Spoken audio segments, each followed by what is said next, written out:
How are we doing tonight?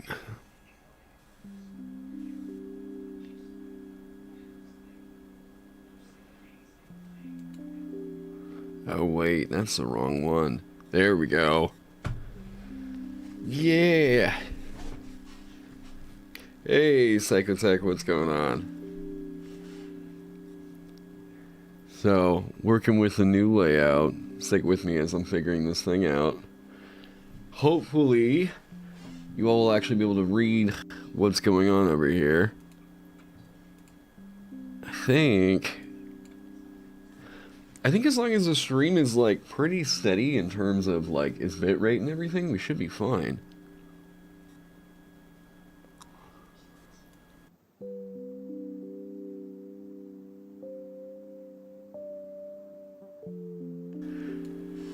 Yeah, so I've been kicking this around in my head about what this class needs to be.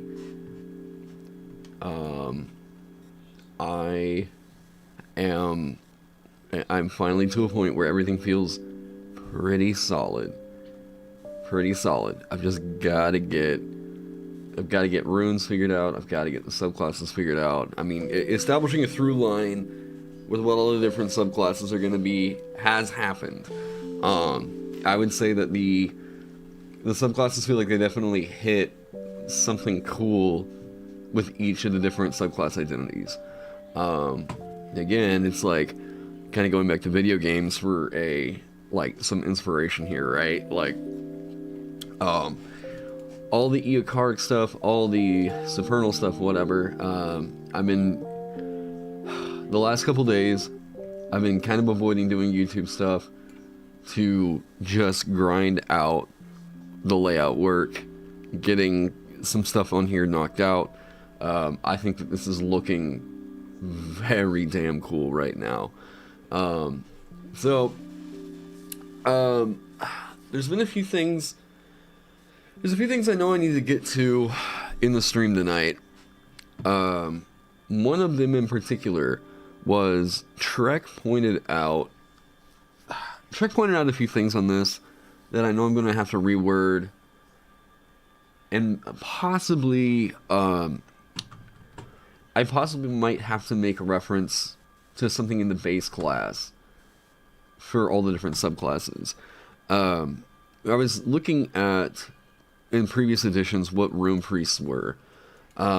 And I've seen this as a sort of a thematic through line with different, like, rune-themed characters in video games and stuff, where they actually enter these things called, like, rune stances, right? So, what is like a rune stance? A rune stance is something that, like, it occurs as a temporary thing that happens while you're in whatever, like, alignment with these runes. Smite has a lot of characters that revolve around this kind of an idea. And I like rune stance as the... Some people were asking why I wasn't doing, like, auras with this. And I like the idea of rune stance possibly being the way that you can get an aura, and the aura being a little bit more flexible for the, like, Runekeeper, without totally stepping on Paladin's toes. Some of the auras might be a little bit more selfish, like if you look at, like, the Deathic rune stance. So basically, whenever you invoke a Deathic rune, you can enter one of the runic stances listed below. You enter the stance before the rune invoked takes place, choosing from the stances below. There we go. Anvil stance. You reduce any damage you take by an amount equal to half the number of Deathic runes you have inscribed, round down. This can get all the way up to a -5 to all damage. Assault stance. You can attack twice instead of once whenever you take the attack action on your turn. So just extra attack, but it's a conditional extra attack. Guard stance. You add your proficiency bonus to your AC. So, yeah. Recovery stance. You can spend one of your Runekeeper hit dice to regain a number of hit points equal to the roll of the die. You can do this again at the start of each of your turns while in this stance. So as long as you keep invoking runes, this is going to feel a little bit like... I mean, it is going to look a lot like Rage. Your rune stance lasts until the end of your next turn, until you switch to another stance. It ends early if you are knocked unconscious, or if your turn ends and you haven't invoked a rune. Attack the hostile creature since your last turn, or, wait, this needs to say,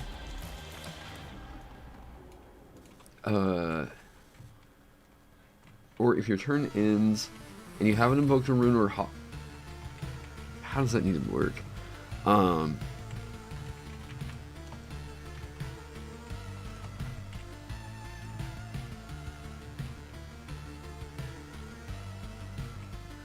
Or your turn ends and one of the following has occurred.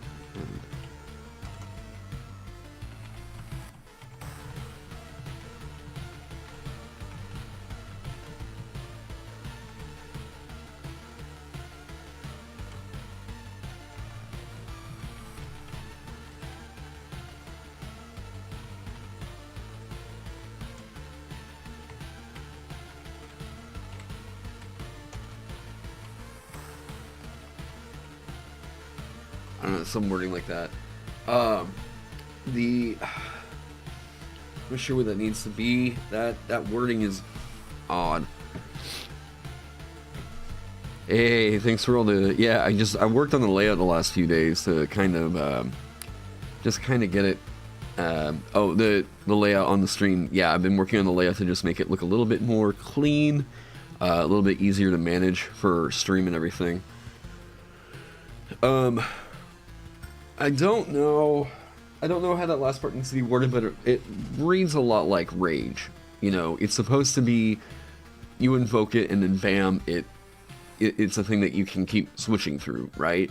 I like this idea because it gives me some wiggle room to, like, yeah, I can give you an extra attack alternative, or I could do something cool like this, right? If it only lasts until the end of your next turn anyways, what's the point of the limitation? I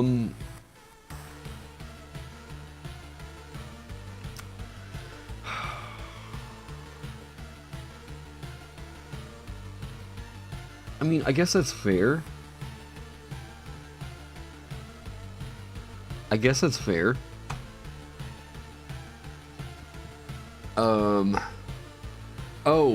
Oh. No, I remember why. Okay, so if it only lasts until the end of your next turn, you have to, then Assault Stance gets worse, okay? Because now it's hard for you to, maintain that effect. If I want to stay in Assault Stance, wait.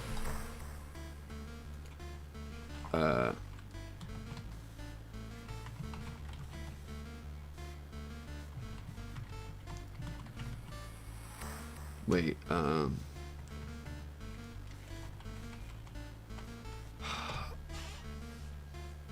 the problem is if I don't... A lot of runes require that you are... A lot of the runes require that you use your action to invoke them, so I don't feel like Assault Stance is really going to ever get a lot of love. You know what I mean? I think that, like, if your stance lasted for the full minute, it might not need to say all this junk. Like, I'm trying to figure out if it needs to be worded like Rage, to where it just straight up says your stance lasts for 1 minute.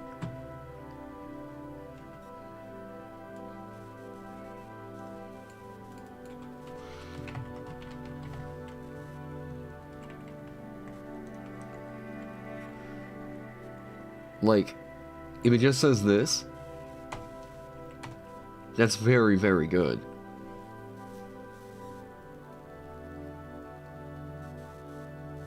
Like, this is very good.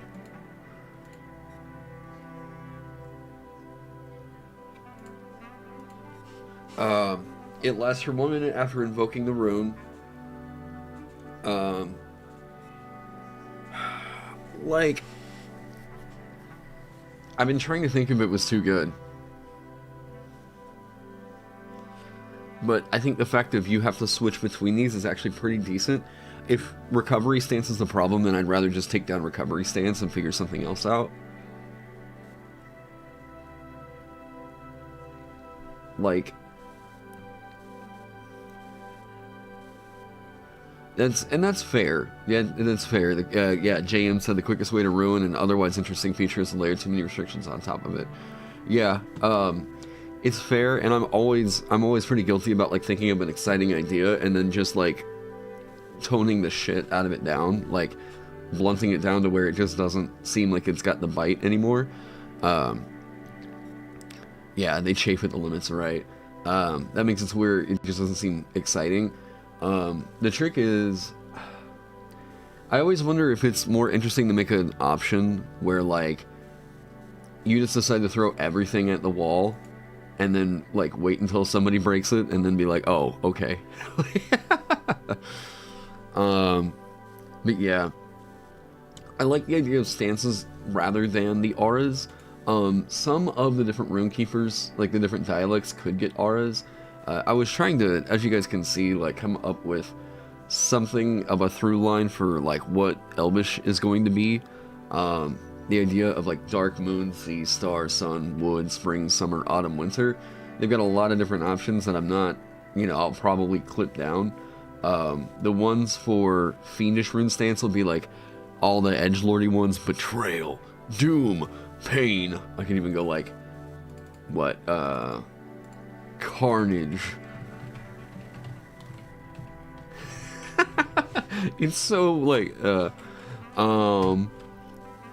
betrayal, carnage, doom, pain. What are some other like, havoc? No, that's got to go on goblin. I'm trying to. Oh, what would it be? Like, what is the essence of like fiendish rune stances? Like,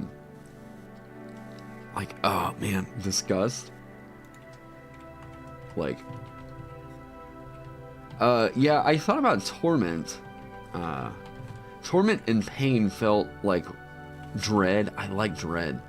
Doom feels really similar. Oh, and by the way, yeah, the daddy issues runes. This is something that I need to actually hit up Zipper on. Hey, wait, Zip. Where you at? It's Kibbles. Where is he online right now? Probably not. Let me see if I can't find him real quick. Hey, there we go.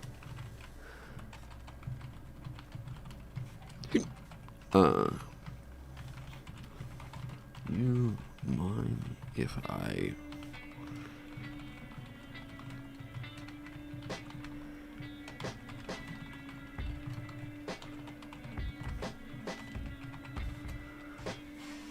hit him up and see if they don't mind me borrowing some of that doomed condition from Galder's in on this thing? Because this was, I remember we had talked a while ago, but like I can't remember if we were like, yeah, it's cool, go for it. Doom is like such a cool mechanic that they came up with for Galder's that I want to see if there's some way I couldn't like snag it and repurpose it, right?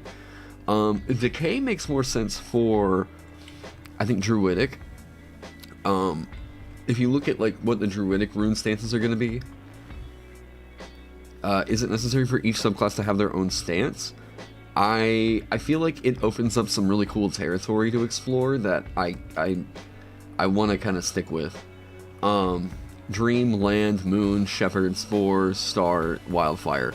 All the different stances that you can do as a Deathic Runekeeper are going to be based off of the different Druid circles. So I really like that. I think that there's some really fun territory to explore there, and I don't have to scrap a mechanic that I had originally designed. Are they all that, are they actually in line in terms of power? Probably not. I think at most they should probably do like an extra 1d6 damage on top of anything else. But it's pretty cool. Yeah, they might add more mechanical weight as far as combat goes. I thought that these were so cool whenever I came up with it. I wanted to kind of move it down to second level if possible. I don't know if it's gonna be possible, but like, because like second level for a lot of these is already kind of filled out. But God, I love it. I love the idea of what these can do.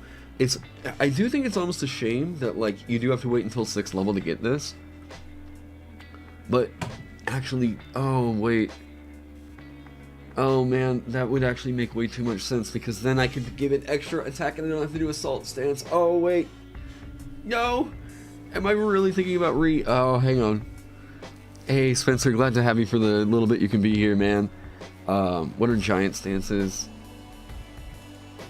Oh my god, Trek, if you're in the chat right now... Okay. Right now, there's not a whole lot. You guys will probably see that I've been able to distribute a little bit of the power budget by doing this, which I like. There were mechanics that I just did not want to sacrifice. 3rd level subclasses then? No. What makes the most sense is to... What would make the most sense is to make the Rune Stances their 2nd level thing that they get on top of all their proficiencies. Because at that point, you have a real solid 2nd level through line figured out. And then at 6th level, you get them an extra attack equivalent. The reason for that being that Assault Stance, like, Assault Stance is made immediately weaker, or actually just terrible for you to do, if you go over into another class and pick up, like, extra attack, and then come over here, right? So, like, if I did at 6th level to where some of these got, like, an extra attack equivalent, and then, like, made it to where Assault Stance was just some kind of a different thing, I think that it could be cooler, right?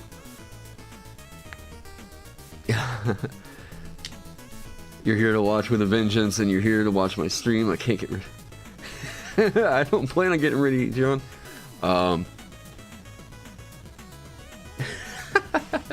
I am super ready. So, here's my plan, okay? And this is gonna be... There's one day for sure, before I go back to work, that I have to dedicate to just getting my gradebook done. But there's been a lot of other stuff. But, I am desperately hoping to have this entire class done up on the DM's Guild as a PDF ready to go before I go back to class. If that requires, I spend 8 hours a day just working on it like I already have been, I think that we are very, very close to seeing this class done. I am trying to think of, like... Hang on, let me look at the calendar. Okay, so I have to go back. I am back working at school next Tuesday. Yeah, so I have this entire week, the weekend. I have to have my grade... One of those days has to be done on just gradebook and evaluations. But by next Tuesday, I am very, very much hoping that I have this class done. Because I think I am very damn close. It's just a matter of how much am I willing to actually, like, put in every single day. There's a few things that I think oh, you guys haven't seen what I did with Primordial yet. Ooh, do I have some stuff to show you? Okay. I figured out the identity of what Primordial and Eokaric are gonna be. And it's and Goblin. So it's gonna be fun. Okay. So let me show you what Trek figured out and why I had to completely rethink the way that you could get rune, or the way that you could get spells through runes. Okay. So I designed a subclass for Primordial. Primordial is going to be the 3rd caster. Okay. Now, they have a really bizarre way of getting their spells known. The only way that you can get spells known through that subclass is going to be that you have to learn runes that translate to magic or give you spells, right? So, in order for you to get your cantrips and other stuff, you're going to have to pick them up as runes known, okay? Oh yeah, I'm very much aware of the burnout. The way that I manage burnout is like, I'm on something that, yes, it's very interesting to me. As soon as the flow of ideas stops, then I stop, and I'm gonna go move on to something else, right? So far, the flow of ideas just has not stopped with this. So I'm gonna keep letting that happen. I'm also on top of most of my like real life stuff. So I'm not really causing stress by not dedicating time here to that I could have been doing on other things. Oh, that makes sense. Okay, that's cool. You think? I'm actually very, very worried that this has the potential to be absolutely apeshit crazy. Because what this could do is, with the potential for you to attune to, well, I say attune to, the potential for you to just snag, like, an ass ton of these runes. I'm a little bit worried that, like, you could potentially get, like, 10 different runes that give you 10 different cantrips, like, at later. And I'm not super sure how much I like that idea. And in fact, I'll just go so far as to say I don't think it should work. But that would be you being extremely selfish and missing out on some of the power of a lot of these other things that runes can do. And that's another thing, JM. It won't do much without the slots to cast them, but it would give you more cantrips if I stay with this scaffolding than any other option that you could do. I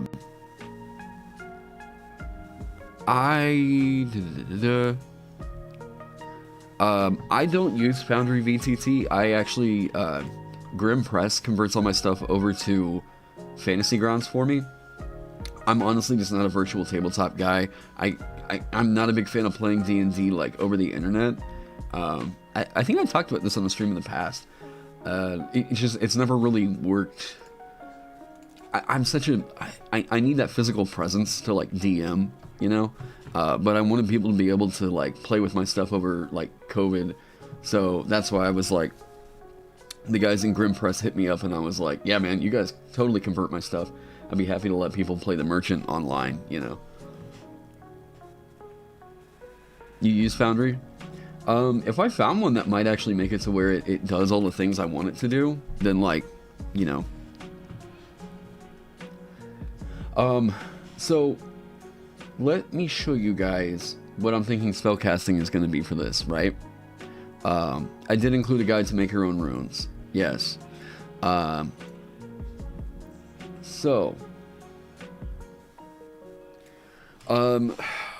Yes, Awesome Soul. The idea there being, like,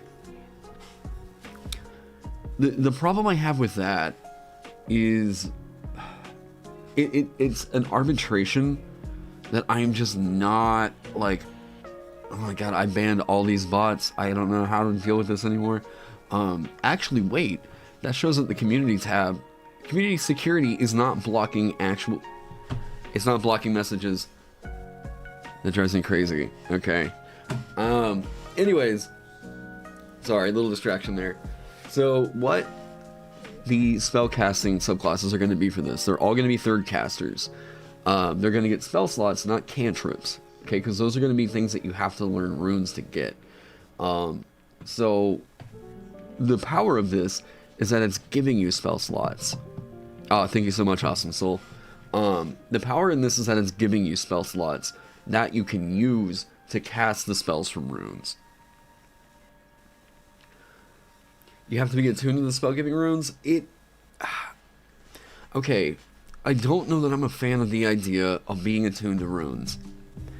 Because it's like, all the pushback I've gotten about those is, this seems like something that you cannot count on ever keeping this in check. All the other designers that have gotten back to me on that say it either sounds like it's just not fun, which I can agree with. It's a self-limiting thing that, like, I also can't actually count on a hard limit to. So if something is just going to be made more powerful by the fact of it has multiple other characters on the table, and one of the big asks of you is to say, have your other players give up their attunement slots so that you can use your stuff, that sounds kind of unfun. You know what I mean? Yeah, eating up attunement slots is really rough whenever good magic items are in play. And I don't want to punish you for, like, it sounds... It sounds fun. I like the idea, and it sounded like an interesting one to explore. But I think after hearing what, like, Trek and Ross said, I just don't think it's a really... I don't think it's something I should rely on keeping everything in check. And I am... Wow, they are really, really trying to get... Let me just do this. .tch.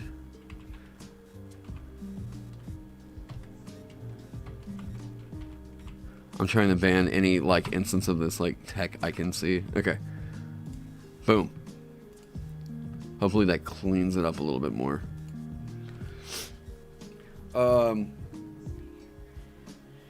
Last time it was a half-caster. Now I have people that are hitting me up saying that they think that this has to get glyph awarding in the base class, which, like, I can get behind. I like the idea. I need to figure out how to make it happen, because I think that, like, it could be even cooler to do glyph awarding in a unique way, to where, like, it's the opposite of an inscribed rune, where, like, you can inscribe the rune that provides the benefit, but what if I could allow you to do a glyph awarding that contains the invoked effect of one of your runes? I think that that's super cool, and that actually adds a level of flexibility in, like, the second tier of play. Is my concern mostly with how many runes a person can benefit from? My concern is, yes, not only can the spell slots that they get here do a lot of really crazy stuff, I think that this spell slot, the spell slots it's giving you right now, are too generous. Like, I think what this needs to do is, most likely... So Ross discovered something. Ross discovered a really good metric for packed caster half casters. Or like 1/3 caster half, however you want to think about that. Packed caster as a fighter subclass, right? But it is very limited. Like, very, very limited. Then use attunement for the... Nah, I don't know that I want to do that. Let me explain why. Here.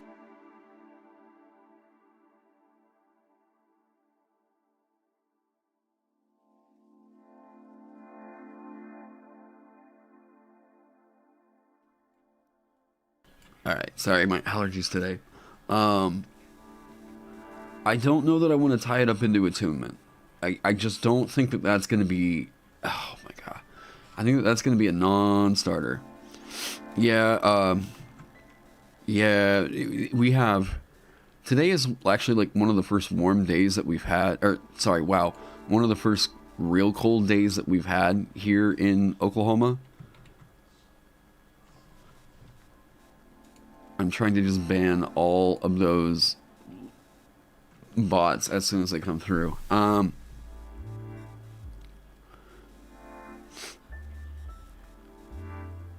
Talking about casting structure, yes. Oh, Zip, you guys rock. Okay. Zip gave me full permission to use the doomed condition from Galders. Okay, cool. So, where would be a good place for me to put that?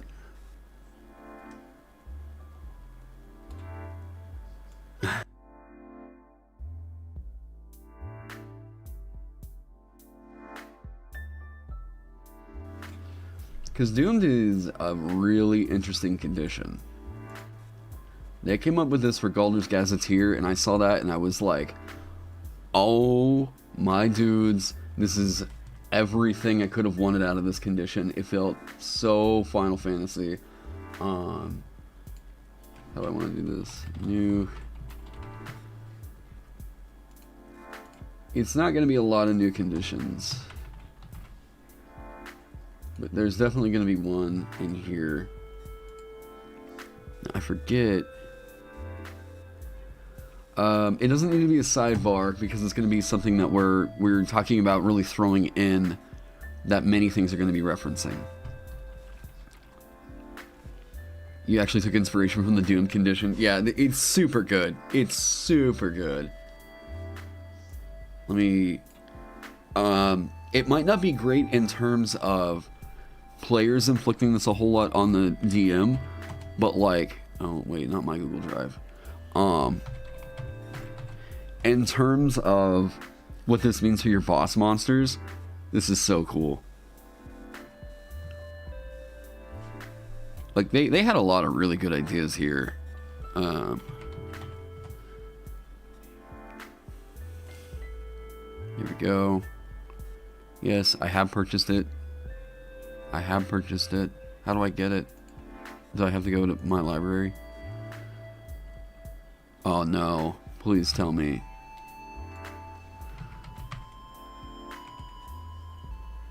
Why?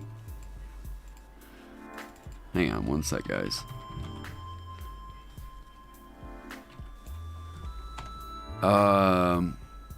Why is this not showing up in my library?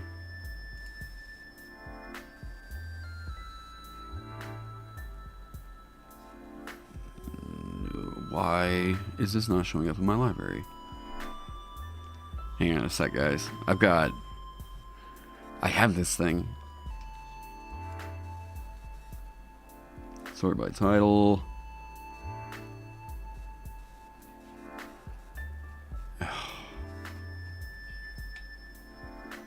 Okay, so it's probably on page 3.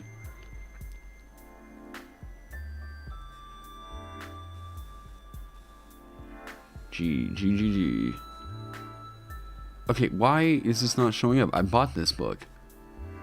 Like, I've got the hard copies of it back there.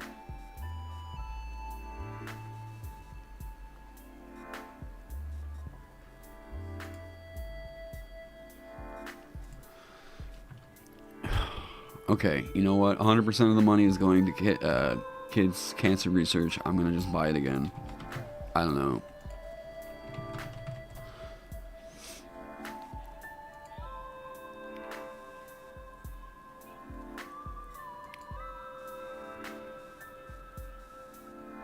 You say, okay, this drives me crazy. Alright, look. Hey, Drive-Thru RPG, I know I previously purchased this. You won't let me download it. Like, look, you say I purchased this title. How do I download it again? I've been looking for this. Like, oh, this is driving me crazy.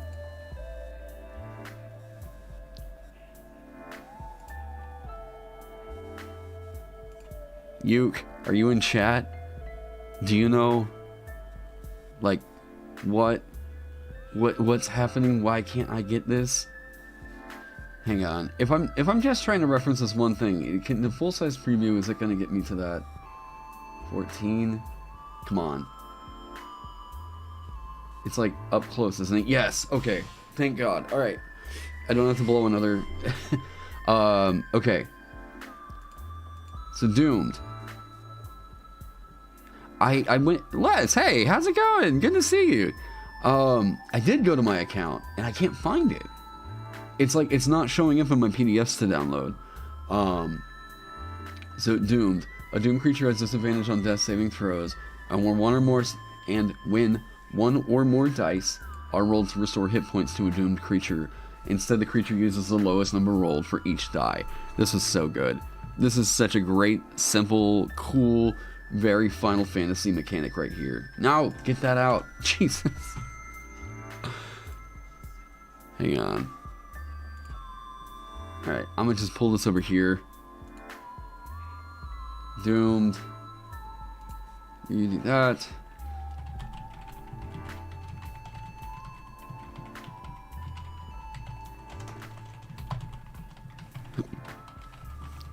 And this feels so runic. I don't know what it is about this that feels like it hits the right theme.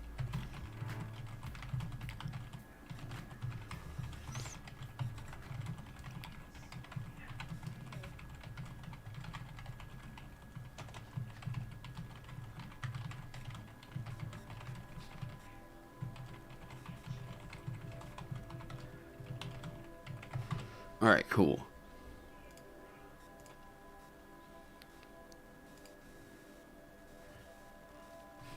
I know, it's good to see you, Les.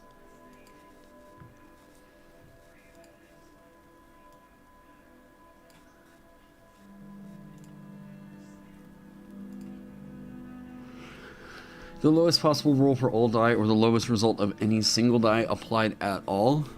It's the lowest result for any die used. So if it's like 8d8, it's gonna just, the most it can restore is 8. It's super good. This is such a cool, like, this gets across everything you would want this condition to be. Like, this hit this so well. Disadvantage on death saving throws, awesome. It is way harder for you to actually get, like, this is the kind of thing that I wish the Nightwalker could have gotten, or creatures that are like of that level of like legendary. Oh, what?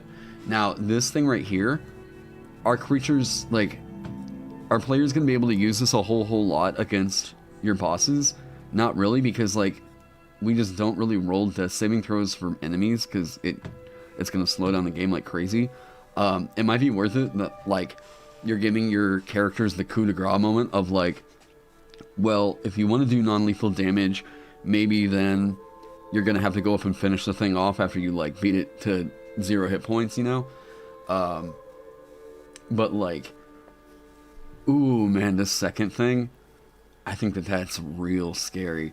There's some monsters that I think you really screw up whenever you throw the doomed condition on them like that. It might be worth saying, if the creature, like, I'm curious if Yuke is in the chat, what you guys thought about doing things like the, where was it? Is it the troll that just regains flat hit points every turn? Like, it regains 10 hit points every turn. I'm curious what you guys think about situations like that. Where, like, should it reduce it down to 0, or should it, like, divide it by 5, or what? Like, yeah. Like, the regeneration of the Dire Troll. So, like, I think what it should do is, honestly, just bring all that down to 1, like, hit point.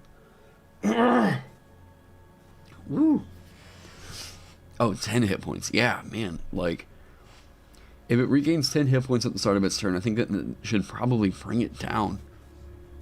That actually means what? It's regaining a number of hit points equal to twice its Constitution modifier? Or like twice its proficiency bonus? Well, I guess the regular troll gets about, like, pretty similar. Because if you haven't used a troll against your party, they are actually kind of a bitch of a fight.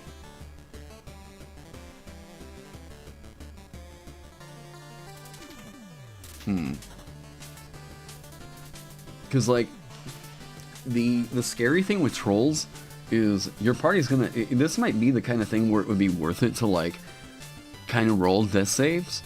Because, like, whenever your party goes up and kills it, or, like, gets it down pretty low, if it's having to roll death saves, that regeneration looks way scarier. Like, way scarier. Think about that. It's down, it's been down, reduced to 0 hit points, but its turn is coming up. Like, ooh, that is gonna be real scary, you know? Sure, like, it dies only if it starts its turn, if it has 0 hit points and doesn't regenerate, but, like, ooh, man, there's... Oh, I think if you're giving the enemies death saves, something like this looks scary.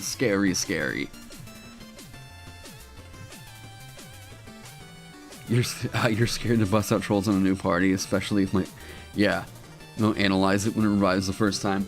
That's, like, the troll can absolutely devastate an early level party. Even, like, it says CR5 here. I think that the troll, in some instances, might be a CR6, possibly a CR7.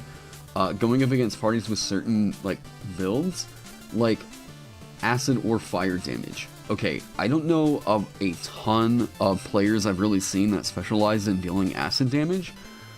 I don't really think people pick up acid cantrips all that much, like, if at all.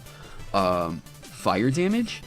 Sure, it's common, but like, it's not super hard to get a party comp where someone looks at fire damage and they think, there's going to be a lot of creatures that are going to be immune or resistant to that. I think I'd rather go with, like, Ray of Frost, which, fair, right? But, like, sure, you can take a torch out and possibly just whatever, then that's what I think is smart. That's what I think is really cool, and I'm like, down to reward that, right? But this, like, acid or fire damage, it's possible that your group might not be able to totally kill it. What about temp HP? What do you mean? Oh, you mean, no, it doesn't affect that, but temp HP is the way in which you're supposed to overcome the Nightwalker.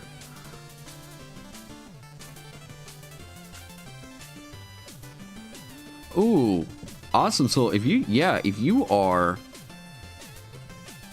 cool with that, I would be extremely happy to get you on. Yeah. Hold up a sec.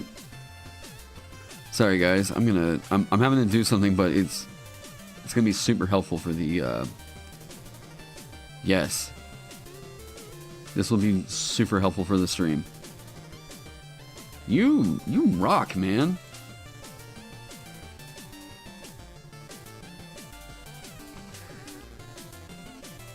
Okay.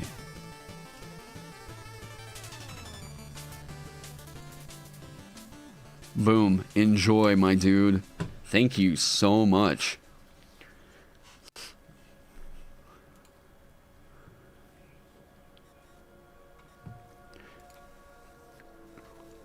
Okay.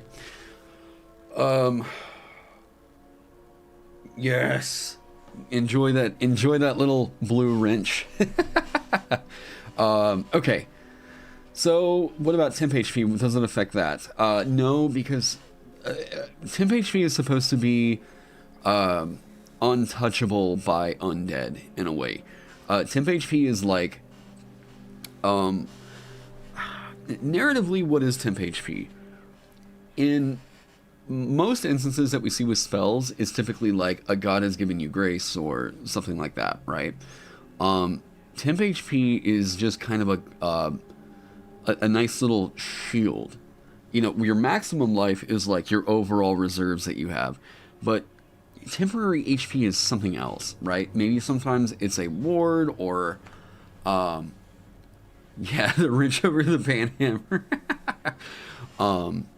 It is a, man, like, I don't think temp HP totally hits the vibe of, yeah, like, you can say adrenaline. I don't see temp HP as hitting the same narrative as, like, natural healing in a way. Temp HP feels like you have, like,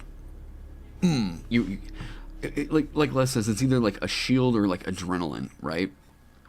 But sometimes it could be also just like a divine like blessing or something like that. So the idea of something kind of taking on temp HP, maybe if it was like, wait, did they do that for fatigued? That'd be really funny. If that, you know what, I'm just gonna pull Galder's Zone over here. Whoop.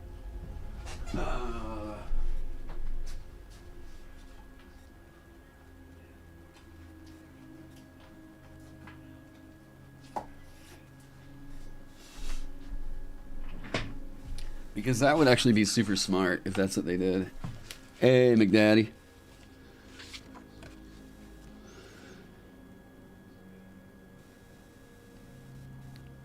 No, it didn't.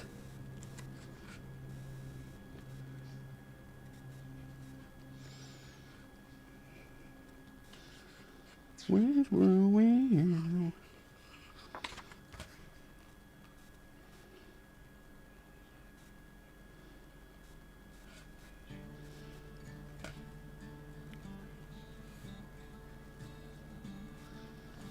Hmm.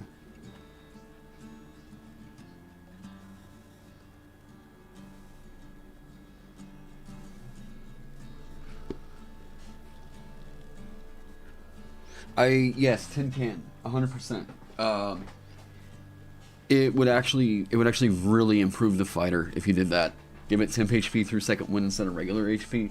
Yeah, it's infinitely more reliable. Thanks, I appreciate it. Yeah, if you want my opinion on how second wind should probably function, I think that this is actually a buff to fighter if you do this.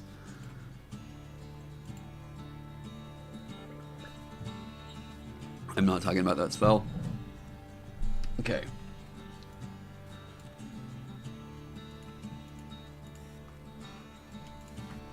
Yeah, temp HP is such a better narrative for, like, stamina. Like, your max HP being health makes a lot of sense. Your temp HP being stamina is really cool.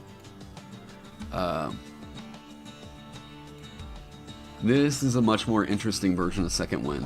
I promise you.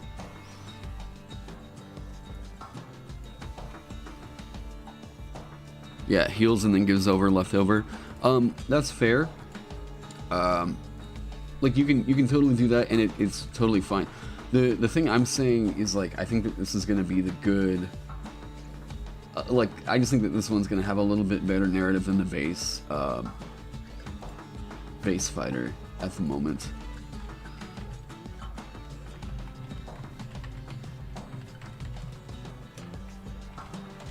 This should be capital.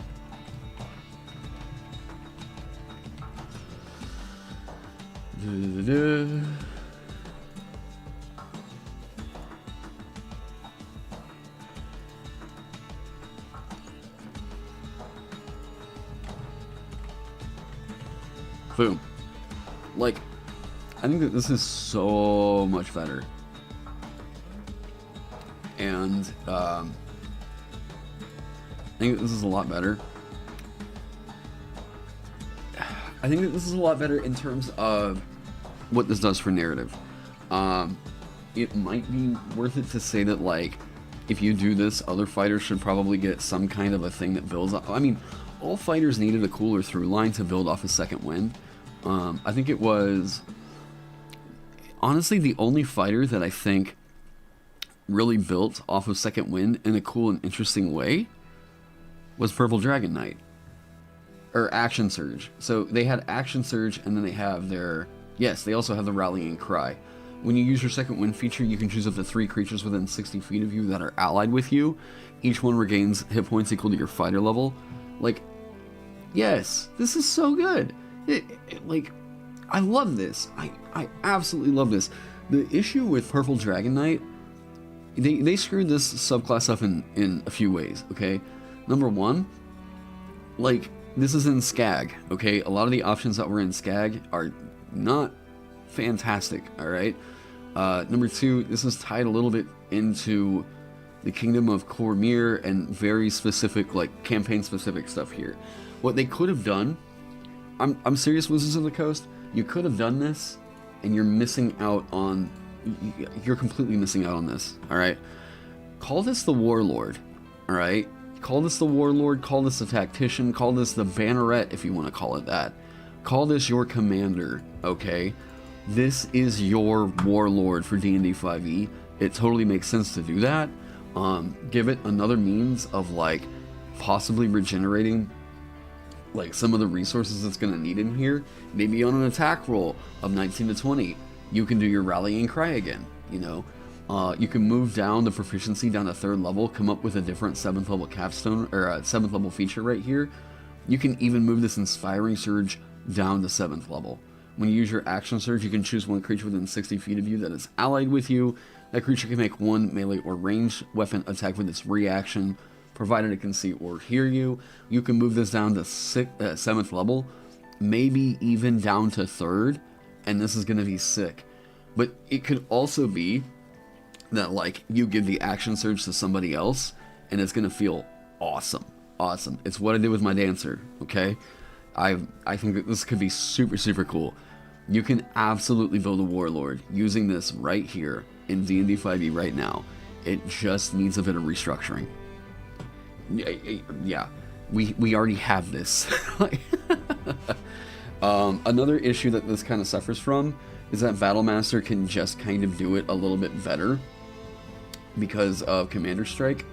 Commander Strike is like, this has served as the inspiration for multiple commander classes out there, or warlords out there, because it's a really damn good use of this. You could make it to where, like, when you take the attack action on a turn, you can forgo one of your attacks and use a bonus action to direct one of your companions to strike. You could just say you can forego one of your attacks to direct a companion to strike, and, like, especially on a fighter, this is going to be super good. Like, super good. They still have to use their reaction, which, like, when you take the attack action on your turn, you have to forgo the attack and use your bonus action. Like, this is actually... Looking at this again, I think that you should just have to forgo one of your attacks to do this. Yeah, actually, now that I'm looking at this, I think the Commander Strike might not be super great. It's cool thematically for what it can do, but, like, that's requiring a bit much. And you expend one of your superiority die? Like... Oh, man, I think that this mechanic might not be that great. It's cool that you can do this, but with the only benefit being that it gets a superiority die on its damage roll? And you gotta use a bonus action to do this? Yeah, nice with a rogue, but otherwise underwhelming. I'd agree. Like, yeah, the only reason why you would do this, like, yeah, sure, think tactically. If you know that, like, yeah, your party rogue can definitely get advantage on that, then, like, yeah, for sure, throw Commander Strike out there. Does the Paladin have their Smite, like, available, and you just know, like, you know what? If we can just get one big bro strike in here on that, then, like, we're gonna finish this fight. Sure, Commander Strike is probably worth it in that you're rearranging the action economy like that, you know?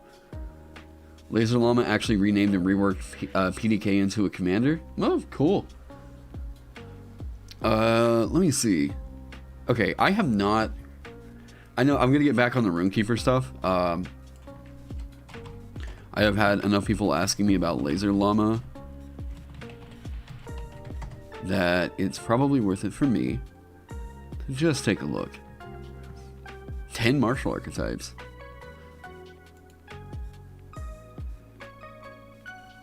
Yeah, I have never, I haven't really sat down to give Laser Llama's stuff, like, a huge critique. So PDK, they just totally reworked into a martial archetype. Like, into the commander. Good. I'm glad, I'm totally down with the idea. Okay. Hey, Fire Griffin. You're gonna join the VODs. I'm really excited to purchase a finished product. Oh, thank you.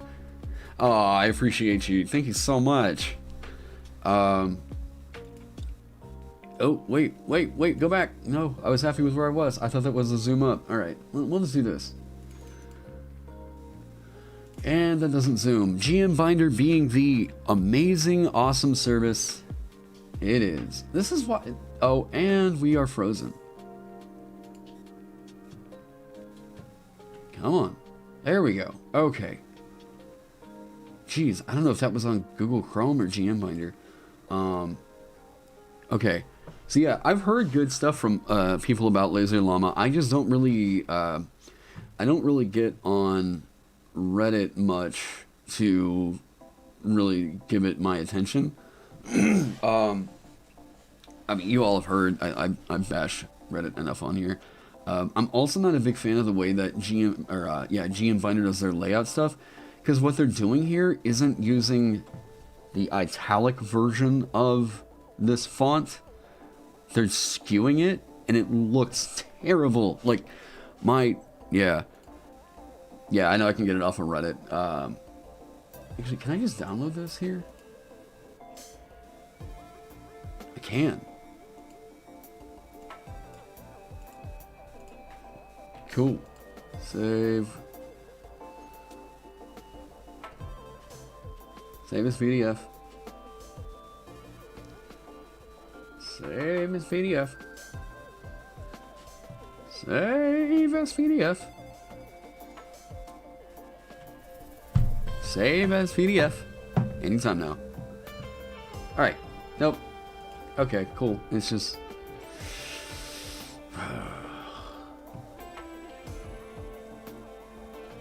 I'm going to make an InDesign tutorial that will teach you guys.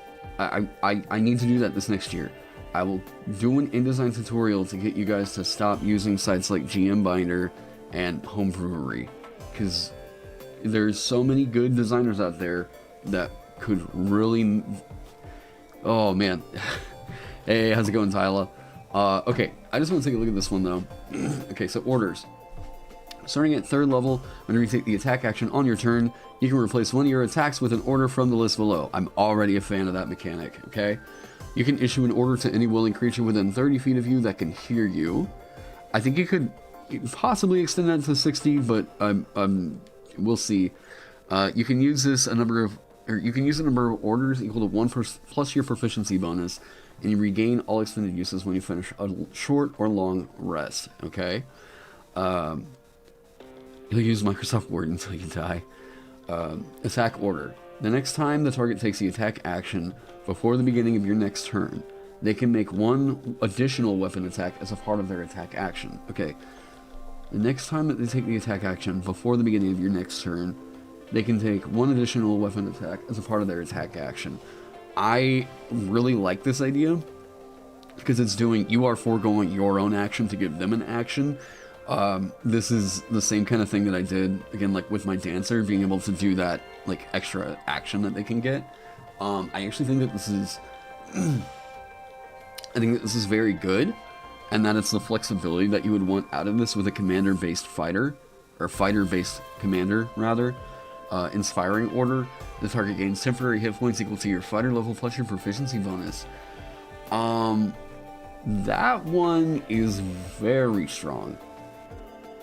Fighter level plus proficiency bonus. The number of times you can do per as you foregoing an action or an attack instance that you can do up to 4 times as a fighter later. Like, sure, realistically, you're going to be able to do this 3 times. Not many people actually ever get up to 20th level. That is quite a lot.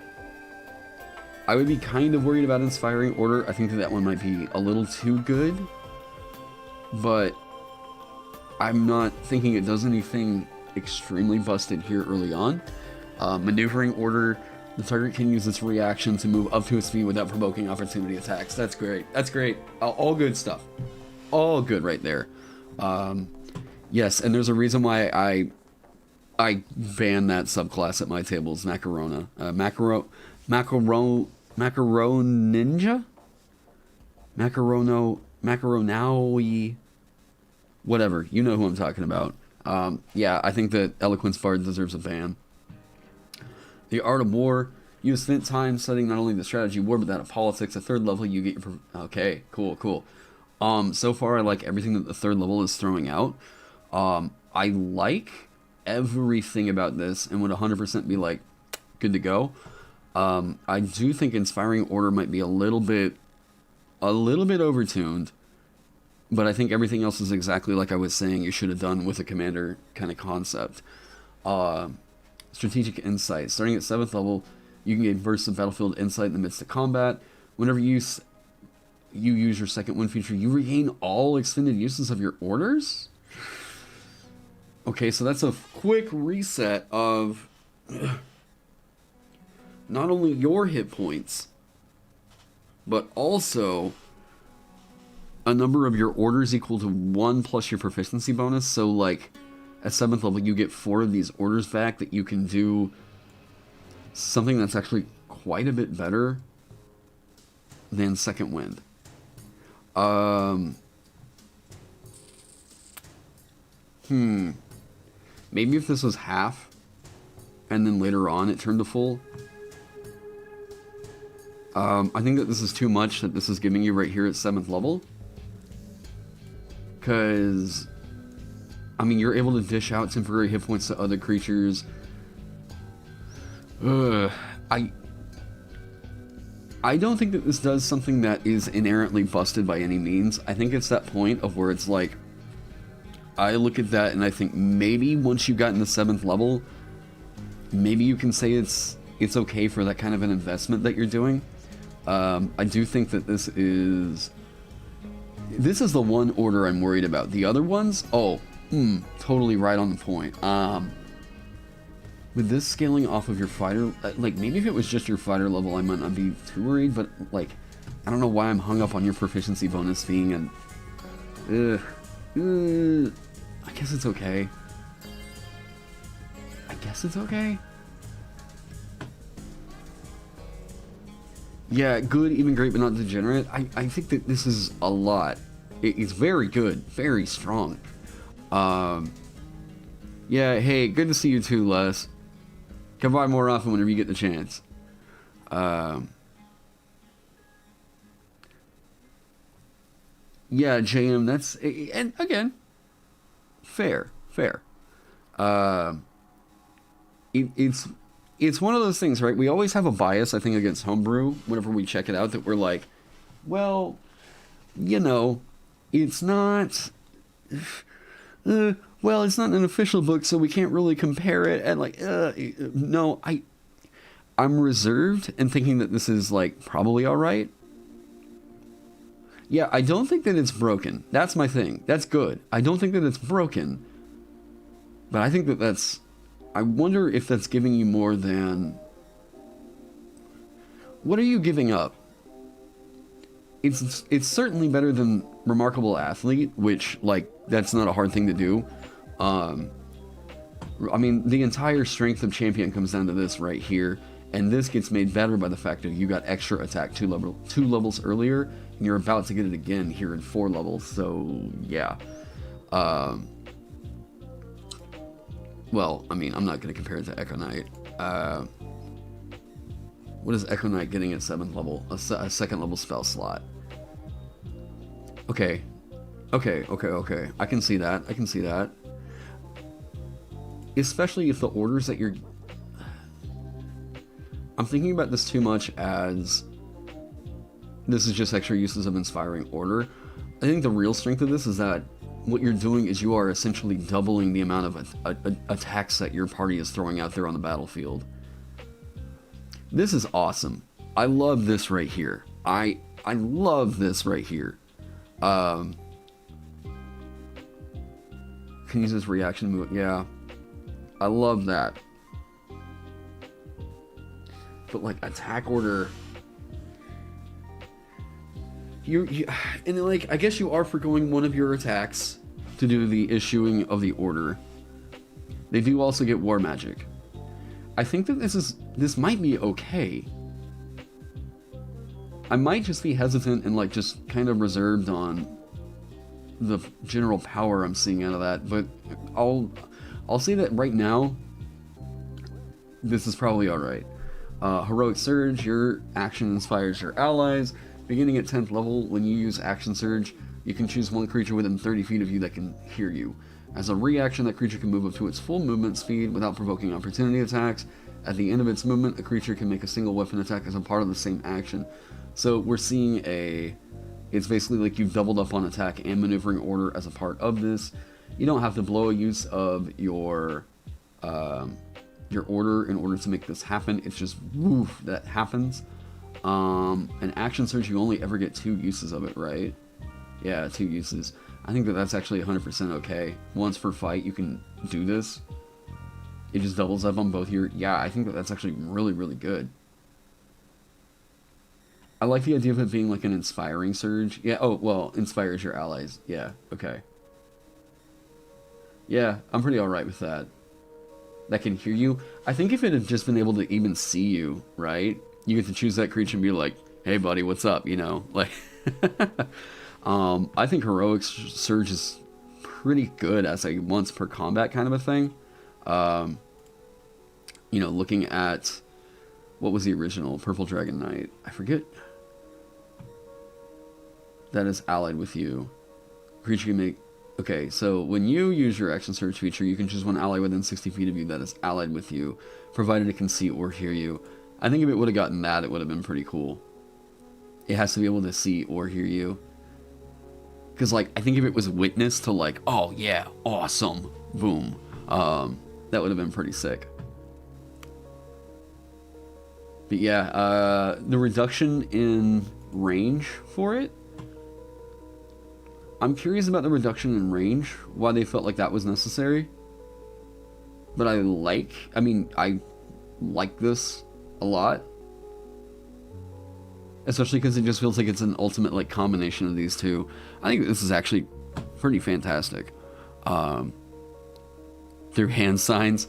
Yeah, and I love that idea. You know, I think if it would have opened that up, or like just the fact of you were so awesome that what you did, like you are such an inspiring leader that it wants to follow suit in your actions. Yeah, I like that idea. Invigorating orders. Your orders inspire greatness in those who fight alongside you. When you issue an order to a creature, it has an advantage on the first attack roll, ability check, or saving throw it makes within the next minute. Okay. That's 15th level. That's 15th level, and what that really means is basically in every combat scenario, as long as you are issuing orders, you are throwing out advantage. I guess it's only on the attack that you throw out. But like, you are almost always going to be doing this to give these to other characters. Like, what that means is your turn has just become, rather than me as a fighter, I'm going to get my extra attack, whatever. Your turn has just become you're the conduit of advantage generation for your entire party. Which I guess makes sense if you're going to be a commander and you really, really want that. Like, that's going to feel... That feels more capstone-y, I think. Yeah, that feels more capstone-y. Which... Well, and I'm not saying it needs to be 18th level. What I'm saying is that, like, fighter tends to have a sort of hidden capstone level. 15th level is supposed to be, like, their true capstone. And 18th is where, like, you can come in and kind of give a little, like, flare up on top, right? You're at the rocket tag stage of the game. Yeah, exactly. This is good. This is scary if your party's got a rogue. Because now they're doing sneak attack twice per round. Well, I guess it is only on your turn for that trigger. Didn't we get some kind of, it says once per turn, so that means that you could do it on another creature's turn. It's not saying once per round, it's once per turn. So if you get an opportunity attack on something and trigger sneak attack, it can still go off. So this fighter is made very, very scary whenever you pair this with a rogue. Like, very goddamn scary. It's a little bit worse on very heavy spellcaster parties, but like, and it is intended. Okay. Yeah, that's very good. You're foregoing one of your own attacks for this thing to get that damage. But like, it feels like, I guess this is rewarding martial parties, right? If you are, let me say this, if your party composition is mostly martial heavy, this is probably one of the best, if not the best fighter in the game. Like, by orders of magnitude. Yeah, but here's the thing. I like this a lot. This is one of the better homebrew subclasses I think I've seen on Reddit. Like, for real, I can 100% see why Laser Llama... I can see why Laser Llama is getting their following that they are. Legendary Commander. Your ability to inspire others and lead allies into battle rivals the Great Conquerors and Commanders of Legends. Starting at 18th level, your Heroic Surge can affect 2 creatures of your choice if they're within 30 feet of you. Okay, so you get your Action Surge, and your Action Surge is Charge. Cool. Very cool. The thing you gotta remember, though, is at later levels... Wait, I'm still looking at Rogue. At later levels... I think, is it at this 18th level? No, it's the level earlier. Whoo!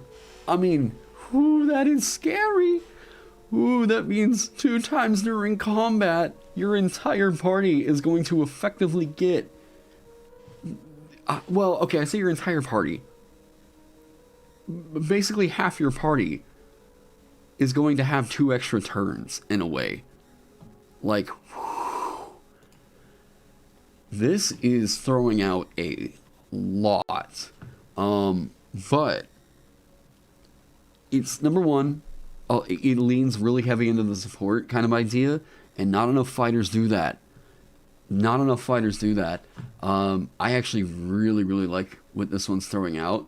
I'm a little bit worried, and then I think that Inspiring Order... Did that come from a Battlemaster maneuver? Let me look.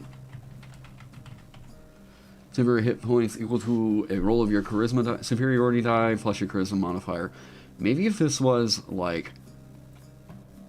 1d10... Because throwing out potentially 26 hit points...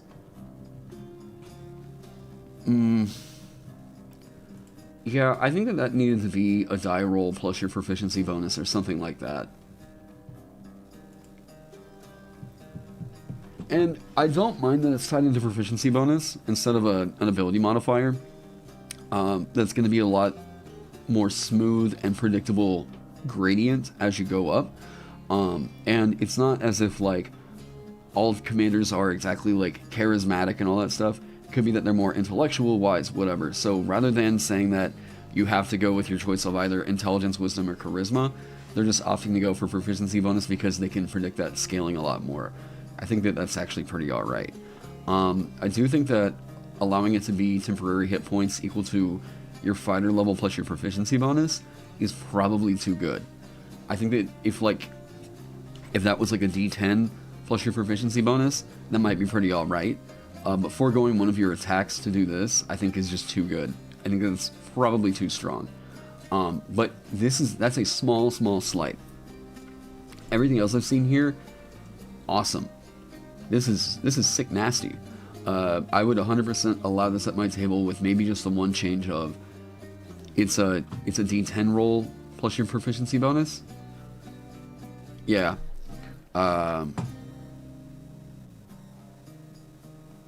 It's your favorite? Screw the first tier. Yeah, I think this is actually really cool. I'm pretty impressed. Crusader, is it like a half? Yeah, half paladin kind of a thing. I'm just kind of looking around. A guardian. Oh, what did you do for stances, Laser? You're wielding a shield. You can use a bonus action to enter guardian stance. This stance lasts indefinitely and ends early. If you are incapacitated, you doff your shield or you end it as a free action. While in this stance, you gain the following features. It's reduced by 10 feet. Creatures of your choice within 5 feet that are wielding a shield gain a +1. Oh, that's cool. Oh, that's really cool. As a reaction, when a creature is within 5 feet of you, you can become the target of the... Oh! Ooh! Okay. As a bonus action, you can make a melee weapon with your... Okay, with your shield. Ooh! Ooh! You can... Okay. You can use this feature a number of times equal to your Constitution modifier. You regain all expended uses when you finish a short or long rest. I actually think... Is there any reason why you can't just allow them to enter this stance? You can make a melee weapon. Okay, you're considered proficient with this. I actually don't know if there's any reason why you need to tie it into a number of uses equal to their Constitution modifier, unless you improve on it later. I think that this is actually... This is great. the fact that you enter this like defensive pose and you know, like, yeah, I'd actually 100% allow that so far. Leatherworkers and smith's tools, okay. And then the object grants the wearer a +1 bonus to its armor class. Either, okay, you can use this to reinforce it, okay. So it's like you're sharpening or you're reinforcing it, okay. That's alright. Why is this, it seems like it's just not showing up well over on that screen. Okay, yep, alright, I'm already gonna say this, Laser Llama has done a lot of the things that I've criticized Fighter for, and that is, Laser Llama has fixed a lot of the things that I've criticized Fighter for, and that's that you're not seeing a lot of the mainline, like the official fighters, follow the through line of building off of two pretty interesting class features right here of Second Wind and Action Surge. So right here, builds off of Second Wind.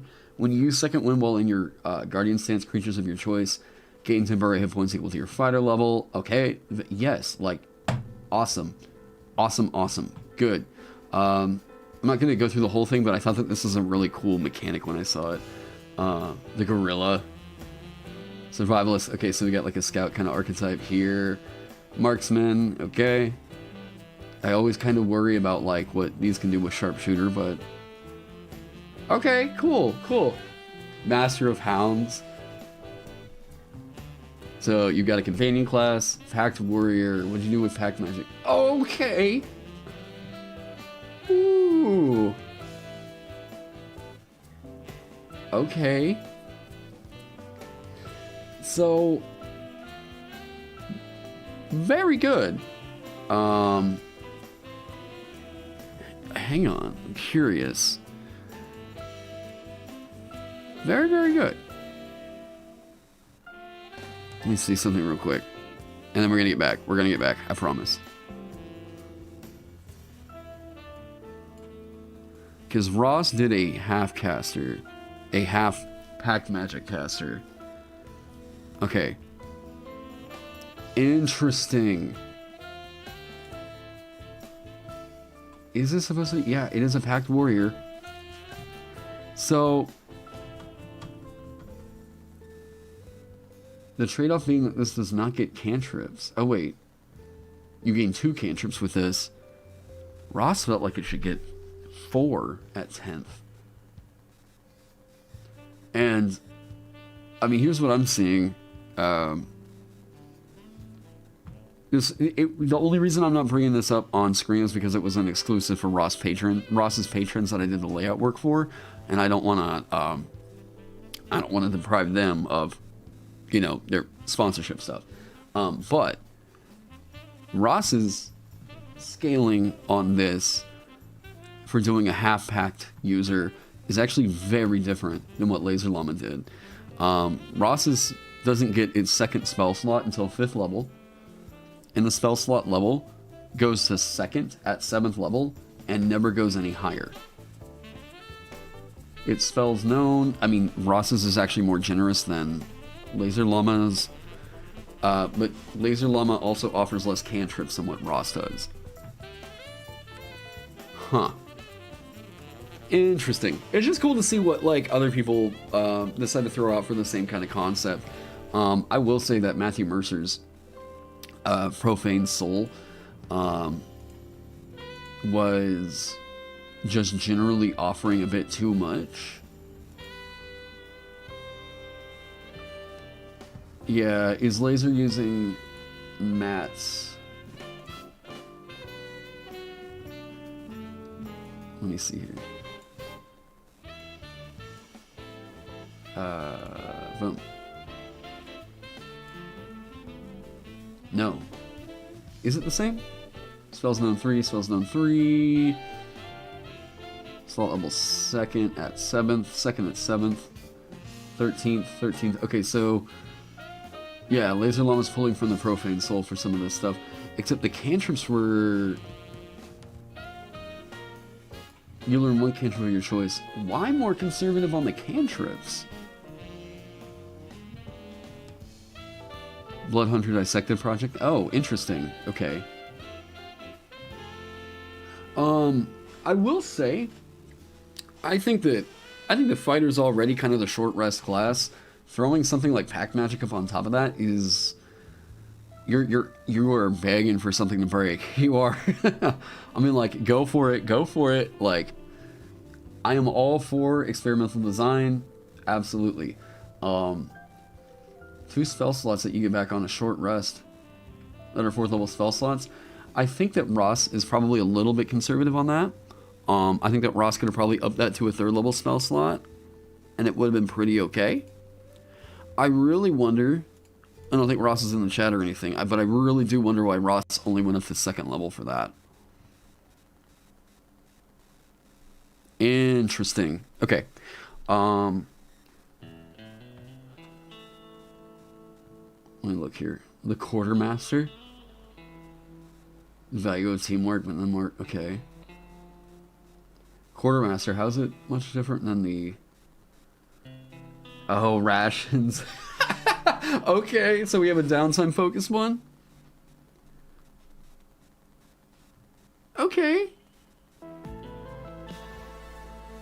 Minister of Potion or consumable to... Okay, so this is like your medic. Alright, okay. Okay, let me see here. Administer, you can administer consumable as a bonus action on your turn. Okay, cool.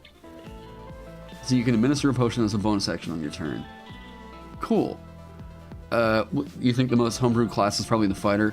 Yeah, well, they're not even doing a lot of reworks in here. They're just adding on a bunch of different fighter martial archetypes, because fighter's extremely easy to build around.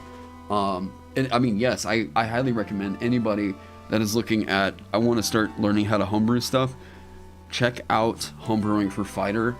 Just know that most of his class resources are going to be tied to a short rest, and on top of that, you can just develop a lot of cool, fun mechanics to build off of second wind and action surge.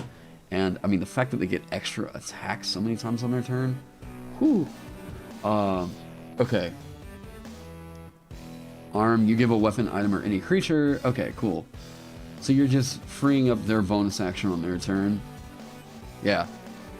It's a free action. Encourage, I almost thought that said entourage. You take the health action as a bonus action, targeting any creature that can see or hear you. Okay. Interesting that this... I don't know that this works technically with granting advantage. I don't know if it's quite as strong as the Mastermind effect. Well, I mean, definitely not, because the range isn't increased, but like,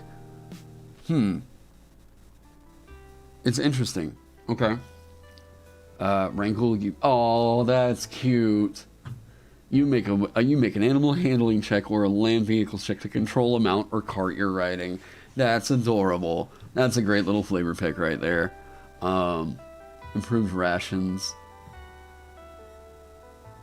Equal to your constitution. Okay, at the end of each short or long rest, you can already prepare con modifier.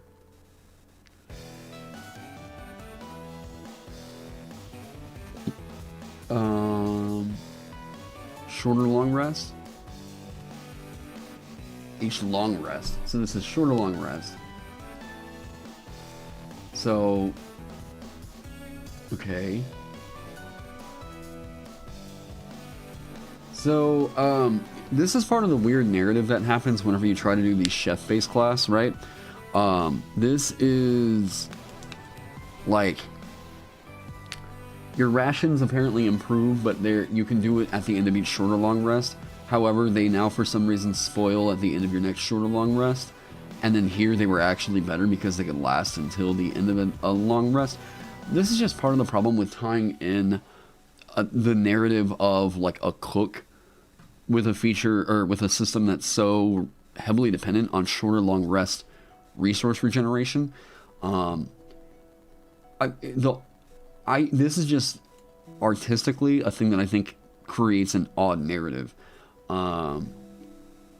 Wow, they increased to 1 hour. Okay. I mean, but without seeing a lot of the different recipes and stuff, or rations, it's... Yeah, I'd have to check that out. Whenever you roll initiative and have no rations remaining, you can prepare a single ration. You're just like...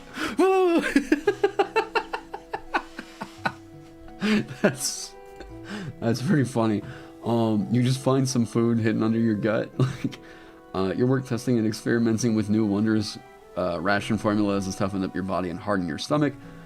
Your constitution score and your maximum constitution score both increased by 2, and you're immune to the poison condition. Okay. In addition, you are always under the effects of one ration of your choice with a duration of at least 1 minute. It does not need to be a ration. Okay. Now I made a grocer guild in my merchant that, like, even I was super struggling on that. I was like, man, can you really just make temporary hit point the class? This one's probably going to give out different buffs. Yeah, regains hit points equal to 1d10 plus con mod that you can do. Okay. So we've seen this kind of mechanic used to, like, kind of evoke the idea of what a cook should be in D&D. I mean, without seeing this one played out, I think that this one seems to churn all up here.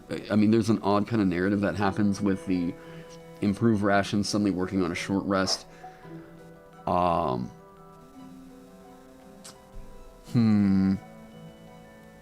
not sure. The dependable thing is cool. I like a lot of what the idea for this could be here. I'm not sure that it totally hits the right narrative beat for me. But I will say that it seems to churn. Like, it seems to work. It just doesn't seem to do the thing it's trying to do in the capacity that I would want it to do. You know what I mean? Immunity to one of the following conditions of their choice lasts for 1 hour. Okay. And I think it would have been better just to list, like, prerequisite and duration. Like, boom, boom. The reason why it looks like they went, like, with this is to keep it all condensed down to 1 page. When I think ultimately it would have just looked a little bit prettier to maybe have found a 1/4 page spot art and just expanded that out, you know? Might have just looked a little bit nicer.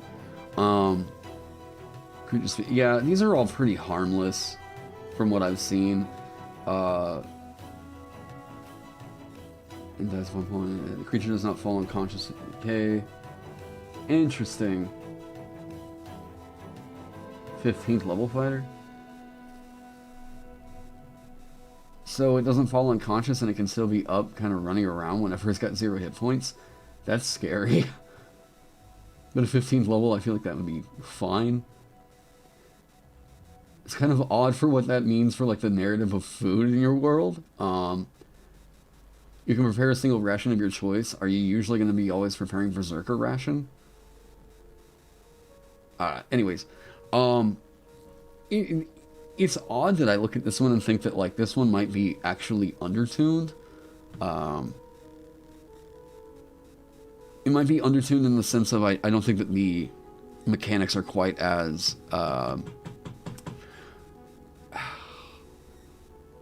I'm just curious if there wasn't a means of this. Like, hey, I can hang on to my food here for, like, 8 hours. As long as I don't go to sleep, my food doesn't spoil. Right? Like, that's... I'm not a fan of that. That's my critique on that one. Sword Sage. So maneuvers, we have like a Battle Master kind of a thing. Blade Master, Sword Saint, the Expert Warriors. Okay. So this is a different take on Battle Master. Okay.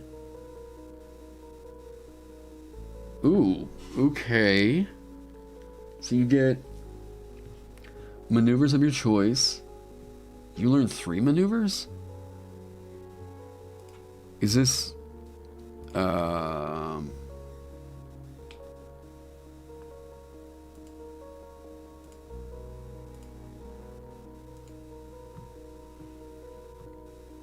Are we doing design feedback? No, I'm just... Someone had mentioned Laser Llama stuff, and I haven't really taken the time to really check out Laser Llama's work. So I was like, why not? I've been doing Runekeeper design stuff, and I was just... Figured this might make a fun segment. Because we had talked about Purple Dragon Knight, and then someone mentioned that Laser Llama did a commander that just repurposed Purple Dragon Knight. And I think Laser Llama fixed it to where I think that that should be, boom, that makes sense. Yep, 100%. Okay, so what is... You gain proficiency in either acrobatics, insight, intimidation, or performance. Okay. You also learn to utilize special maneuvers that are available to the Battle Master. The Battle Master can learn... You still have 4 superiority dice? Is this the same? I'm just checking out some more of Laser Llama stuff. You have 4 superiority die. You get them back on a short rest? You get them back on a short rest.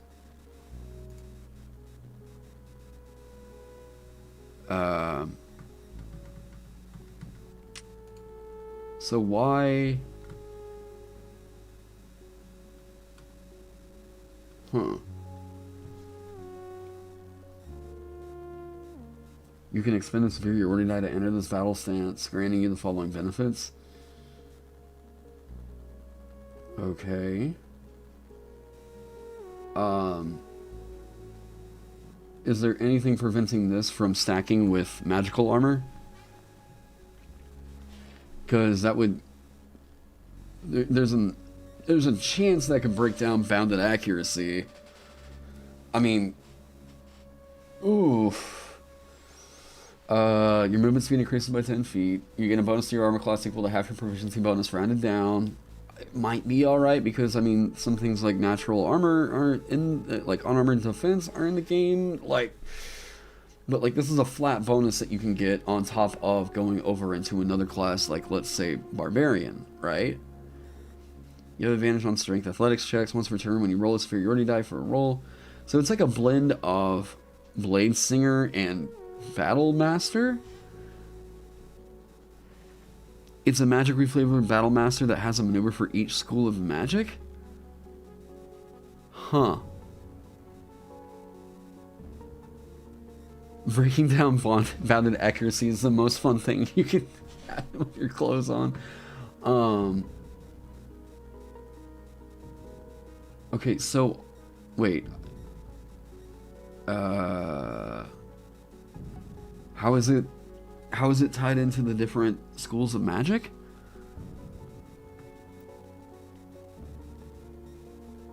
It's a callback to the class 3. Huh. Yeah, this one's... You can add your proficiency bonus to your initiative roll. Sure. You can enter battle chance of sending a superiority die. Okay, you forego that. Okay, D8s.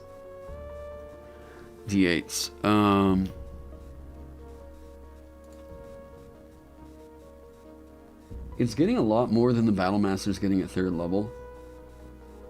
Like, a lot more.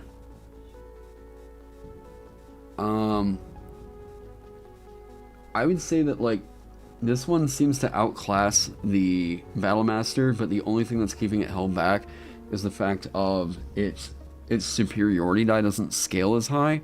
And the superiority die isn't exactly the strength of the Battle Master. You gain 1 additional at 10th and then another one at... there's an odd... You learn 3 maneuvers of your choice. 1 maneuver per attack. Yeah, I'm not sure. I guess the fact that the superiority die are smaller is what they use to justify this gets this instead of just the Artisan's Tools proficiency. But you're also getting proficiency with either acrobatics, insight, or performance over here. I'd say that maybe after Tasha's, like, maybe after Tasha's this one might be alright, because, like, just generally everything after Tasha's looks a little bit weak. But, like, I'm not sure. I think that this one's probably a bit too front-loaded. Yeah. This, I just personally think this one's probably, yeah, just too front-loaded. Giving you a bit too much way early on. Tinker Knight. Okay, fun. I'm just kind of skimming through and seeing what else we have here. Okay.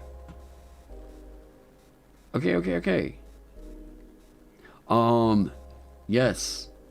I would happily accept this commander right here.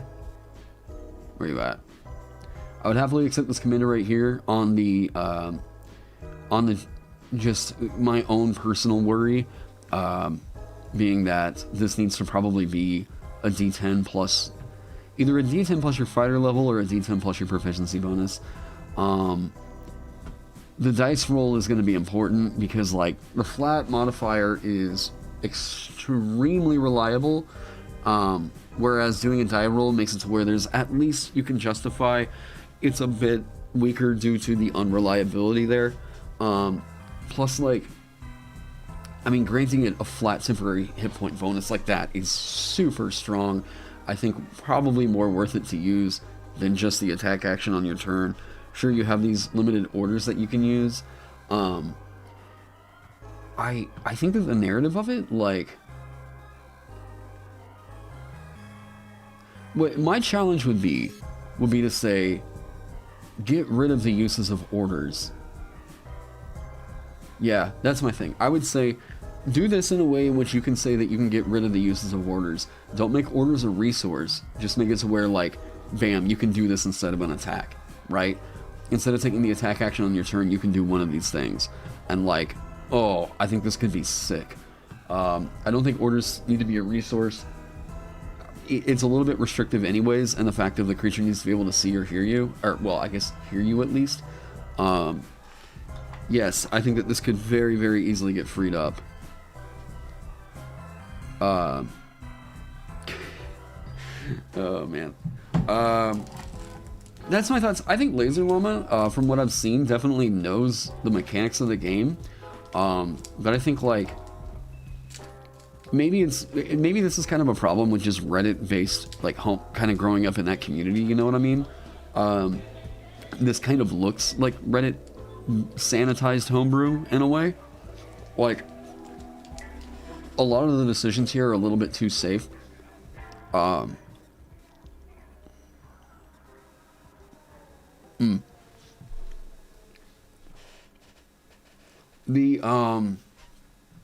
I say that it's too safe, I see a lot of people that design on Reddit that tend to make stuff a bit too weak because they're worried about what Redditors are going to say, and it looks kind of sanitized because of that, right? I think it would have been really interesting just to see, whenever you take the attack action on your turn, just allow somebody else to attack. Do the attack order, right? Inspiring order, that needs to get toned down. And if you tone it down, I think you can just give it out to where it's like maybe D6 plus proficiency bonus. Maybe if it was just straight up a D10, instead of doing the attack action, you can give someone a D10 temporary hit points. I would be like, that's spicy. Maneuvering order, you forego an attack to allow somebody else to prevent getting hit with an opportunity attack.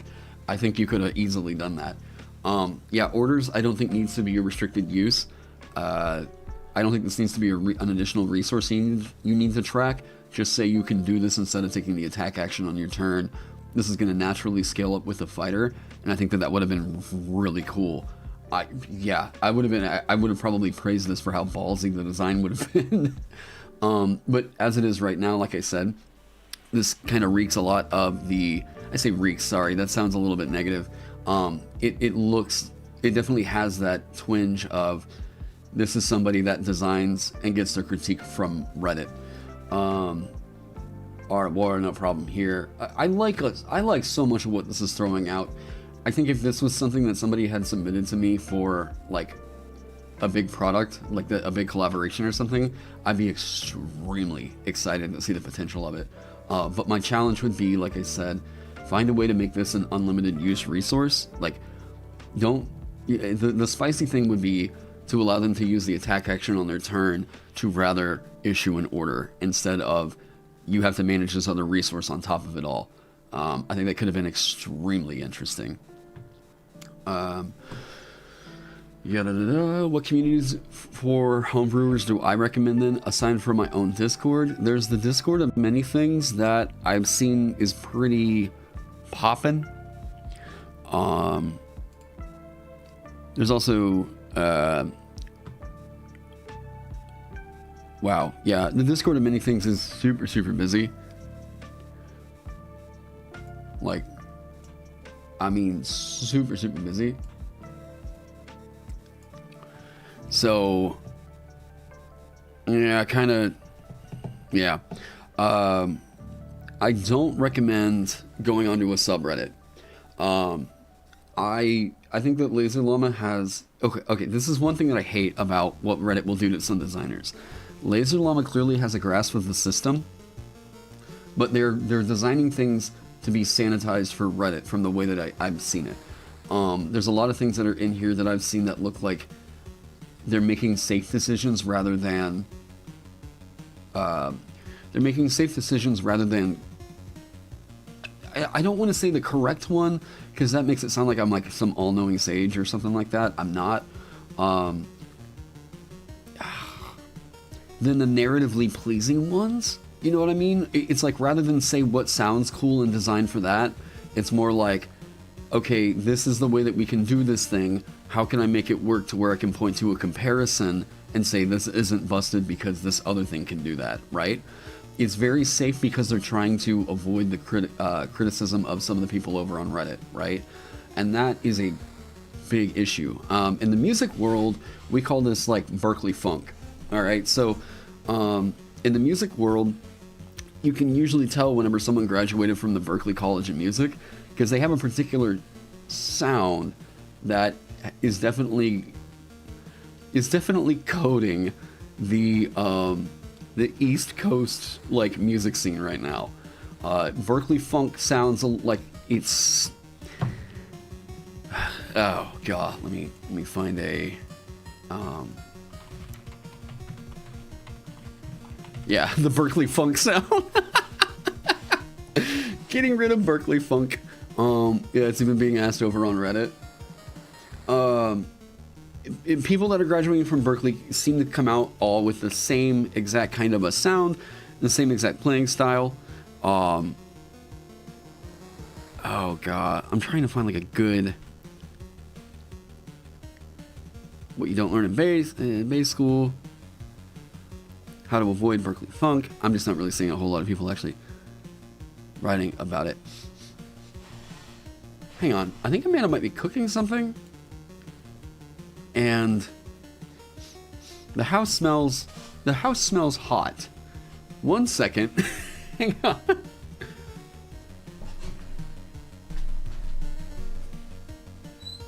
Here, are you cooking something?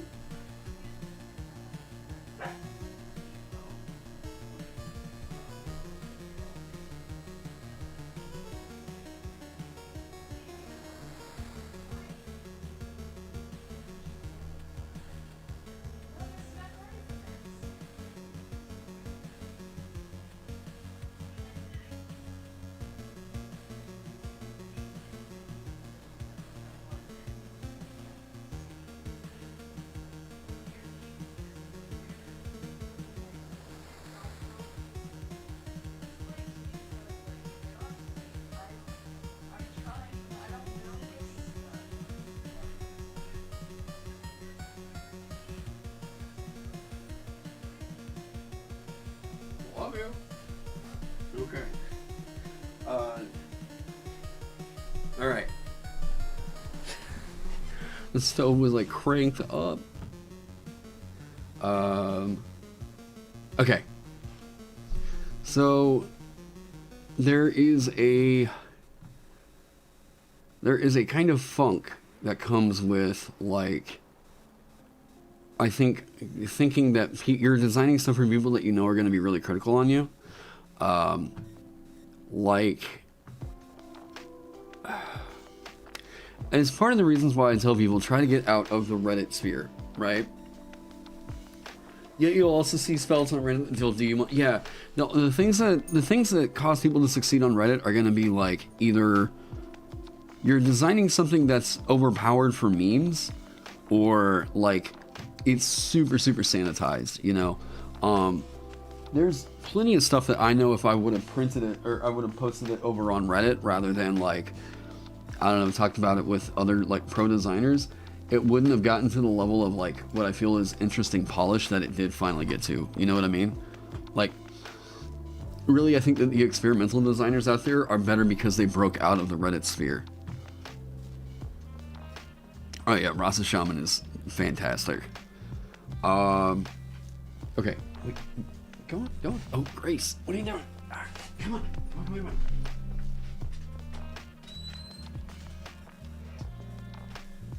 Okay. Oh man.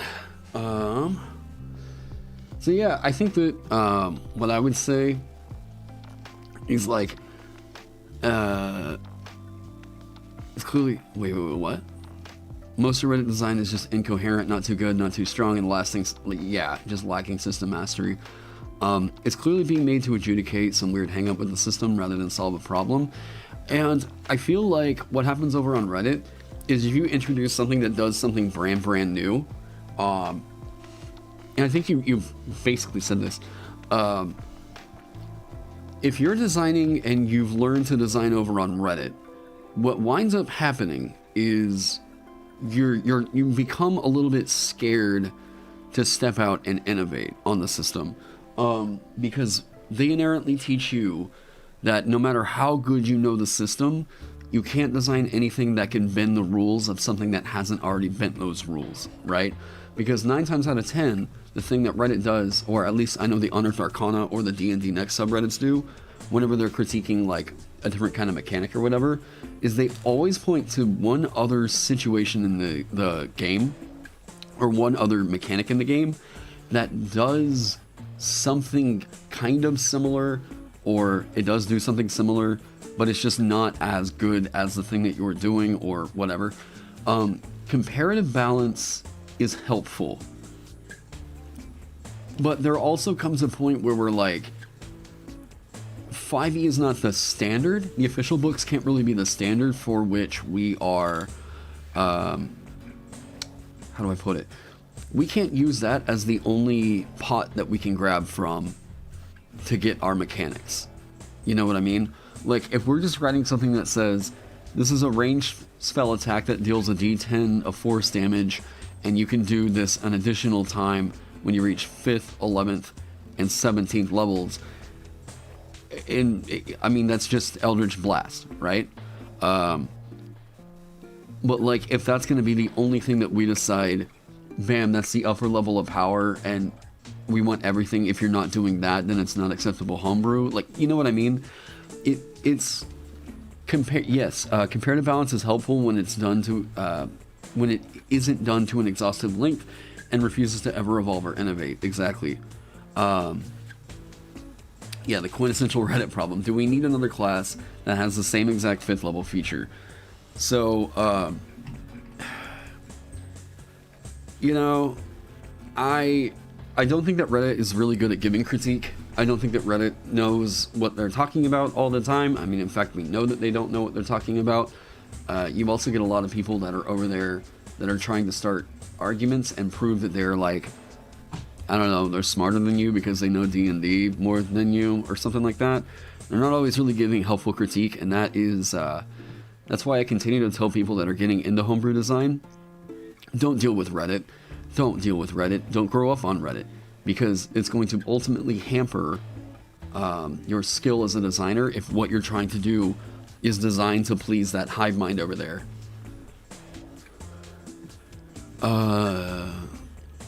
Your guess is that most people are afraid of breaking the game. I've been a cat.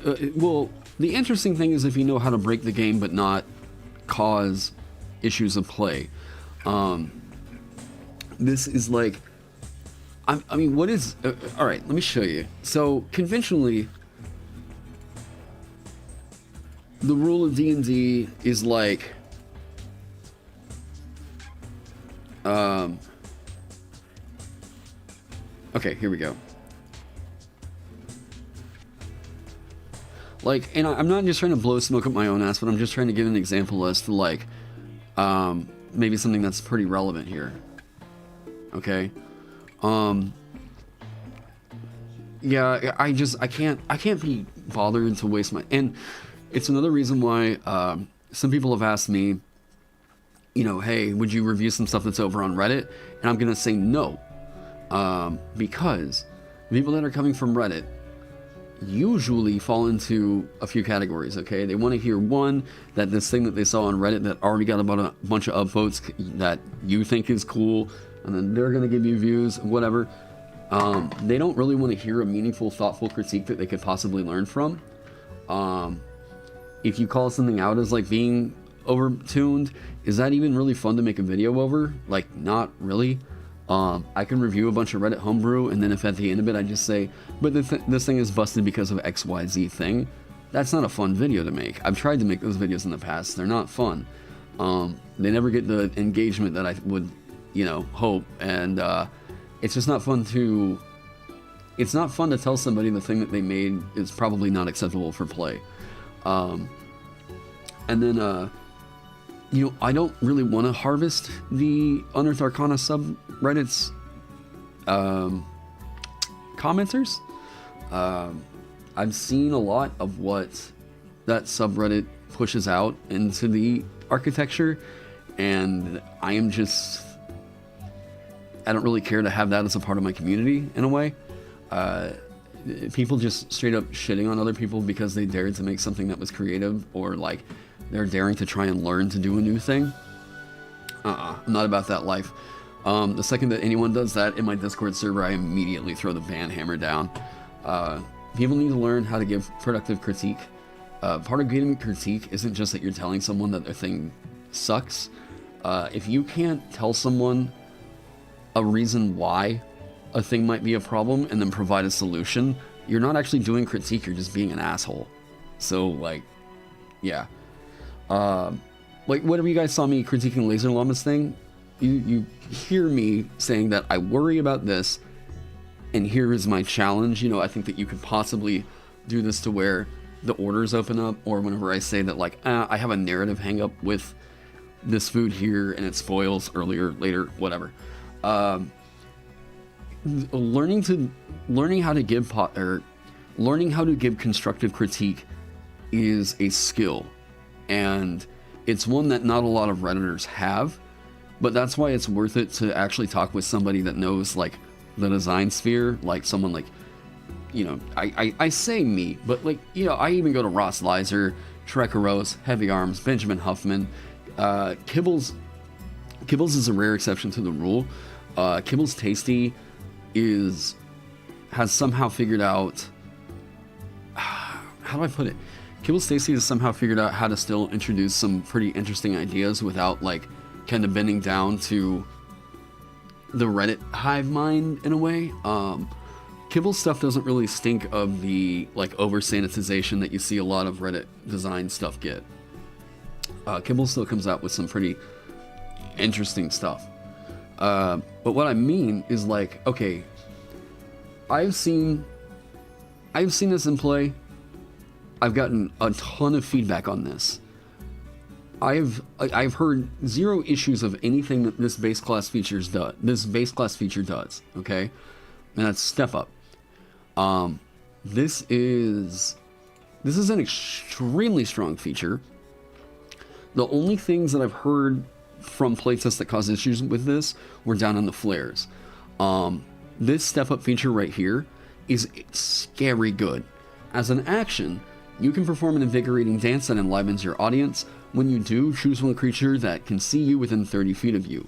After you use this action, the chosen creature can immediately move up to its action and take one action. Okay, or move up to its speed, wow, and take one action. A creature that has already been targeted by this feature can't be the target of it again until you finish a long rest. When you reach 9th level in this class, you can target a creature that has already been targeted when you finish a short or long rest, okay? Now, I think that still, I could have brought this down to where it was just a short rest here at 2nd level, but I was pretty hesitant about what this could dish out, because these dance flares are already super, super good. If I would have just made it to where you are the battery for your team getting all these extra actions, I think this would have been so damn bland. So I had to make it to where you couldn't use this a ton but you are essentially action surge the class, right? I am everybody else's additional actions. If I would have posted this up on Reddit, I can't even imagine how this would have gotten treated, okay? I've gotten all kinds of playtest feedback on this. I've seen this in live streams getting played. I've had people DMs message me back just saying, like, this is exactly what they wish the thing would do. The dancer has gotten rave reviews, but I know for a fact, if I would have published this over on Reddit, I would have been fucking flayed in the streets. Because that's just the way that they react to content. It's just the way that they react to content that does anything that isn't already existing in the game. Reddit doesn't want innovative mechanics. They want something that has just a brand new coat of paint. That's it. That's it. If you make the paladin and just make it an arcane spellcaster instead, and have it use intelligence, you know, then like they're gonna be like, yeah, this is awesome. Oh, it's like I can't do this in the whatever. A lot of it comes down to aesthetic. Your stuff would do better than expected purely on polish. That polish is something that I had to learn as a graphic designer that not many other creators will get. You know, I went to college for 3 years to do graphic design, finished out my degree in, you know, music, but 3 years of my college experience were in graphic design, right? So I fortunately got to learn things like InDesign, Photoshop, and all that stuff. Let me save that.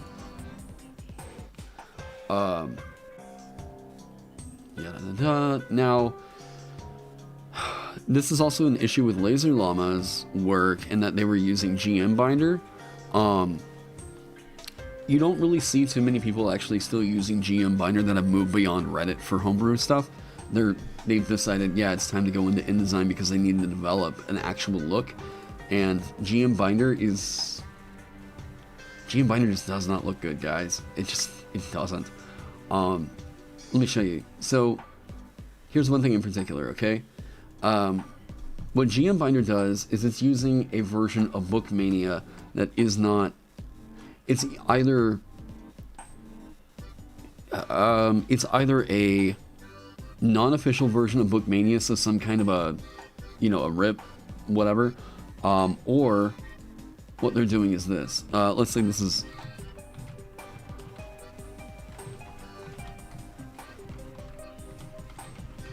Okay, so looking at Laser Llama stuff on there, italics in Bookmania have a particular look. Okay? Boom, like that. What I was kind of calling out was the look of skewing versus actual italics. Here's what skewing does. Okay? So, skewing, it just sort of tilts everything rather than an actual different typeface that keeps the structure of the letter still in thought, right? There's odd portions of this that look thinner compared to this up here. Like I can see in the C, this top, wow, I'm forgetting all my terminology right now. Anyways, this top portion of the C looks just generally thinner than the C up here. There's also something funky happening with the A. And I'm not sure what. Actually, let me do this. I can do... Boom, boom. It's not the tracking. This will be the distance. Nope, nope. How about this?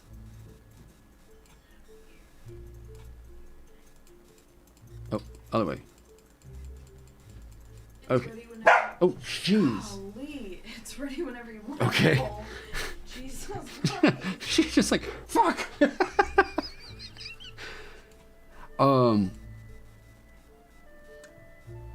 Oh, there's something weird happening with the... Like, I'm trying to replicate the look of the italics. And it's not. Skewing doesn't give you the look that you need to imitate the italics, and that's what it seems to be doing over on GM Binder.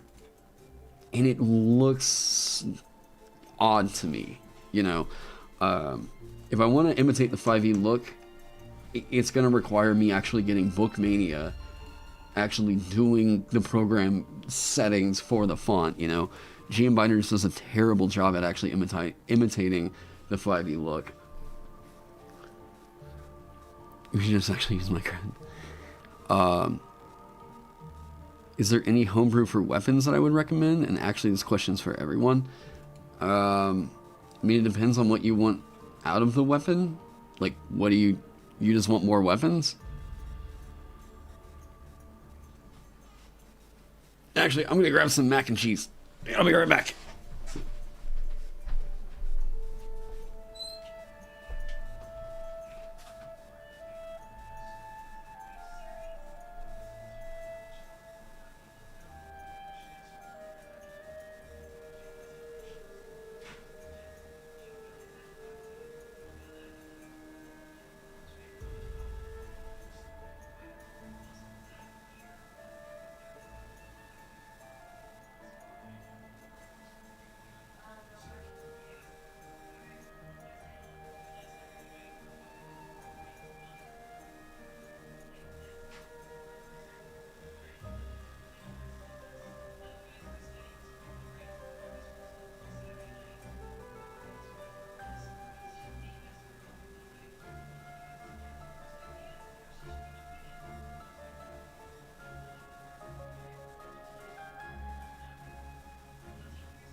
Grace.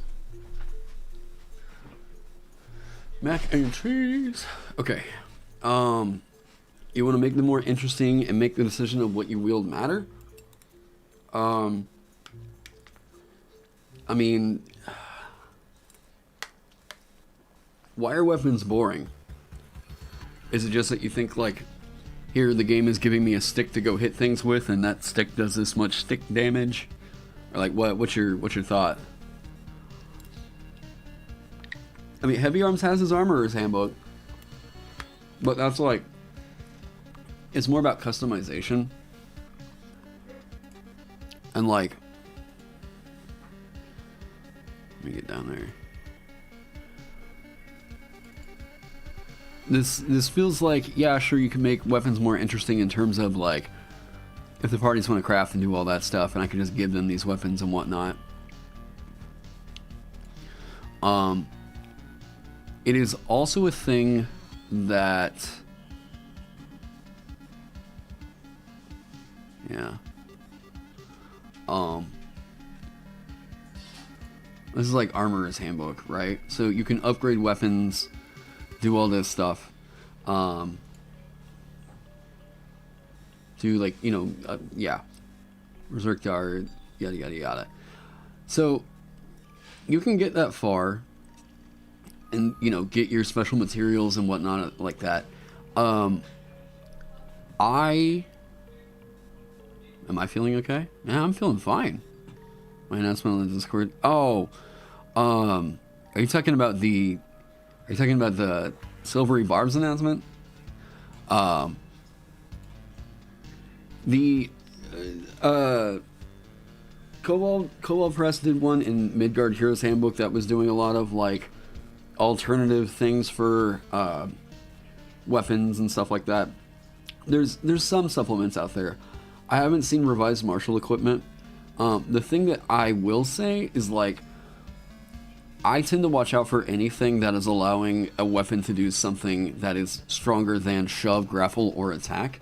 So just, that's like my suggestion, is like, if you want to do your comparative analysis and make sure that something doesn't feel like it's just straight up better than one of those three things, or dodge, like, Jesus Christ, if it's better than dodge, it probably needs to be reeled back. Weapons need more meaningful differentiation, you think?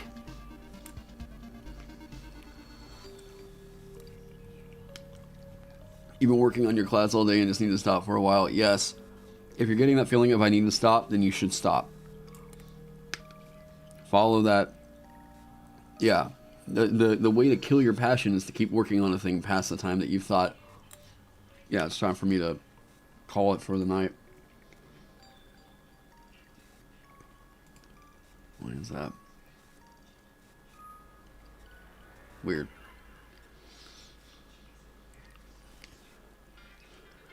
Have I checked out any of the character options from Exploring Everon? If so, what do I think about them?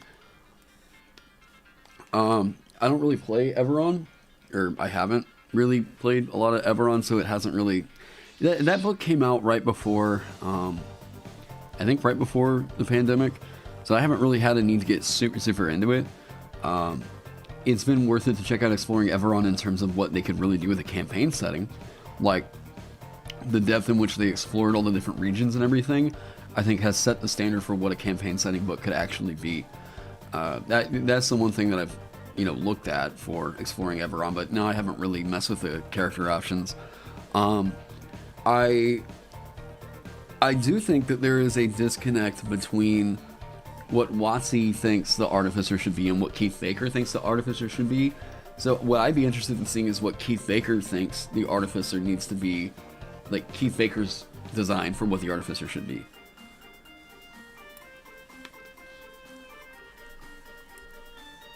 Yeah, breaks are seriously important. Like, even whenever I'm up there teaching at school, I at least get something of about a 5-minute break in between each class. And that is like, it's very important for you to keep timing yourself. Like they give me this counter right up here that tells me, I've been live streaming for 2 hours, 15 minutes or something.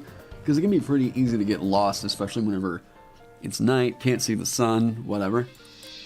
So, it is extremely important, no matter what you're doing in content creation, to also remember to keep taking breaks. You will burn out so quick if you just do nothing but work.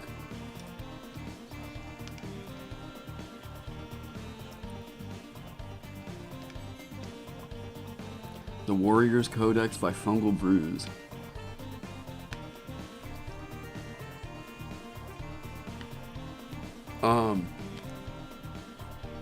And I don't have a problem with that, RPG Chronicler. Like, I think that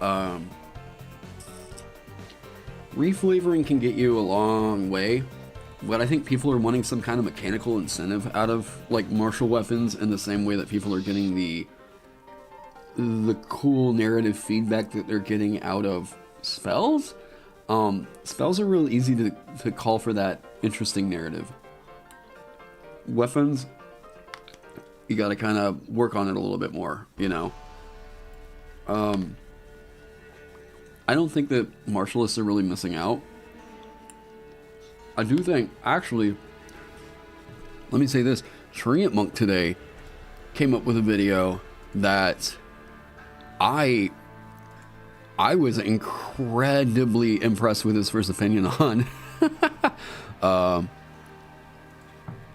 And I actually very much agree with this. Where's it at? By the way, if you're watching me and you haven't subbed to Treant Monk, go check out his channel, okay? Okay.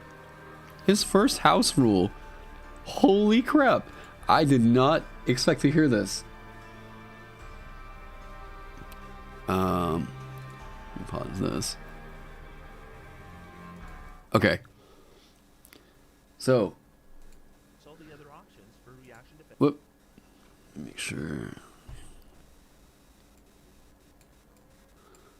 You guys tell me if this is going to be too quiet.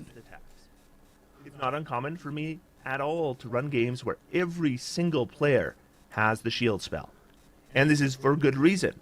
Because they feel they need it. Of course they need it. Because with a shield spell in the game, that's what you have to bounce for. And if you bounce for that, then the characters kind of have to have it. I've seen and participated in multiple discussions on how to fix the shield spell, because there seems to be at least a majority of players and DMs of the opinion the shield spell is probably bad for the game as it is now. Maybe it should provide a lower bonus. Maybe it should be a higher level. Maybe it should only block a single attack. But you know what? There is a simpler solution. And I'm here to tell you I have playtested this, and it's fine. No shield spell. Done. Whoa. Shield is gone. You can't take it. The monsters won't have it. It doesn't exist. Honestly and truly, I found the game is just better without this spell entirely. I 100% agree. I 100% agree. This is just me as a designer. Like, the wizard needs to be a glass cannon. You need to, your job, your design is intrinsically around the idea that I am in the back line, I am going to be casting spells, yada yada yada. If you want to be a Gish, then that class option should probably be structured to support, whatever. We can make a class option that can do that, right? But like, if you're the kind of person that says, I want to take, where do we go? Oh wait, there we go. If you're saying that like, I want to play a wizard and I want to play them in the front line and I want to do XYZ thing, it's like, can you do that? Like, but why? I mean, why? Like, RPG Chronicler, you don't like banning stuff. I'll disagree to an extent unless it's due to lore reasons. You dislike banning stuff? Like, I'm not saying that I like banning stuff. I'm not saying that I like banning anything, but what I am saying is that I can recognize, like, this spell becomes too good to where it's just, there's no reason every player should not be picking this thing up. This is, like, one of the best reactions that you can get in the entire game. And I'm not even talking about comparative analysis or anything here. What this does for stats is too good. And I will 100% agree with Treant Monk that shield should probably just be removed from the game. It's going to inspire a lot more spell choice for all the different wizards, other than just looking at your first level and saying, well, okay, so I'm going to get shield and then 3 other spells, right? It needs to go away. We can nerf shield all day long, but like, it doesn't. It is a mechanic that we can point to in the same way that, by the way, and I swear to God, like, I'm only saying this because it supports my point here. The way that I'm looking at Silvery Barbs is like, this spell is, we're going to have the shield problem. It's going to be too good not to pick up. No, it's not a Silvery Slope. This is the one spell that we're making the suggestion for this. Absorb Elements does get a chance to shine. And like, does that become the new, like, we have to default pick that up? I don't think so. Shield's effect is just so impactful. But the power of shield comes down to, like, it is good at doing this one thing really, really well. It is good at the defensive oh shit button for that one round. And it is super damn good at doing that. But the problem is, it's almost too good at doing that for every other character, right? So if I went, like... so what will spellcasters have for reactions then? Curious. Reactions to cast spells should be reserved for very, very powerful spells, like counter spell. And it needs to act that way because of just the narrative of spellcasting, right? I could go so far as to say, I don't know that, well, I mean, there's mage armor, but shield also works on top of mage armor. Shield's problem is that it's just so good on everybody. Like, this is a flat increase to your AC. So good. If you went, like, if we went so far as to say that, like, spells should not be cast as reactions unless they are 3rd level and above, maybe. I don't know that that's exactly what we should do. But, like, I do think the fact of you can cast this spell and you don't have to pref the thing.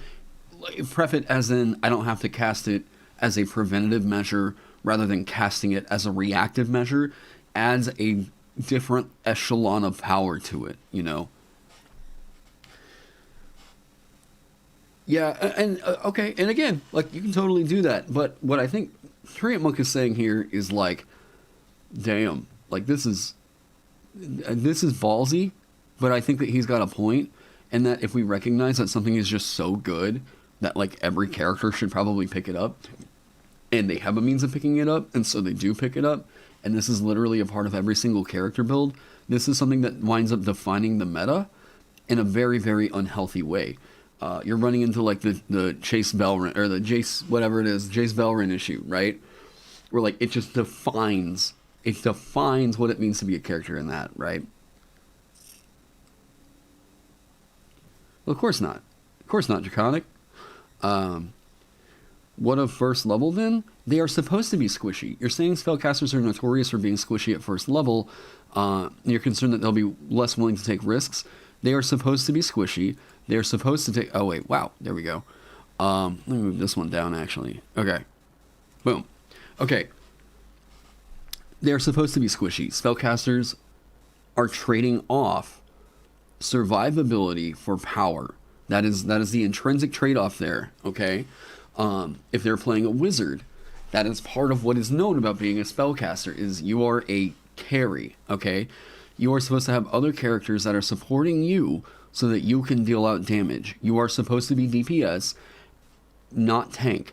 That's where Barbarian, Paladin, Fighter, to some extent Ranger, that's where those are all supposed to shine.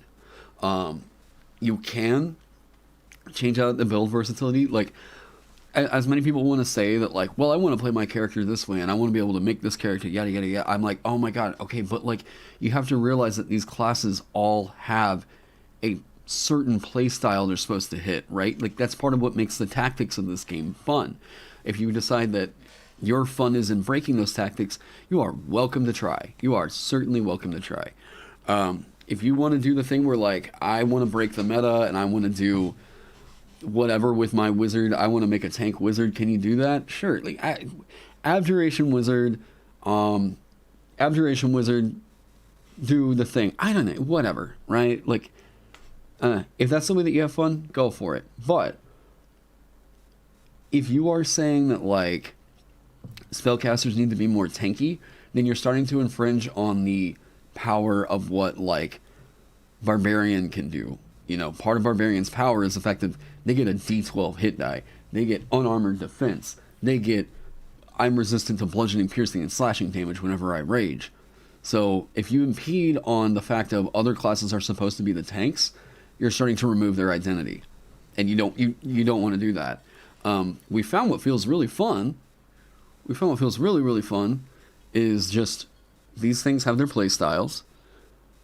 And it feels good. Like, you feel good. I'm going to kind of shrink the font because that is... Yeah, a sec. The font's not really displaying all that well for the chat. Here we go. That should be better. Where are we going? There we go.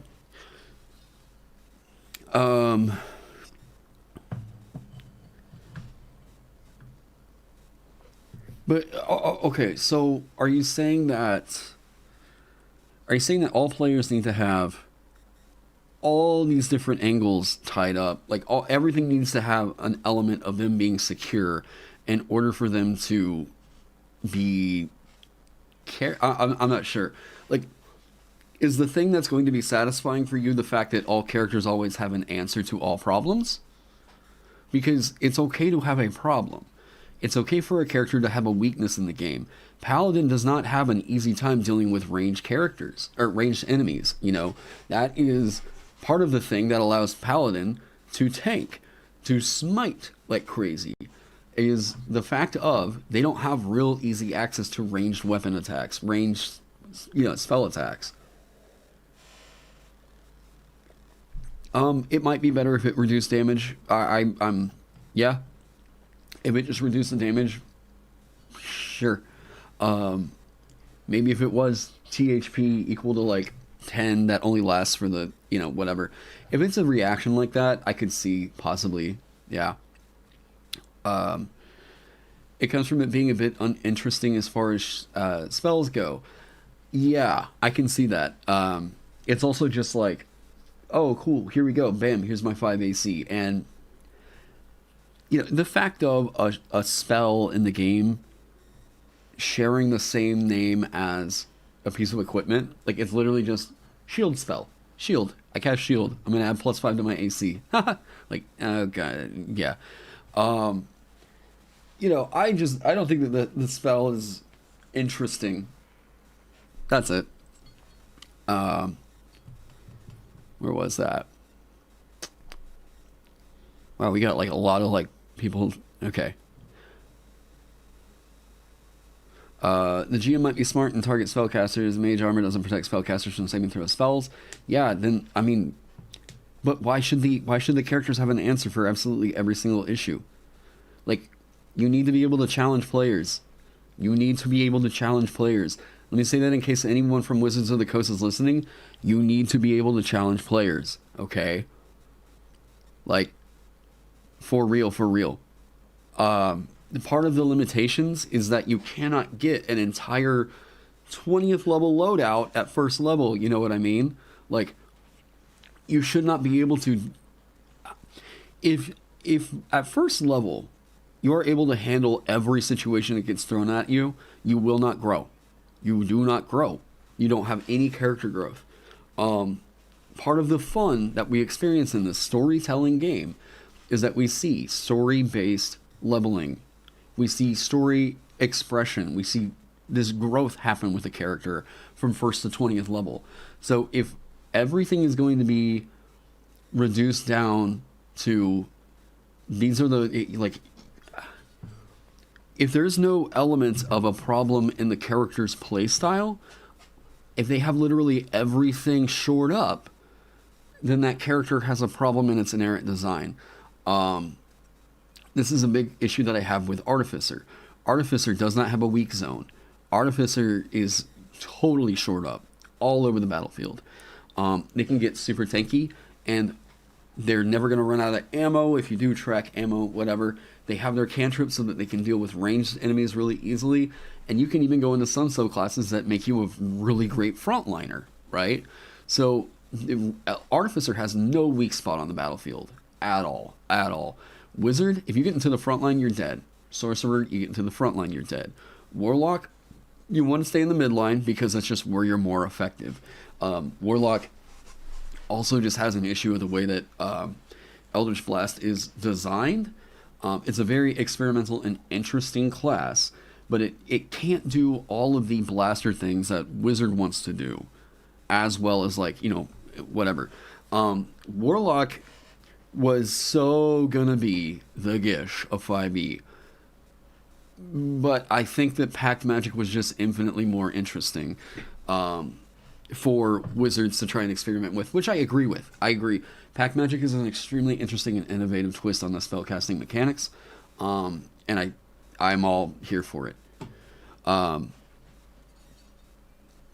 if you look at Cleric is really, really damn good, okay? But Cleric's spell list is pretty reduced down to, until you get into a little bit later levels, pretty reduced down to straight up support and radiant damage. These are the two things it does really, really well, okay? And radiant damage is a good type of damage to be dealing out, sure, absolutely. But Cleric's power doesn't really hit what a wizard can dish out.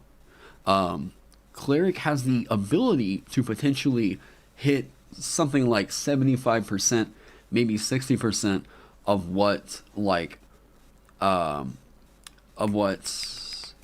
wizard can do with like light domain, but it's at most what you're going to get is the red mage. You're going to get the red mage that's very good at theurgy stuff.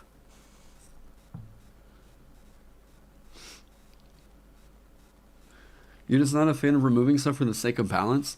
Okay. Good balance will make your game last much longer. The reason why people stop playing certain games is because something about the game... balance directly influences replayability, okay? Once you start to figure out that,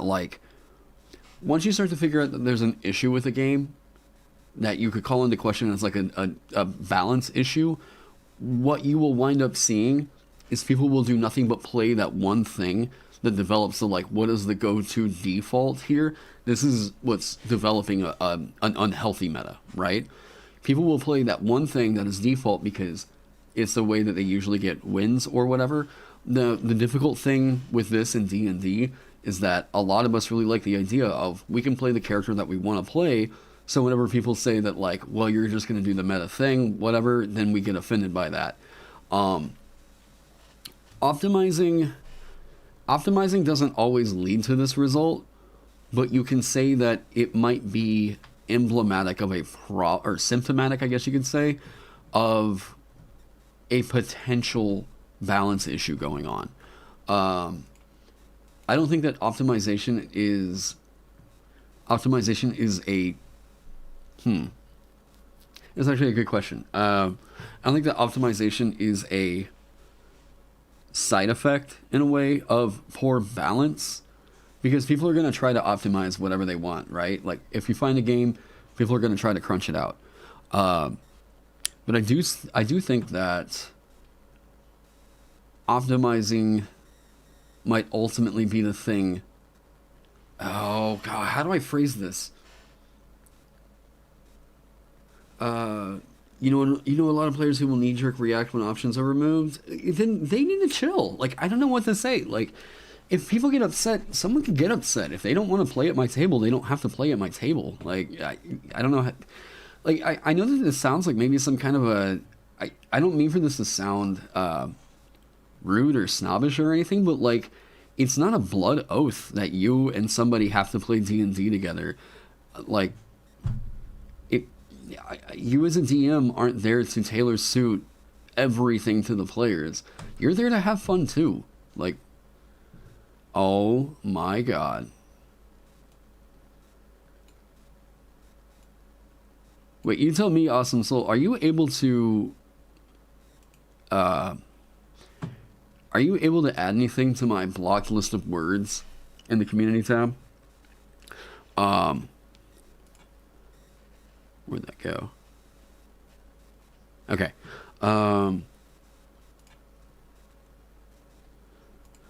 So, okay, what I mean by this is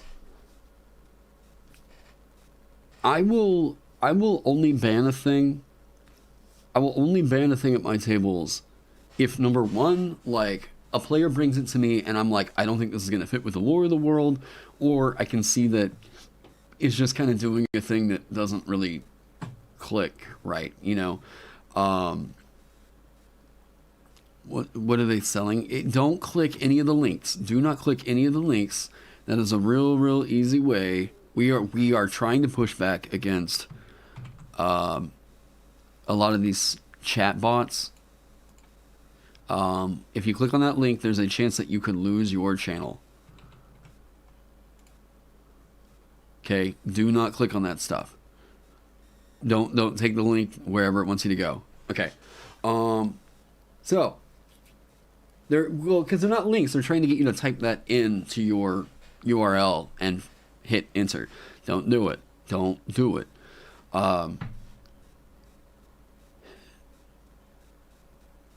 Well, okay, so JM said, I mean, the same could be said of the players who look for loopholes or degenerate playstyles and character designs. The just don't play is good advice, but it's still something you have to consider. Like, what do you mean? Wow. Another one. Are we serious? Yeah, I have never seen them this aggressive.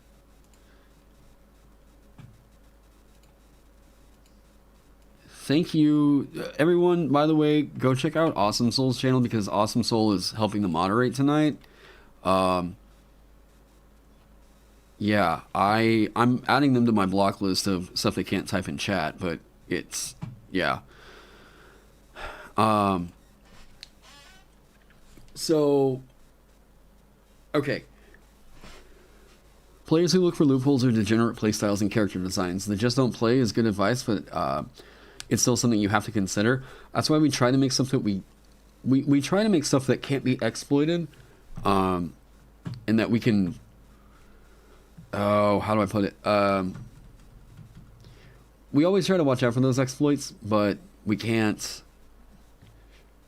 I mean, we can't always count on someone doing something like, I'm going to cast Charm Person and use this to try and seduce people in town. You know, like, does that mean that we need to remove Charm Person? No, it just means that, like, if that's the thing that people want to do with their game, that's what they want to do. And, like, we hope that they won't do it, like, we hope that they won't do it in a way that freaks people out or, you know, makes them have a really uncomfortable time with it. Yes, this is ridiculous. I haven't seen the bots be this aggressive at any point. So, I can give you a thing like Fright. I mean, the fact of we give somebody a dagger in a game comes with a little bit of trust, even with that. In that, here's the weapon you're being given. Here's the item you are being given that you can influence the game with. There's a lot of real creepy shit people can do with a dagger in the game, okay? There's a lot of real malicious stuff people can be doing with a dagger in the game. But it's about that level of comfort, and, like, this is the kind of game that we want to play. We want to have that conversation.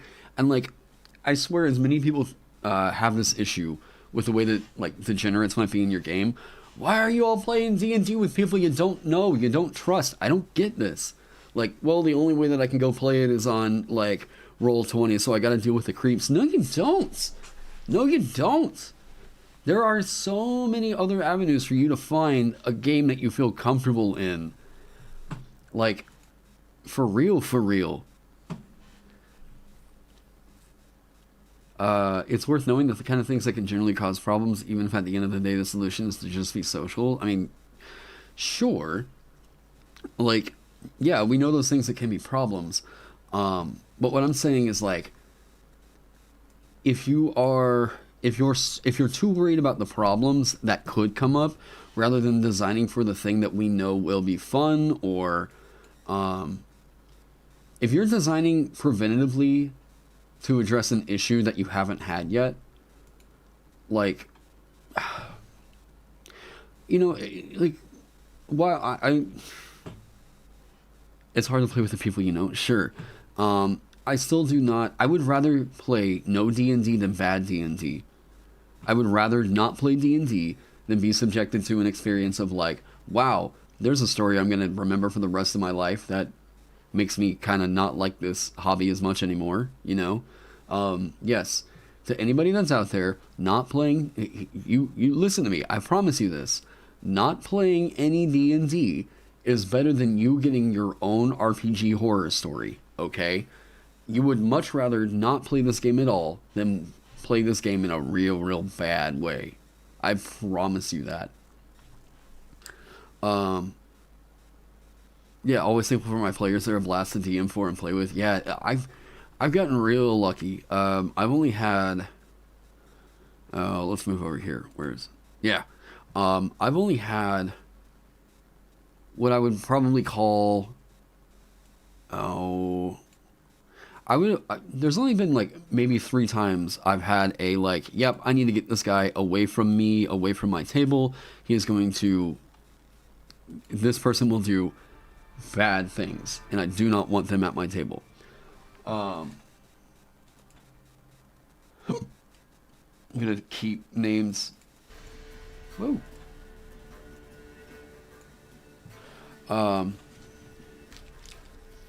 You know, I've only ever kicked somebody off my table once because they sexually harassed an NPC, and not in a, like, you know, oh crap, you can't really even see that. There we go. I will get into that, Camus. It's not off topic. The person wasn't just, like, sexually harassing them. It was also they had made other players feel extremely uncomfortable at the table that night, and they were overriding them in terms of, like, here's what I want to do at the table, and this person was doing everything they could to not let anybody else have fun with the game, like interrupting what they were saying, interrupting what they were doing, whatever. It all started out, I had done this as a Halloween campaign.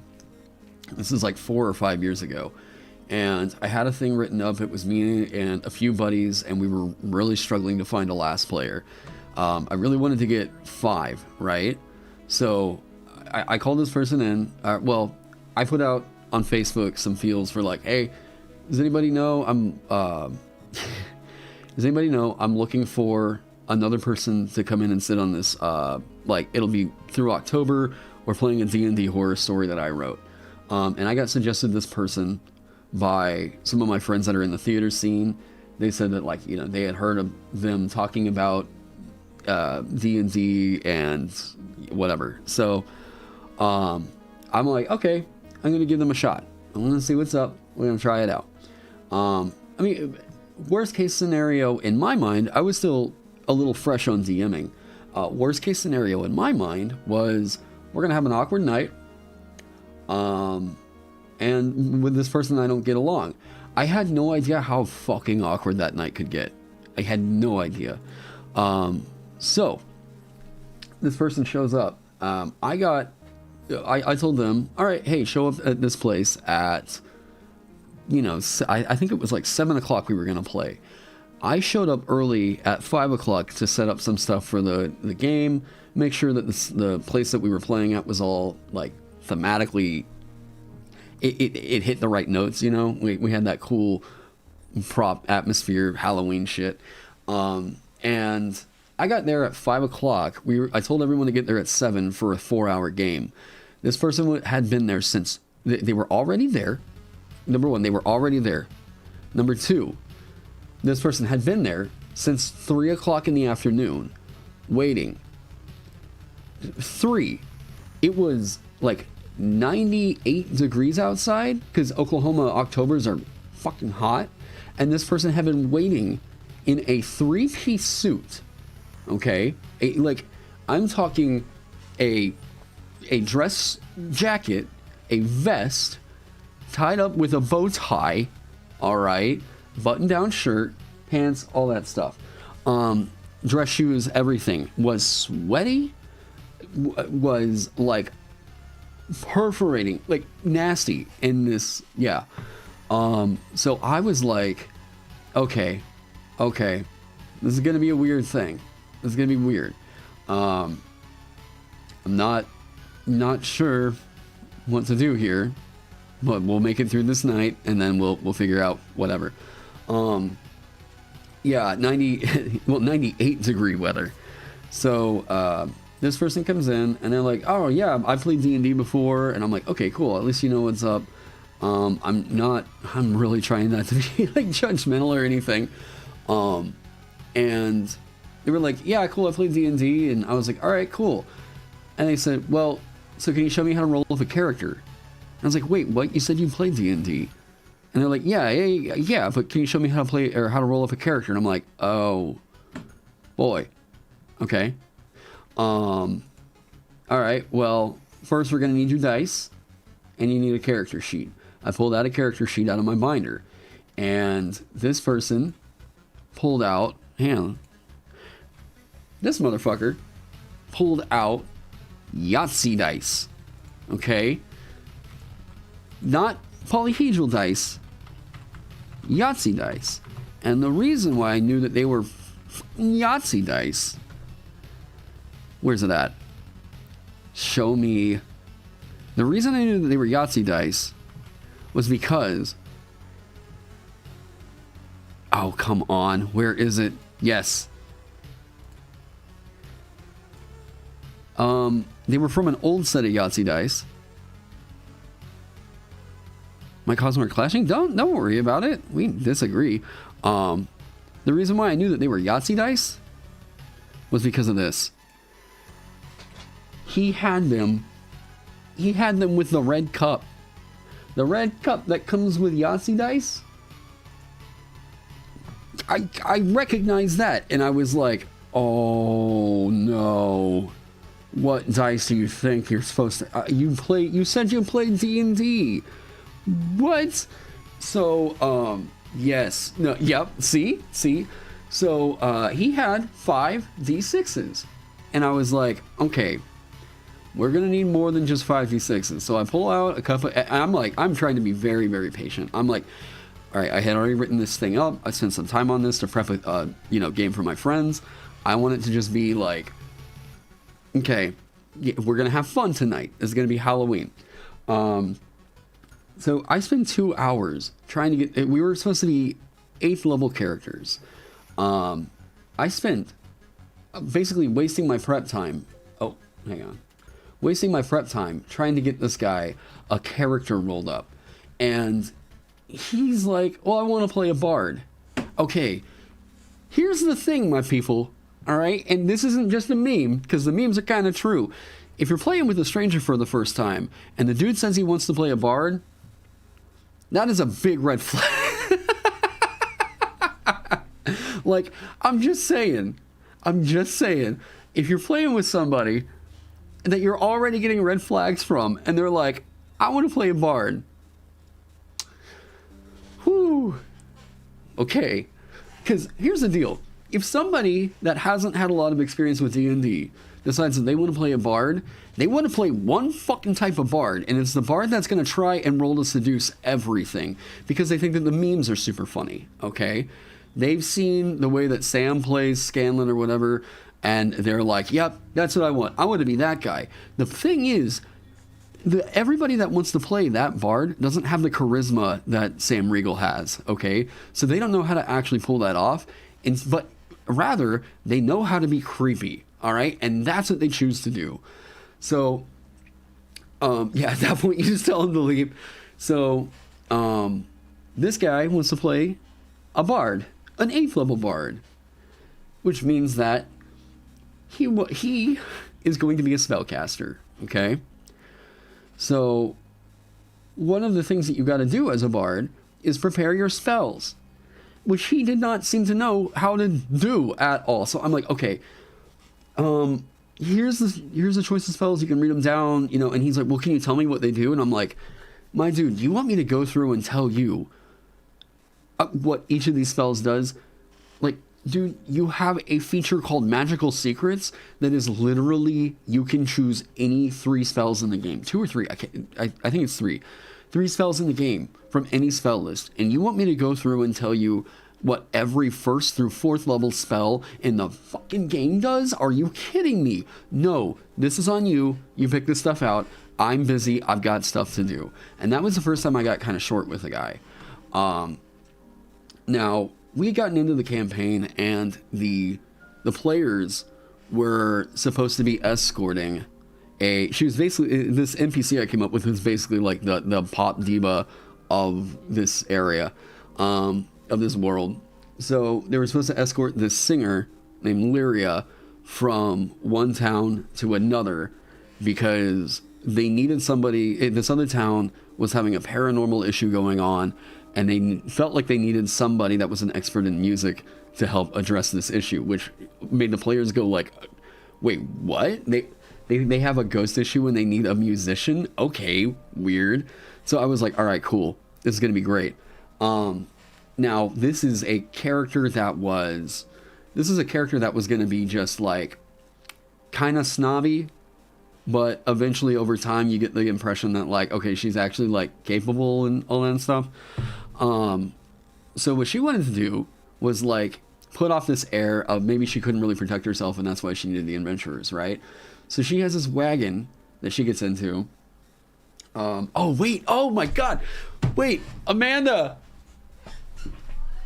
Okay. Wait. You got to come help me out with this stream and keep me on track, okay? Because it's about the fucking bard on Halloween. It's about the what? Remember the bard from the Halloween campaign? Oh, the neck composer? Yes. I'm trying to recall all the stuff that went down with that. Oh gosh. Okay. Okay, so, but let me kind of get, because I'm at the part where, remember you all are in that tavern? Like at the very beginning? Yes. Okay, yeah. I'm just from the very beginning. You all were in the tavern, and you keep me on track if I recall something incorrectly, okay? Kat says hi, by the way. Hi. Because Amanda was there. She was a player for this. Yes. Okay? So, this guy, I gave everybody their, like, 80s movie montage of, like, we're going to go around and introduce the characters, right? This guy, for his character, number one, I can't pronounce his fucking name anymore. Zawilius or something like that. It had more, yeah. Whose character? Don't say his name. Oh, okay. Or their name. Anyways. You remember who the person I wound up kicking from the campaign? Oh, Oh Yes. my word. Yes, that's the story I'm telling. Oh my god. That's the one I'm trying to recall. Okay. Okay, so Okay. whenever I tell you you can get really, really bad D&D, I'm promising you D&D can be very, very bad. Did you tell them how they showed up? Yes, I that's the point of where I've already gotten past that. Okay. So so you got to their introduction? that's where I'm at right now. Okay. Okay. So God. while we are, I'm giving everybody their like camera's gonna pan around and like, hey, I'm this character and this is whatever. This person says, what was it? I'm gonna pee my pants. Or I pour my drink into my lap to make it look like I peed my pants. and I'm going to stand up and say, I am Zoeliers or whatever their fucking name was. I don't remember. And I am just sitting there like, okay, what do I do with this? Like everybody else is there because we're used to playing D&D a certain way, and like this person is there to fuck around and like. You're the only one that we did like. That we didn't know. Didn't know, right? Yeah, because it was one of my buddies. All of us had our own like vibe, kind of going on with each other and everything. Yeah. So we all knew how we played. The chemistry was, But it was one of my buddies that was in the theater scene that was like, "Oh, this person's has played D&D, haven't it?" Right? So that's. I didn't vet them. Well, I thought that by vetting them it was, this. Anyways, I thought one of my buddies. I thought one of my buddies giving me the heads up was going to be, yeah, sure, this is me vetting them, right? The stream is not twice as good.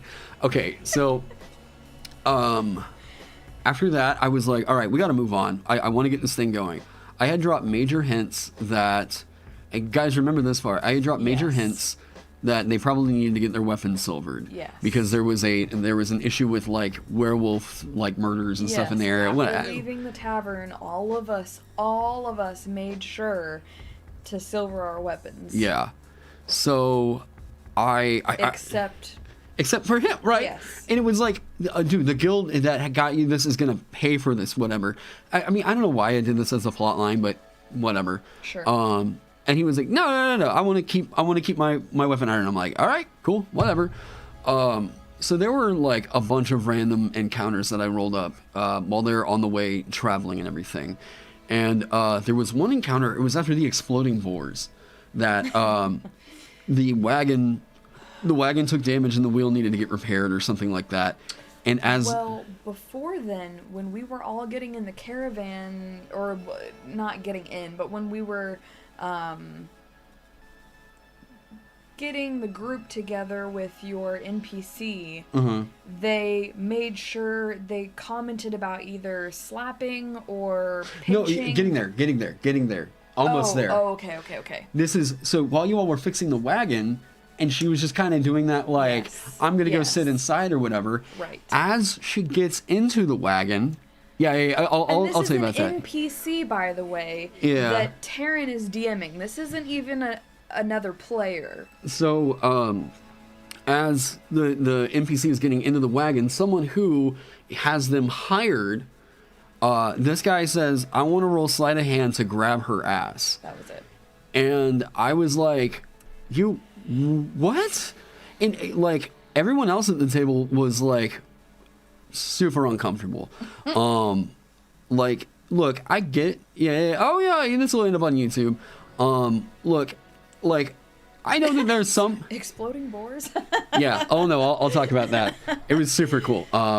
Yeah, they were reanimated boars that blew up with like pus and everything. It was cool. It was cool. So, look, I'm not playing D&D to write erotic fiction with my friends, okay? I get all that excitement in other areas of my life, my dudes. If you're playing D&D for that reason, because like it's what does it for you, you got to find that fulfillment in another area of your life, because you're going to wind up losing out on opportunities to play D&D if you keep forcing that on other people. All right, that's what I'll say on that. But so this guy does this, and I was like, I worked it out in my head where I was like, what the hell do I do about this? And I was like, I don't know, roll sleight of hand, sure. he rolls it, and it's not great. And I was like, in my mind, I could do this. I could do, she's going to react of firing him, and then I tell this guy, get off my table right now. Right. That's going to be a confrontation I don't know that I want to have right now while everyone's having fun here. Right. So I was like, no, what I could do is, it's not, what's more funny is like, if this chick knows it and just ignores him, but you see it. And I was like, okay, so she... from what you can tell, she didn't notice. The entire party saw it, though.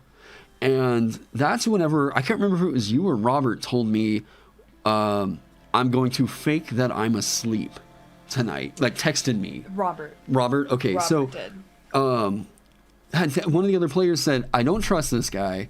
I'm going to fake that I'm asleep if he says that he's going to offer to sit on watch tonight. And I was like, cool, got that. Texted me that, okay? This is how uncomfortable this guy was making the other players feel, that they were texting me, how do we deal with this issue, right? Like, in that moment, hindsight's 20/20. In that moment, you're not sure how to handle it. Well, because this person was just really awkward anyway, from Right. the beginning, so everyone is just kind of in this weird Well, and like, space. and I had thought that he might be autistic. And, right, I think a lot of us felt something Well, and similar, we- or not socially very adept, Right. and so I was like be okay nice. with like giving the leeway there Right. until it got to that point. Right. And then I found out later on from other people, this person is not autistic. They like fucking with people, and anyways, so it was a really, really tricky thing. Okay, so and we tried to handle it like adults, So after that, it was the night, and they were going to have to post up. And I knew in my mind there's going to be a werewolf attack because I had foreshadowed it earlier. All right, there's going to be 2 werewolves. They're going to attack, 3 actually, because you all were silvering the weapons, and they made it clear, like they, for whatever reason, refused to Yeah. silver their weapon. Like, I don't know. But this was such a like penultimate. Oh my god, yes, wow. That's what made this like the story to remember in my mind. Seriously. Was so Robert or Amanda, I can't remember, had told me that they weren't going to go to sleep that night. They were going to fake that they were and watch and make sure that this dude was, actually doing watch. So sure as shit, who offers to go for the first watch? This guy. And tells me that, literally tells me that, no, it's not going there, Tin Can. Don't worry about that. Yeah, when Halloween got actually spooky. Tells me that instead of staying up to keep watch, he's going to act like he is and actually go to sleep. Now, I as a DM would be, because I think somebody else might have already been taking watch, but the fact that Yeah, Robert I had think told me I that. was Yeah. too. I can't remember. So Robert had told me that he was going to keep watch instead of going to sleep. And I think you were actually already up. Yeah. But in that instance, Robert was like, cool, I'm going to get up and go tie this motherfucker to a rock. And I was like, and you could tell he was like, wait, what? And I was like, he texted me, hey, man, they don't trust you, you whatever. Yep. Ties him up to a rock, succeeds on the checks and all that stuff. And this guy's like, no, wait, I wake up. And I'm like, dude, you're medicated. So, Yep. and this is also me as a younger DM, so I may not have handled this very well, but like, I'm just saying that this is what happened. And the party had a confrontation with him, even said like, okay, whatever, like untie me. It could hear like werewolves howling or what the hell ever. I forget exactly how it wound up. Yeah, it was but- something about because the werewolves were actually coming and we needed the help fighting. Yeah. So we were like, okay, well, if you are going to fight with us, this is your chance to prove Yeah. that we can trust you. You're out here supposed to be on watch and you're asleep and Right. whatever.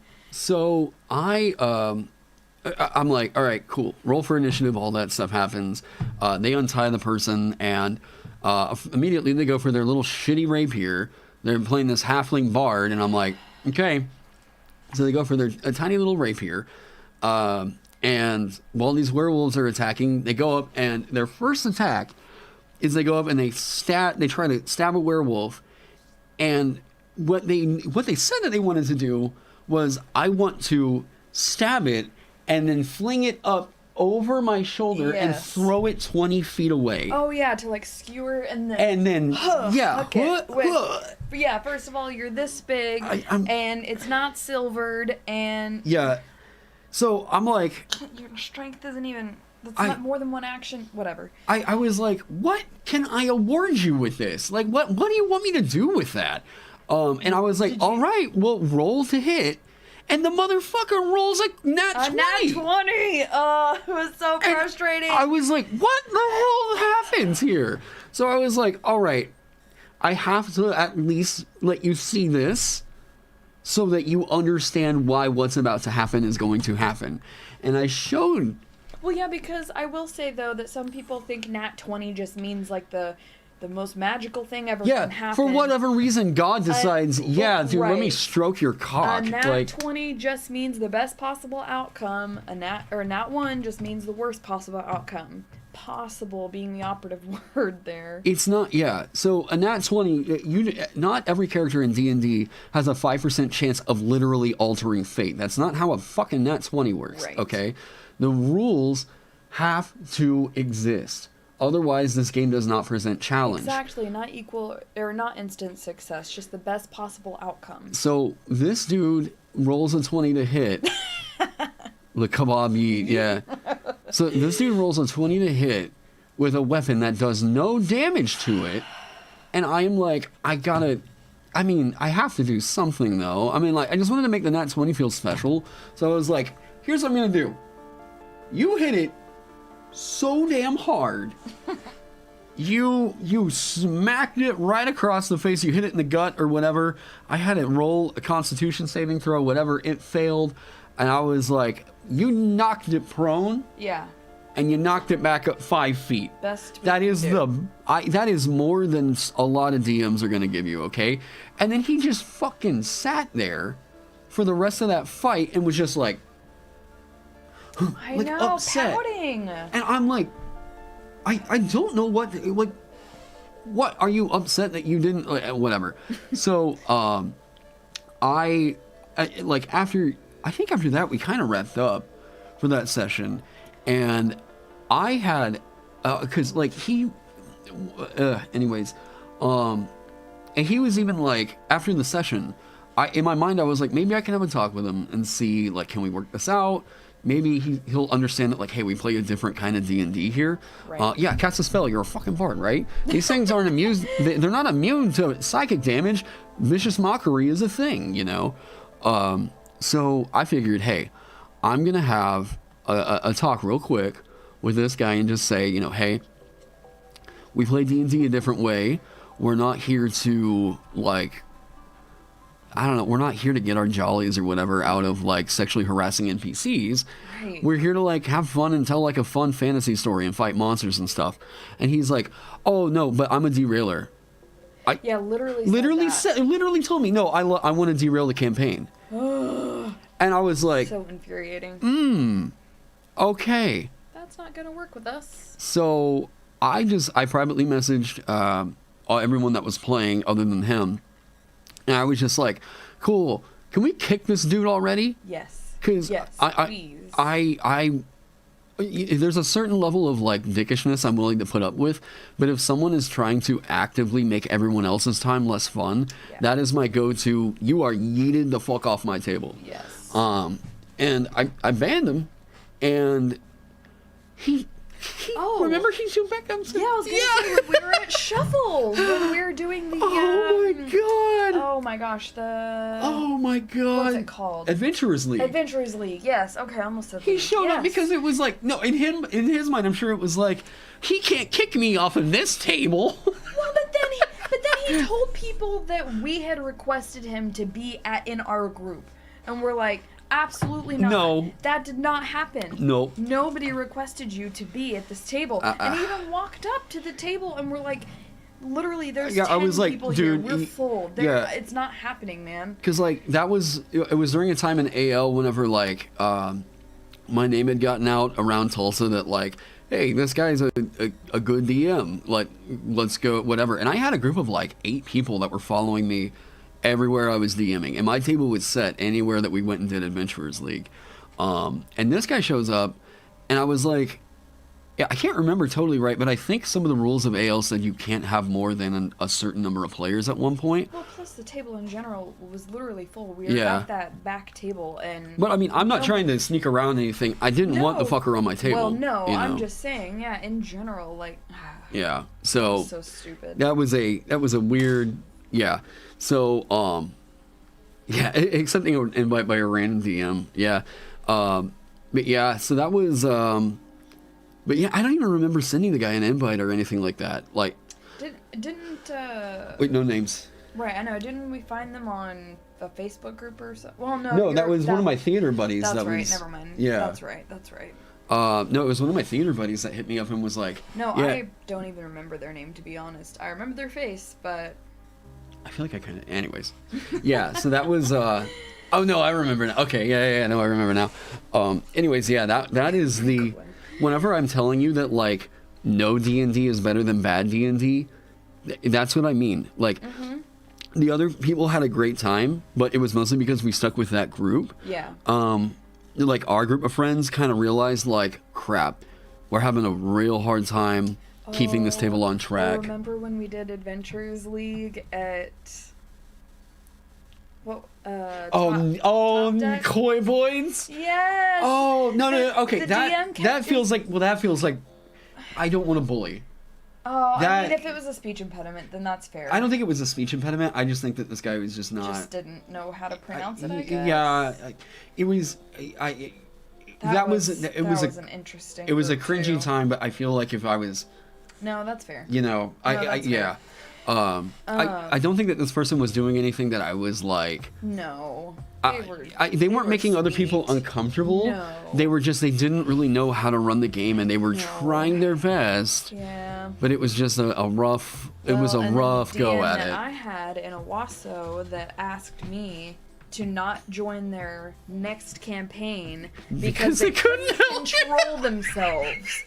I was married at the time. They couldn't. Literally had this person ask me after we had wrapped up a campaign to not join the next one because they couldn't control themselves at the table. It was you and then it was you and another girl that he told that to, right? I don't think so. I thought it was you and No. Mm-mm. No? Oh. Well. No, she was never in that group. Yeah. I mean, she hung around, but no, she was never in that group. Yeah, Amanda got into D&D by playing with a group of guys in your 20s, I guess. Mm-hmm. Yeah. Like before me and her met. And this DM was, it basically told her, basically told her that he would not be able to have her back on the game because, well, first he made NPCs that were like hitting on your character. Yes, hitting on my character, and then was upset that me and a really good friend of mine, that our characters were like buddy-buddy. Yeah. And I made the mistake. FYI, if you have a pet, if you're playing something, you know, where well, you were playing a Beastmaster. Yeah, if you have a wolf or a horse or whatever it is, you control it. Don't let the DM have... Well, I mean, unless you trust them. Well, but it says you command the creature, so the easiest thing for it is like, yes, I'm going to control the creature. I was new, and I felt Wait, like so that he was... didn't let you control the fucking pet? No, I felt that was overwhelming, and I wanted it to have a little more, like, personality of its own, okay. rather than just me. So I made the mistake of saying, yeah, go ahead, that would be great. And you control my pet for me? Well, except for in combat, but used that as a way to separate me and my friend. They kept making the wolf, like, attack them and stuff like that, and...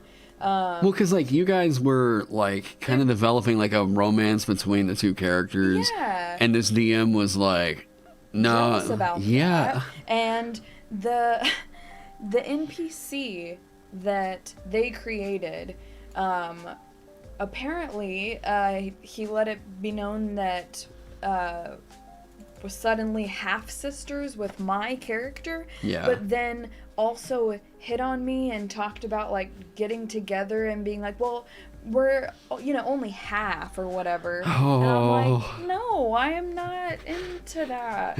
No thanks. Oh, help me, sister, I'm stuck in the dryer. And then God. And so then after that, when we went to play the Star Wars campaign, I was like, okay, well, to try to avoid that, because my character was bisexual or whatever, to try to avoid that, I'll say they're lesbians, so that doesn't... Oh my gosh, that didn't work either. I literally thought... called my character a bodacious... bodacious chiss or something like that. Oh, that'd be a waste of a really hot chiss. Oh She's my bodacious. God. Because I had mentioned in the past that, like, I've had some bad games, but Amanda's the one that's had to deal with, like, the kind of treatment that, like, I think some chicks get that isn't really, like, so, Yeah, a lot of us have had really weird encounters with either characters hitting on our characters, or the people or DM, like, hitting all kinds of awkward. Well, it was the thing that, like, okay, and again, I'm trying to, like, Star Wars campaign was dope. Also, we played an evil campaign. We played the Sith. Oh my god, it was awesome. Okay, so Frobster saying that he was a problem instead of waiting until he did something worse. And, okay, it's one thing to recognize that, but, like, it's another thing to, like, he is the problem, so he should be removing himself.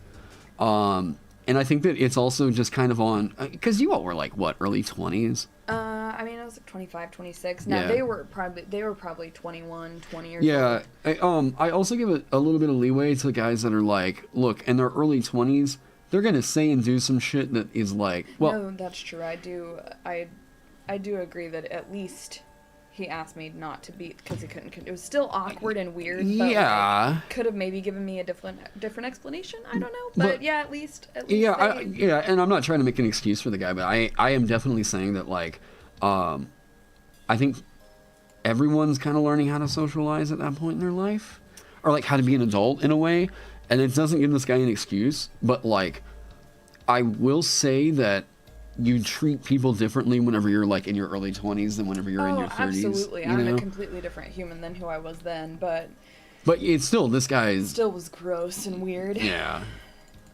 I hope he's taken a shower since then. God, I hope so too.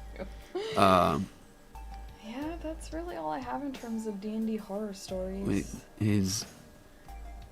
it is in my... Oh. Gotcha. Yeah, that's... and that's a whole other layer to that. Yes, we can. Playing Fallen Order, right? Oh, right on. Yeah, so that was, like I said, no D&D.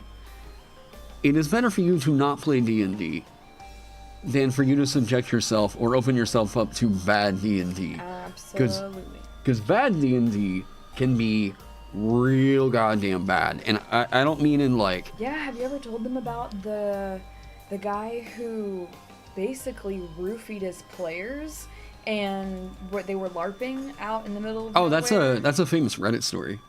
I assumed it was a real story. I don't know. No, I mean, it is a real story. Okay. Yeah, I didn't know if people had heard about that. Yeah, I think it was like the top of our RPG horror stories. Probably. That's insane. Yeah, it's about a group that was out LARPing, and they... I guess the DM or whoever was running it roofies them because they're supposed to be more like realistic, knocks them out and then like drags them to another room to like wake up mysteriously in. Yeah, let me see if I can find it. Lost my patience with it. LARP in the middle of nowhere. This was like one of the party members ended up like having a really bad reaction to it or something. Yeah, they had to go to the hospital. Yeah. But it was an RPG horror story. I know that for sure. Top all time. If anybody in chat remembers that, I'd love to find that link if you know where it is. Yeah, for sure. Because, yeah, this was... wild. I think it might not... It might have just been one of those YouTube videos where they list the... Found the group chat about trying to sleep with me. Yeah, because there was a YouTube channel that covered the horror stories, and it was on there somewhere. I definitely remember that. Anyways. Yeah, it exists somewhere, but yeah. That's the gist of it. How have you never heard about this? You did hear that story, Draconic Wolf. From what I remember, I think it took place in they found an abandoned, this is a LARP group that was super, super into LARPing. Yeah, the DM somehow, found some land or whatever that had, old ruins. It was abandoned. Yeah. And... But, it was abandoned, but the, I think it was on Crit Crab. Nice. Wait. Yes, I think it was on Crit Crab. Because it's a super famous...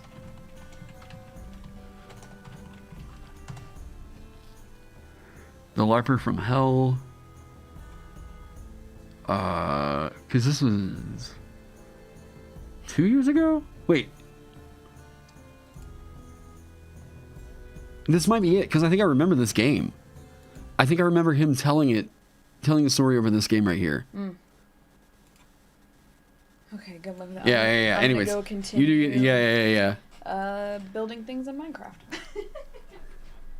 And Bye, everyone. Amanda's playing Minecraft for the first time in her entire life. Yeah. I'm currently building the actual house that we live in. Okay. Anyways, without further ado, roll post. I think this might be it. I've been into RPGs since I was but a youngster back in the early 80s. Since then, I've had the good fortune to have been involved in all sorts Yeah, I don't really want to play the whole thing, because it is pretty screwed up. I will... If you feel like checking it out,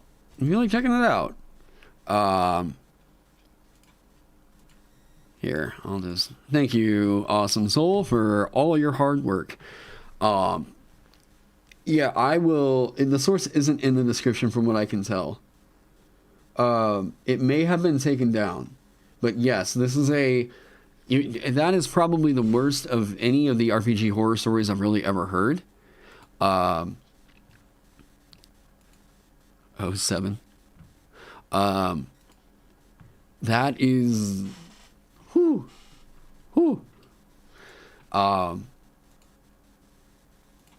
There we go.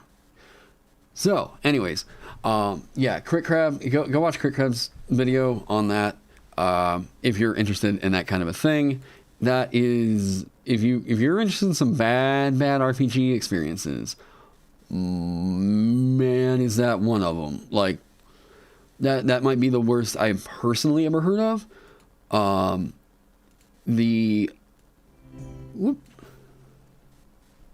Sorry, let me get that. There we go. You had a Crit Crab binge watch a few months ago. Yeah, it's pretty intense. Anyways, okay, wow. So we've already been at this for about 3 hours, but someone had asked about what I wanted to accomplish in this live stream. As of right now, I've been getting something submitted back to me in terms of feedback on this class. And it's that people don't, this is the critique I keep getting back, that I'm like, it's time for me to really take a look at this and figure out what works and what's making the gears churn on this, okay? So, let me expand the chat box just a little bit, because I'm having a hard time seeing you guys.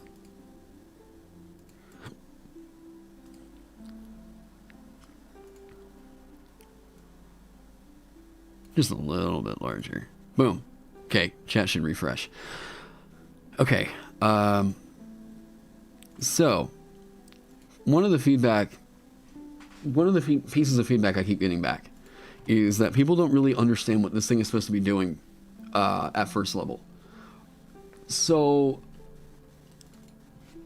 I'm thinking that may not be a problem on the class as much as it's people not really having the runes like defined in a way to where it should tell what your what you can do with the class.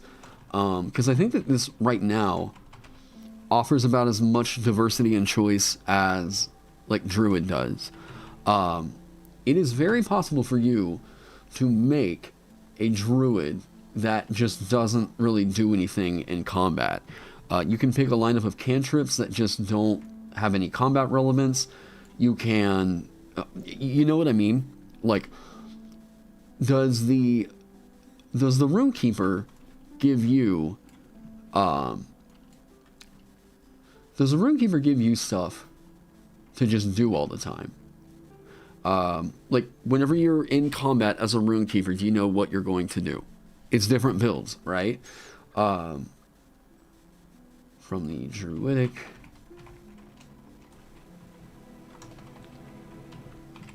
Language. What is it? Wute. Okay. I've had to figure out. This has been an interesting thing, actually. Trek called this out, and 100%.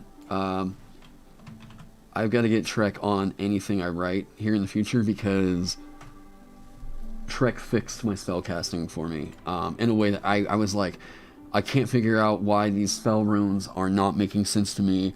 Can you see what's up? So let me compare and let me see if chat can figure out. Okay.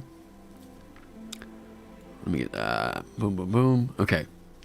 So let me see if you guys can figure out. This is the old way that I had it written. Okay. And I had to completely rewrite all of the spell runes because of what Trek discovered. What I want these spell runes to do is basically you can hold the object inscribed with the rune, and the rune will give you the ability to cast a cantrip, and it adds these spells to your spell list. Okay. So you can prep these. Like, that's part of the power of this rune, right? So if a creature holds the object inscribed with Linta, this is the Elvish word for detect or magic, in the hand during a long rest, they can cast the guidance cantrip. And if they have the spellcasting or the pact magic class feature, the spells from the following table are added to their list of the spellcasting class. So detect evil and good, detect poison and disease, you guys can see all this, right? So the creature loses these benefits if it finishes a short or long rest while not holding the object. And then if you invoke it, the attuned creature gains a first level spell slot to cast a spell of its choice from this list. You can increase the spell's level by 1 for every 3 runes you have inscribed in the Elvish runic language. Yes, Draconic Rule, very similar, very similar. I should probably check out what Ross did to get that mechanic across. You pick 2 constant on or cantrip effects, and it's a short rest magic effect. Yep, you're a spellcaster. There you go. Bam. Right here. Right?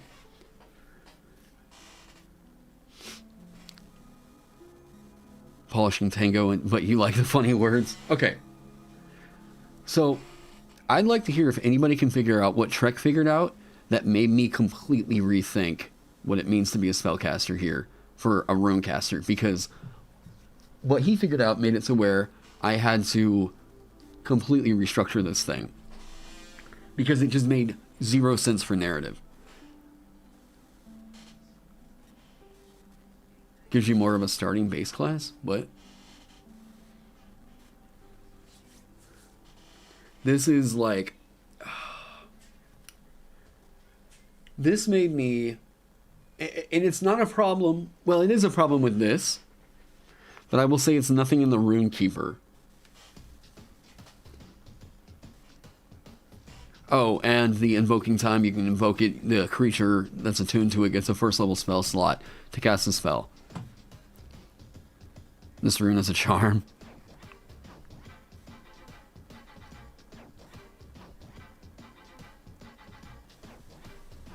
like Druid, it's structured and not complicated with 100 options. It'll be a lot. It'll be a lot.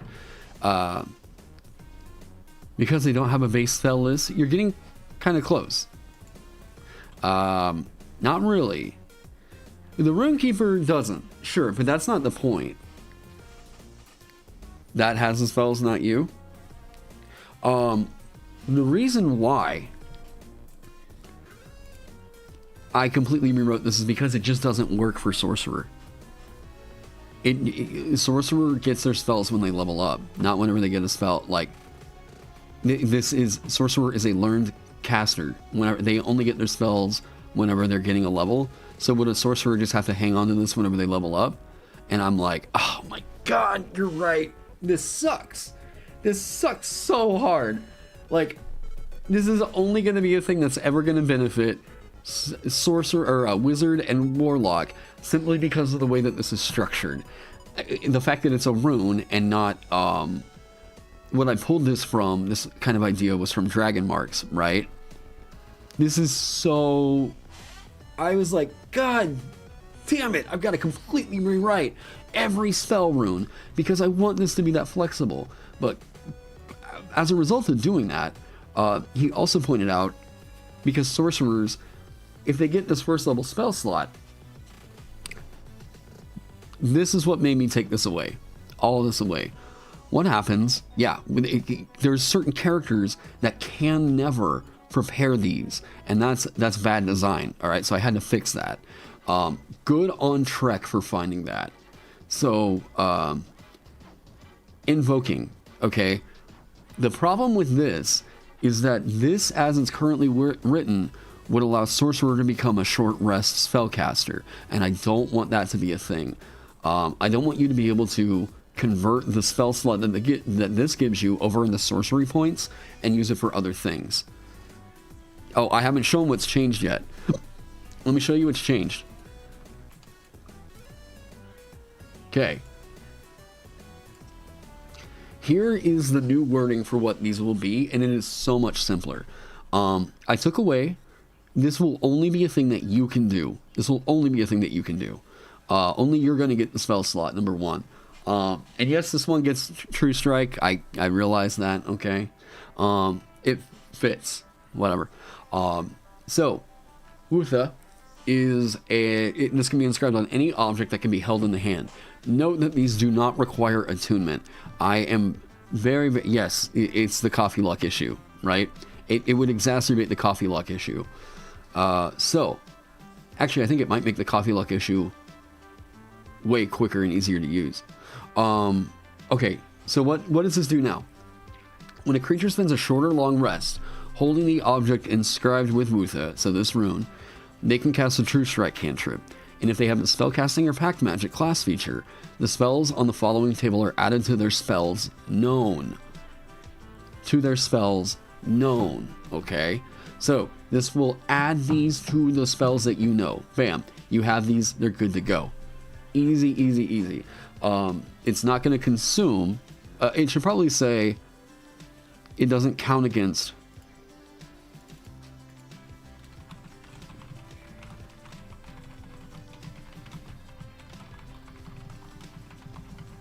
Should probably say something like that, right? Bam. This is just bam in here. So they do get access to all of them. That is correct. It is additional spells that they would get. However, what are you foregoing as a Runekeeper to do this? You're foregoing one of your 10 runes that you can invoke at 20th level. I mean, here early on, yeah, they don't need to count towards the number of spells they can prep. No, this needs to be, you are giving this up. Yep, they can get these spells. Because you're just giving them versatility here. That is going to count against one of the 3, 4, 5... Practically, let's say right here, this is going to be one of the 6 spell/cantrips that you can get as a Runekeeper that you're going to give to somebody else, okay? So it does come with that weight, but here's the cool thing, okay? Here's the cool thing. Because this is an experience, I haven't, like, it's so weird to talk about, like, your self being experimental. Like, okay, they must otherwise obey all the restrictions for selecting the spell, and it becomes a spell from their class's spell list for them. Grace? Oh, there you are. Hey, what are you doing? So, the creature loses these benefits if it finishes a short or long rest while not holding the object, or if you do not have this rune inscribed, okay? So they can get Hunter's Mark, Long Strider, Hunter's Mark. Woo! I mean, how do I make up for the fact that you got True Strike here as your cantrip? I gave you Hunter's Mark here that you can put on any character. Woo! Like, that's spicy. Long Strider, locate animals or plants, locate object, clairvoyant, speak with plants, divination, locate creature, commune with nature. I think that the way that people are going to, this is a drunk scientist homebrew. I think the way that people are going to really take this is to go in and, if I get True Strike, am I going to still try to make that work? I don't know. Maybe. Whatever. I give you access to it. Sure. The fact that you can get Hunter's Mark in here, ooh, that's good. That's real good. I think it's so good that, like, I mean, the rest of these kind of just had to be out of combat related stuff. God, that's such a strong spell to get there at first level. Now, here is what you get out of invoking this thing and inscribing this rune. You, not the creature that's holding the object, you gain a first level spell slot to cast a spell from this list. You can increase this spell slot's level by 1 for every 2 runes you have inscribed from the Druidic runic language or that translate to magic in common. Okay? What does this realistically do? You, for every... So the fact that you get 10 runes, right? You have 10 runes that you can ever have inscribed at a time. Okay? Since you have these 10 runes that you can ever inscribe, this means that the highest level spell that you as a Rune Keeper are ever going to be able to get is going to be a 5th level spell slot. Okay? So, and you can't get that for a long time. You won't get that 5th level spell slot until about 18th level. I thought about this being a 17th level thing. Like, this should probably kick in right here. And it would actually kind of give you this, you know what, here, screw it. We'll do this. Bam, I'll be that nice, okay? 10th, and then it's going to stop going up, all right? So, 10th level. Actually, that makes some sense with Omniscience coming on. That does make sense. Okay, I'll give you that at 10th level, because it means that the most that you're going to get out of one of these runes is going to be a 5th level spell slot, okay? That's still very, very nice. But it's going to keep it in check. Now, sure, it's possible for you to be able to get some pretty nutso combos with this. Help 17 be less of a dead level, yeah. And I've been trying to... It is a half caster, but it is a very deceptive half caster. Is Omniscience still the same ability? I believe it is. Yeah, 2 every level, and then the last one is double that. I think Omniscience is... Because I haven't changed a whole lot in this. Omniscience is still the you know how to read, speak, and write all languages. I think at 18th level, like, what does this really mean? It means that you can prep any rune. Any rune. Any rune you want, you can prep it now, okay? So you are absolutely the most insanely flexible character in terms of, like, Runekeeper wise here at 18th level. So, are you going to want to pick up an additional language with Linguist, right? I think I want to make it to where you get additional languages as you level up in this class. Because, like,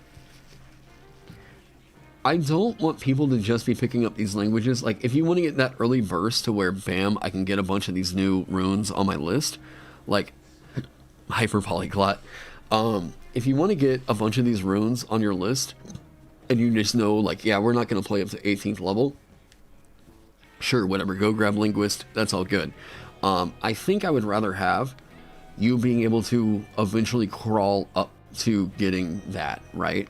You get an additional 2 languages when you reach Vam level, you know. What Trek told me, I'll just pull up Trek's critique here. My tongue's also really sore. I think I burned it on something last night. Let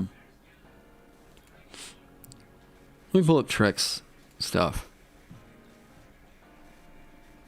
Trek is a champ. This is Trekaros, by the way. Oh, and that, well, good. There's that info. All right. Trek is another professional creator.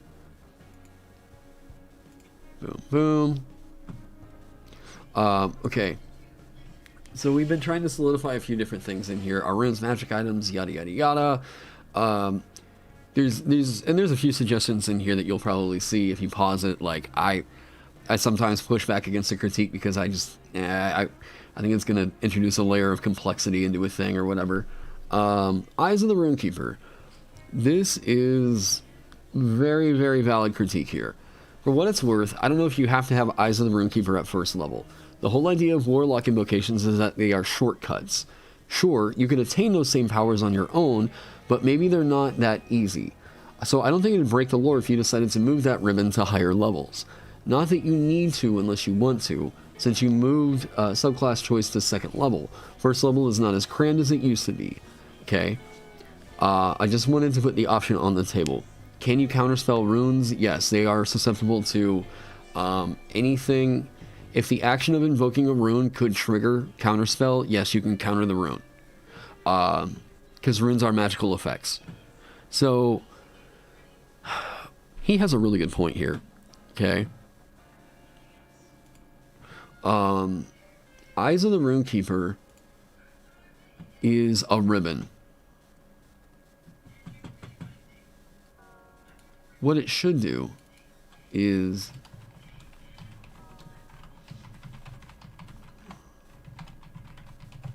Vam, that you know how to read, right? Whatever. You can read all writing. Vam.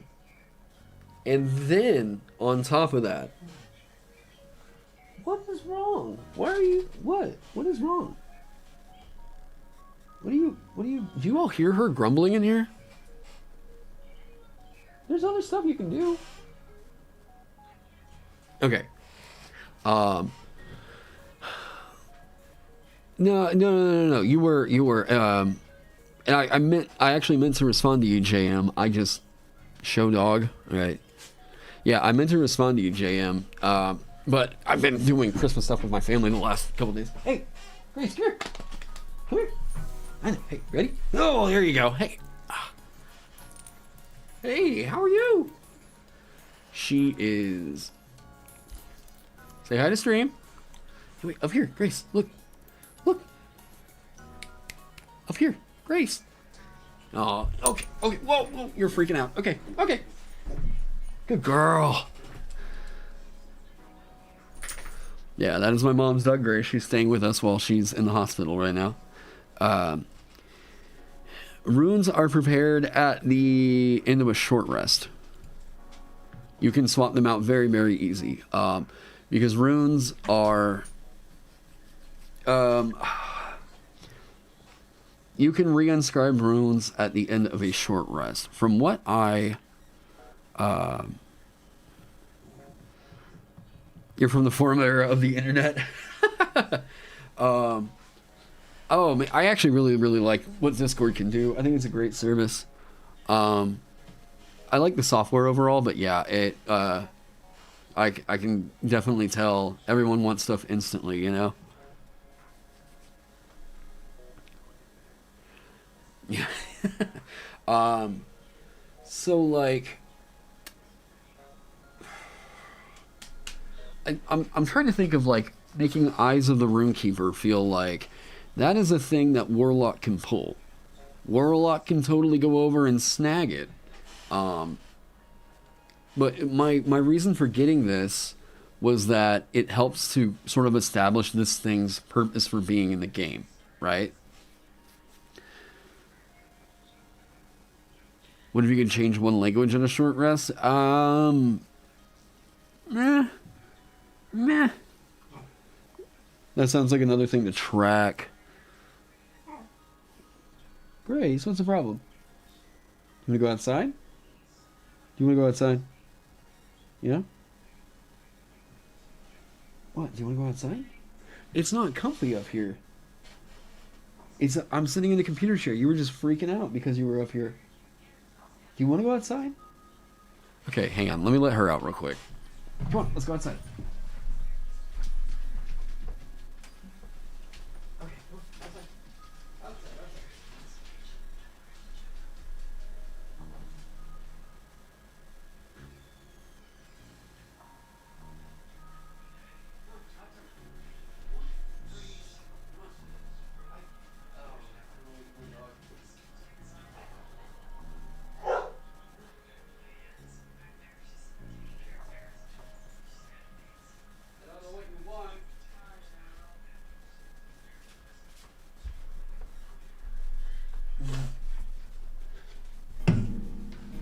She's just like in here looking at me like, I'm like, I don't know what you want. Sure, I'll go open the door. Anyways,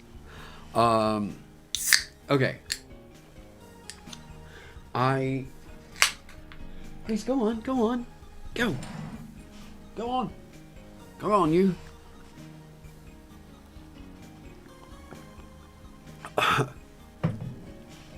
Delivine, thank you so much for the $7.99. Isn't a donation. I'm merely using a rune of a caffeine. Well, I appreciate you. Thank you so much.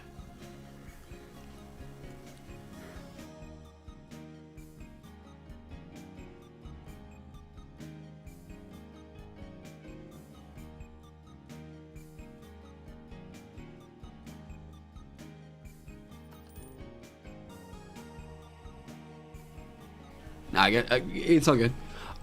Actually, guys, I'll be right back. Give me about 10 minutes. I've been streaming for about 4 hours. I will grab some coffee. You guys grab water, food, all that stuff.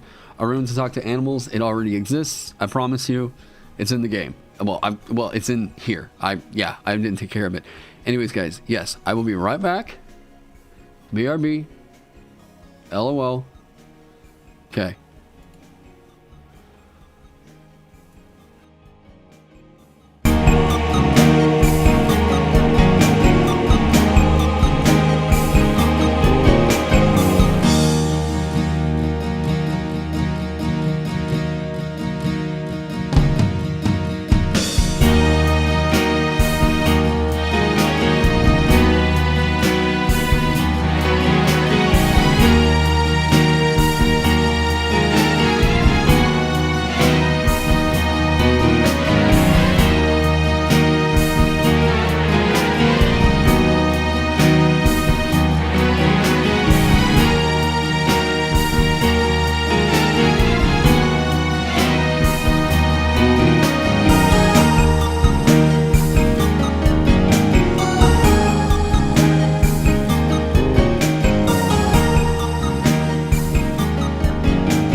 Oh, you want to turn into a dragon?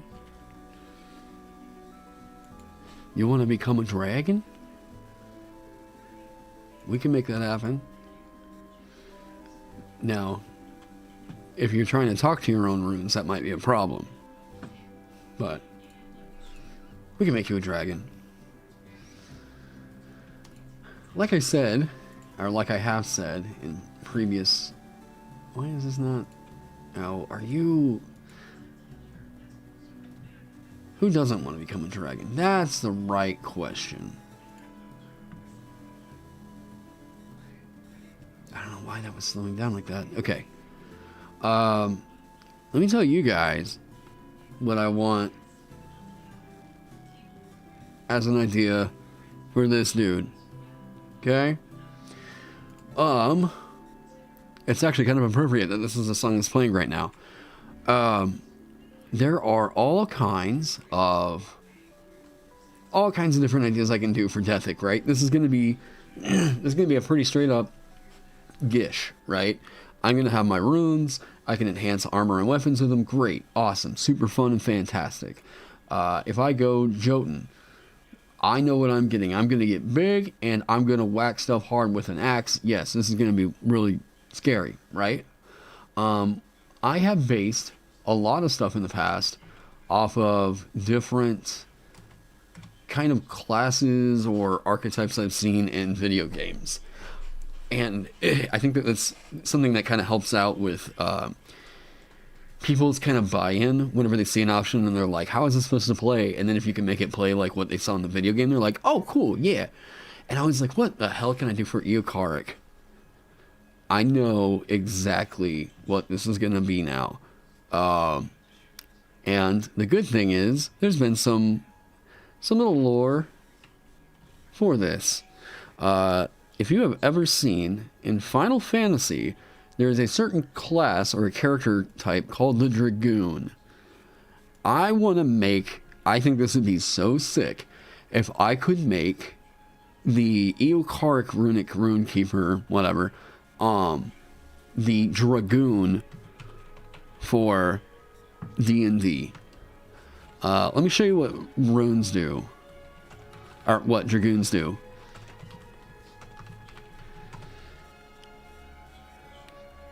Because Runekeepers, Runekeepers in previous editions have, strangely enough, not like, because I was wondering this the other day, what is the, oh, what the hell? Oh, Scions. Okay, I was like, I did not see this art earlier. That's sick. Okay. One of the things I saw whenever I was looking at previous editions is, the Jump Boys, right? So this is what I'm like, yeah. The reason why I think that this is justified is because if I look at a lot of what the Runekeeper or what the Rune Priests get in previous editions, I thought it was really weird that one of the old stances or one of the art forms, whatever it's called, you can get the Defiant Word or you get the, where is it? Oh man, there was something in here about this. Defiant Rune Priest. What you can do is you can either go a Rune Priest that has like proficiency with hammers or one that's proficient with spears. And I was like, oh, okay. We have something here. And I couldn't figure out what the hell. I was like, why would you go? Yeah, see, one with a spear. They're always drawn with either spears or hammers. Hammers, 100% makes sense. Yeah, sure, that hits all the like cartoony cliches of like, that's what I want. I want my Runekeeper to hit with a hammer. Even this Dragonborn got a hammer, right? But then I saw a lot of these with spears. And I was like, I don't know what to do about that. This is just a pointy hammer, okay? That's just pointy hammer, all right? So I want to figure out what I could do to make this work out. Because I think that there's enough of a magical justification for like, if you jump 50 feet in the air and you come straight like down, you just don't take falling damage, right? Like, oh, what? That's sick. How... I think that the justification for it is here, right? And it tends to be that whenever you see Dragoons in a game like Final Fantasy, they've got all their armor, they've always got spears. Spears has to be like the thing for this one. Heaven's Ward. I don't know. What is in this video? Cyanotic Scribe. Okay, so they are... The entire shtick of these guys is that they are supposed to be emulating the combat prowess of dragons, right? And I'm like, that feels so fucking cool. Like, oh... Kane Hidewind. Absolute yes for me. Okay. I think that this is the right way to go with this. Because I've been trying to figure out a general aesthetic as to what these characters are supposed to be, what these Runekeeper shtick is going to be, right? And I think the magic justification of, come on, show me a jump boy. I want to see a jump boy. If you play Final Fantasy VII, Sid Highwind is like the Dragoon over there. There has always been a Dragoon in a Final Fantasy game.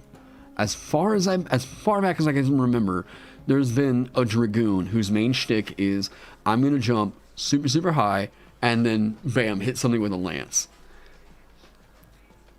Back just in time. Yep. So this is the archetype. This is the way I want to take them. Is because I've seen enough support to make me feel like it's not a big grab.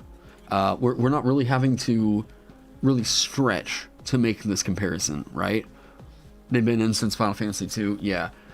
And I think that people are going to see Dragon, what is it going to be? And then they see, like, pole arms. Oh, what? Oh, wait, you can... Because, this feels magical. And it doesn't feel like it can really fit into a fighter. Because I've tried making a fighter archetype for this kind of a character in the past. And it just doesn't really click. And I couldn't figure out why. I'm like, it still feels magical. But if I do a pseudo-magical character, it is way easier for me to justify making that into the Dragoon that I really want, right? So what this really needs, I think that what can really solidify, like, kind of some dragon weapons is, like, are dragons really going to ever want hammers? I don't think so. Pole arms? That sounds pretty sick. Swords? Yeah, sure. But, like, spears? Pole arms? Yeah, I think that's right. So we need, like... I need to pull... Because I'm pretty much done with Dethic at this point. I need to just start pulling some of the... Okay... Draconic Runekeepers.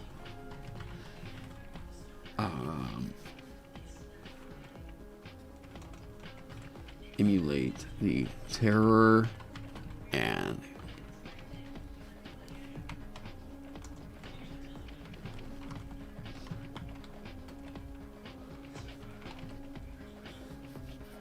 Yeah, they get so enlightened they become lighter than the clouds.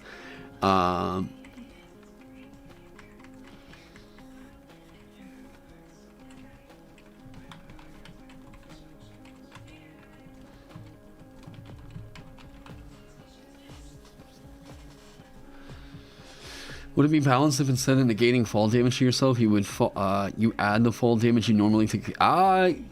Hexing. You're seeing something.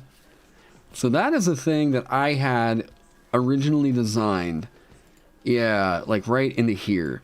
You don't take the falling damage. You instead transfer whatever you would take as falling damage over to the other creature, right? Now, we have a precedent for this being a thing. Some people might say, is that really busted? Is that really all that insane? It It's already in the game. And I was really scratching my brain. I was like, what are you, okay, this is 100% already in the damn game. I'm curious if anybody's going to call it out before I'm curious if anyone's going to call it out. Or call it out. Wow. What book is this in? Someone tell me. There we go. Okay. I think I found it. Where is...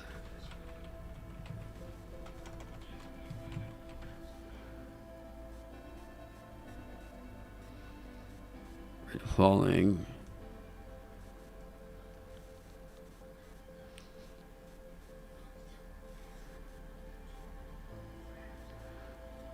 There. Oh man, where is this? You actually have no idea? So, this is covered in an official book. It's in Xanthar's Guide. My problem is I can't remember where the hell it was. The rate of falling. Yeah, this is 100% in a book.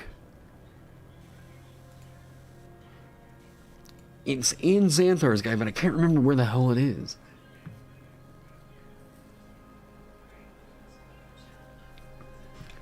Falling onto another creature. Reverse gravity, archaeologist, shaking loose. They have really got to work on their search engine here on D&D Beyond. So you guys tell me, what do you think? New layout, better, right? You can see stuff a lot easier. I'm not in the way so much. You don't have to deal with my fat head being on a quarter of the screen. Looks better, right? Dropping 0 hit points. Dropping 0 hit points. Okay, this is in an official book. I promise you guys. I have seen this rule. It's in Tasha's? We spread out the rules for falling on top of a creature across this many books.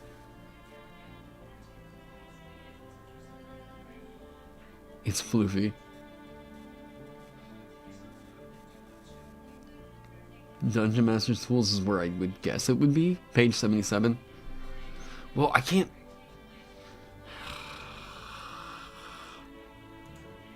Oh, it's Xanthar, page 77? Can you tell me what section that's in?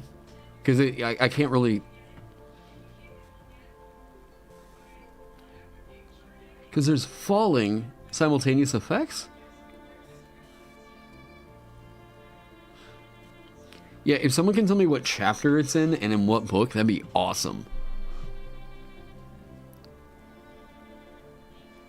If it's in 170 in Tasha's, then it's like at the back of the book. Puzzles. Natural hazards? Oh. I swear I just saw it. Hang on. Falling onto a creature. Who was it? No.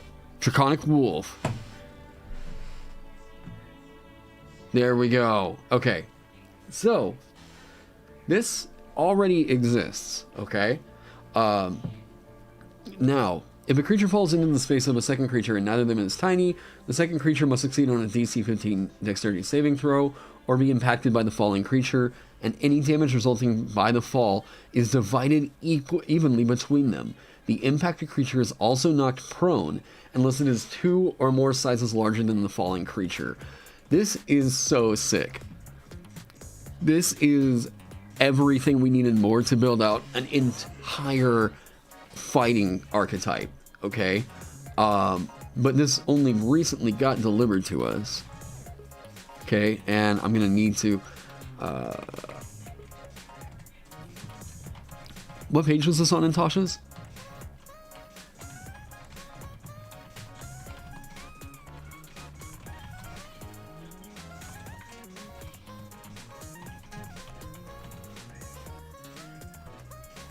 Page 170.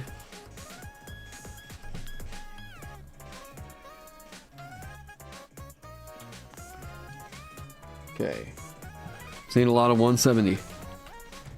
Cool, we'll go with that. Thank you all. Everyone say it. 170s in chat. Fighting Archetype Mario?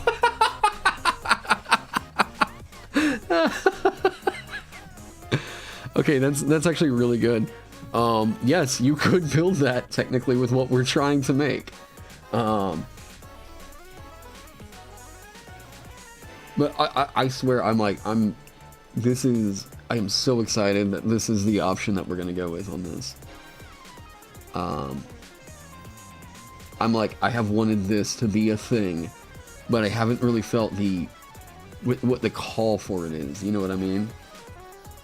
This 100% makes sense. Like, oh, yes. This needs to be sidebar.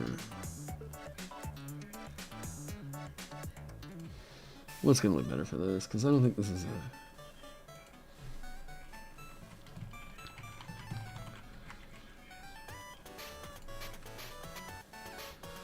Okay, because here's why it's good to have a rules reminder. This is, if you're going to make something that's so ridiculously core that people are going to have to refer to another rule or see where or why it came from a certain thing, why you're assuming that somebody knows, like, what happens when I fall onto a creature? Just throw in a rules tip. Just, because, I mean... not every person's gonna know exactly what happens whenever you fall onto a creature as per the rules, right?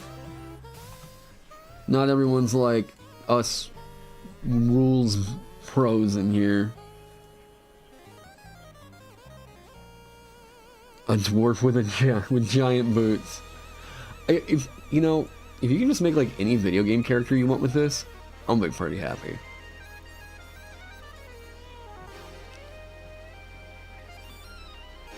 Make me think of the an ultimate of the Dragon Knight from ESO back whenever I played that. Yeah, Draconic Leap.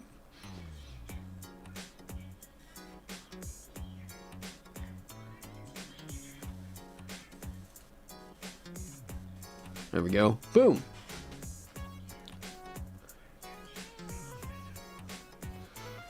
So this is the thing that we have to work with here. Jumps on wildlife. But I want that. I'm like, yes. Okay, this is such a cool, unique thing. Like a unique fighting style for like what? Oh, you got it released. Did you get it published finally?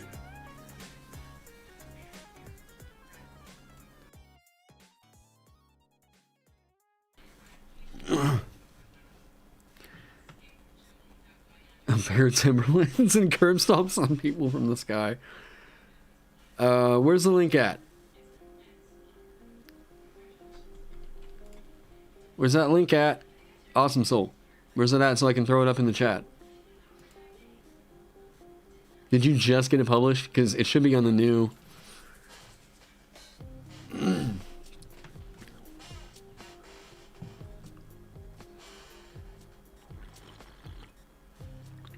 It's also been, oh wow, that coffee is, funky.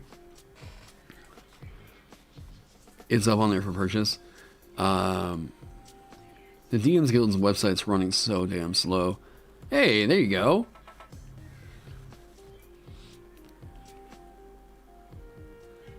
Nice. Did you do a full preview? Okay. You're working with, okay, pound limits on there. Okay.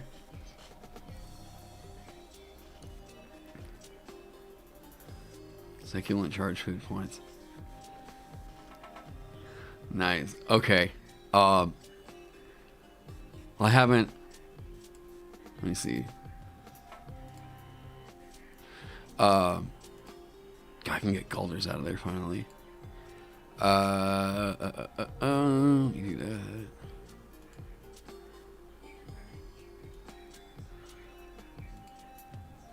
Okay. This is the culinarian that I know Awesome Soul has been posting a lot about in my Discord server. I haven't had a whole lot of time to really give it a once over, but I do know I've seen. Yeah, it's showing up on the front page now. But I do know that Awesome Soul's been working on this for quite a long time. Go check it out over on the DMs Guild. $4.95, right? Yeah, $4.95. I have not.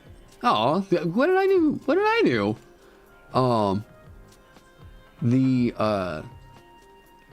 Anybody that's trying to make the.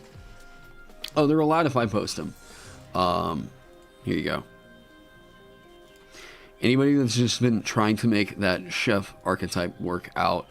There we go. I've seen ideas that he's posted over there. Boom. There you go. Go check it out. Full preview hasn't loaded yet. Well, can we... Wait, I just bought it. Why isn't it letting me... Why won't you let me download it? Oh, there it is.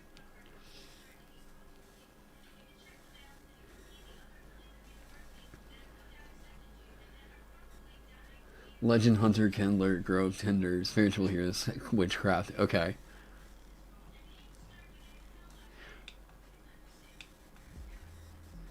Cook Satchel, Succulent Charge, Flavor Profiles. So do you get your subclass at first level? Natural Magic Within Food. Starting at first level, you can create a magical container, able to create all food for you at will. Choose a closable container such as a chest, backpack, pouch, or sack. While touching one such container, you perform a special 10-minute ritual to turn it into a cook satchel. You can only maintain one at a time. Cook satchel is an extra dimensional space. You reach into it and think of one type of ingredient. That ingredient is then created and appears in your hand. If it's a bottle or bowl, place it into the satchel. The food created by this cook satchel can only be basic ingredients. Yada yada yada. Okay, yep. The satchel is unable to create whole meals, or is it able to make more elaborate or rare ingredients? I think you might be able to cover that. Like if you do like a feature update, like of a cost equal to. I mean, you can seriously just say that this is the same as a component pouch. You know, there's something to work off there that you might be able to even do like double that, right? Oh, it helped to inspire the cook satchel. Oh, thanks. Honestly, that was a whenever I did the portable storefront, that was like I was standing out on my back porch and I was so furious because I was just like, what? Why is this not clicking? What is happening right now? Like, why? What can make this thing feel super unique? And then suddenly that happened, and I was like, wait, what if it's a bag of holding, but it's based off of value, not weight? Oh my god! And I just like, I just, that was the entire inspiration for that whole like mechanic right there. Yeah. So I think that this could work. This could work out really well for you. Like thinking more about it like a. I mean, you know, what is the portable storefront? What is the cook satchel, if nothing more than a reflavored and a bit stronger component pouch, right? And I think even if you went with like that restriction, it can't provide anything that's worth more than like 25 gold pieces, 50 gold pieces. It could like help you out with that, right? And you don't even need to like really think about honey, ale, saffron, truffles, all that. Even though surprisingly, the conversion rate from like a gold piece over to like $1 is actually pretty insane. If you look at a gold piece, it's like actually worth $10. At least if you're trying to do an estimation of like converting item stuff over to like real world currency. Satchel is fully restocked after you finish a long rest. Okay. They're equally as nourishing. Yeah, there's and I have been really trying to figure out why that must be inscribed on food. I have been trying to figure out if like how do you make tracking food and water more interesting, right? And I think that the only way, like, if you're going to really do survival heavy D&D, the way that you have to make food and water checks more interesting, like, okay, we're going to have to track the food that we have, is to reward them for eating, right? Like, that needs to be the thing that it's not just something that should be necessary to sustain you. If you want to make it a fun part of the game, you need to reward the players for tracking that stuff, right? That's why I think stuff like this, I'm actually kind of down for, because it's making people think about, like, it's making people think more about the survival elements of the game, you know? 6th level feature on Legend Hunter. I know, I gotta get back to the Runekeeper, but yeah, I was gonna give this a shout out.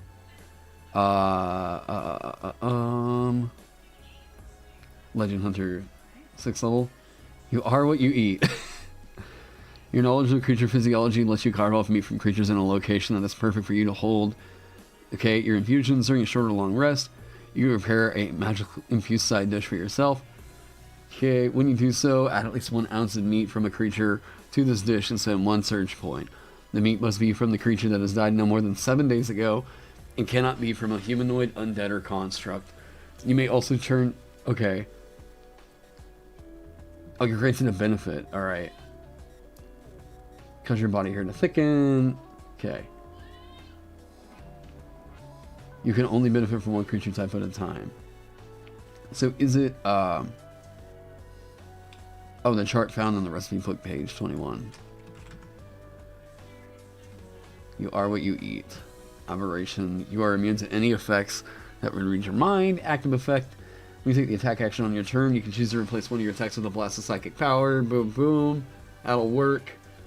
1d6 plus your wisdom modifier. Movement speed increases by 10 feet on your turn. If you move at least... Oh, okay, so you can... Oh! Knock it prone. Okay, cool.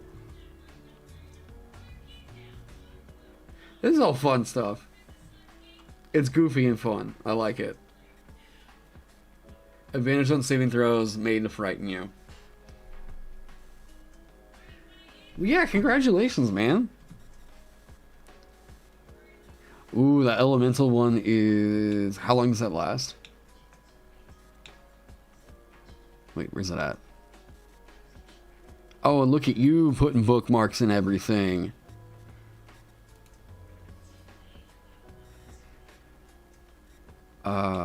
Wait, where'd it go? Where'd it go? Where'd it go? Are we... Okay, there we are. They last for... Yeah, it's like... It's cartoony, but like, I think in a way that's not...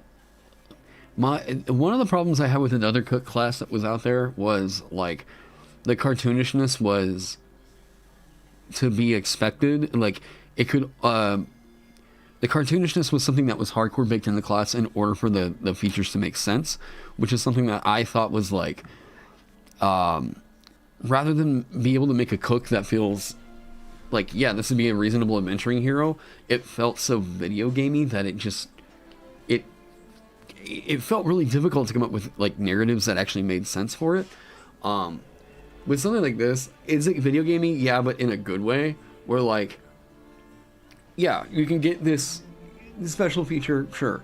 But it's like... It's not doing the things of... like, burping or belching on a creature. Like, yeah, I felt kind of bad about that video that I originally did. Because I was like, it just feels like a gross out gag to me, rather than being a character. If I wanted to make a reasonable cook, could I do it, you know? It's like how many calories you eat depends on how strong you are.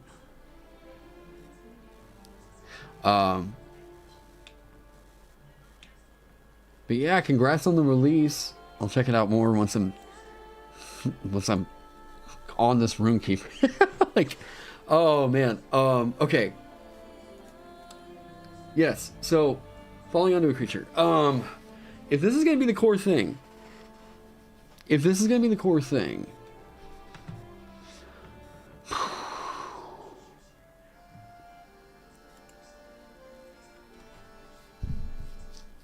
it has to do this by second level. I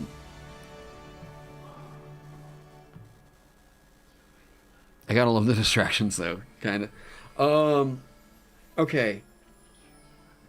It has to be able to do the core feature by second level, and that is, I need you to jump real high, and I need you to be able to fall down on things, and transfer damage over to them, right? Now, it's already very, very good that it even transfers half of the damage. And if you make that reliable, that is a fuckload of damage, okay? The way that we can keep that under control is that you have to be free falling. You feel like the falling bit would be great with the Ascendant Dragon Monk? Possibly. The problem is, and let me tell you guys why this is so frustrating, okay? Here's the problem. I want to make this, hang on. I want to make this to where this will reward you for how much falling damage you do. Guess why I can't do that?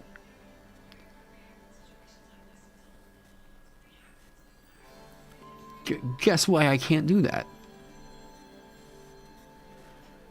Put in my idea? I'm willing to hear it out. The extra damage goes on to the next creature.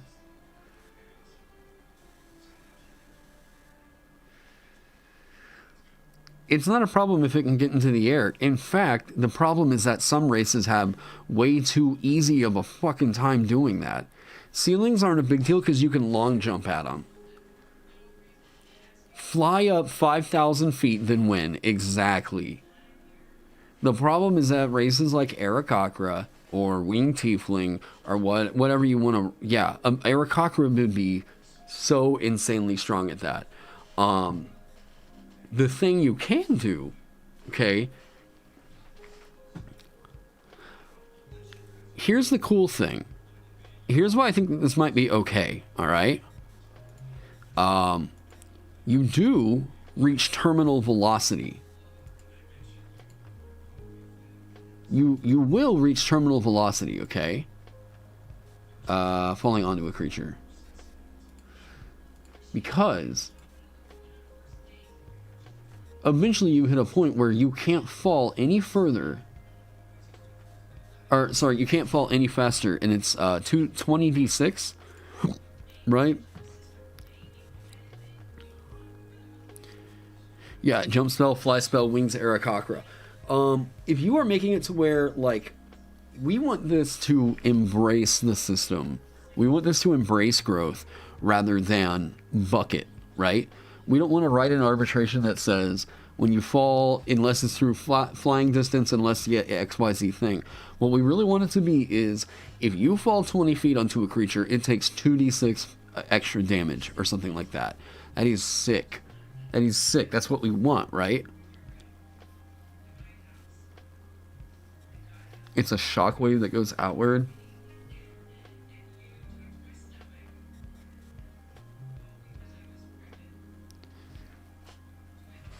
Some super jump ability instead.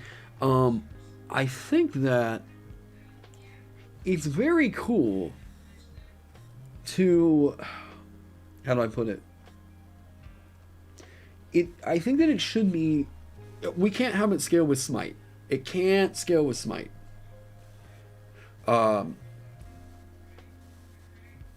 It can't scale with Smite because Smite is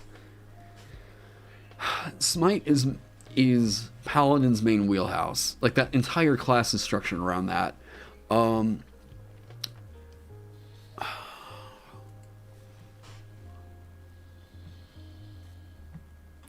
So what I think is, what are the things that this needs to achieve? All right, I know that I want this to be, I jump high.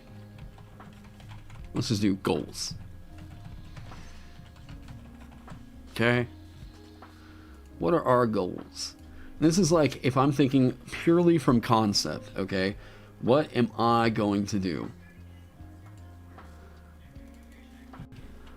I jump high like dragon. Yay. I use spears.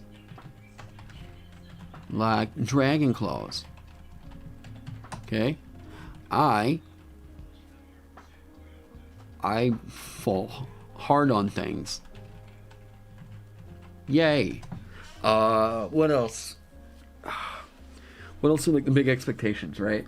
It needs to have, if it says I jump high like dragon, this means needs a preventative for falling damage. Needs a preventative interaction. You just hop back on stream and you see I jump high like dragon, yeah. Okay. So what do we know so far? We are a D8.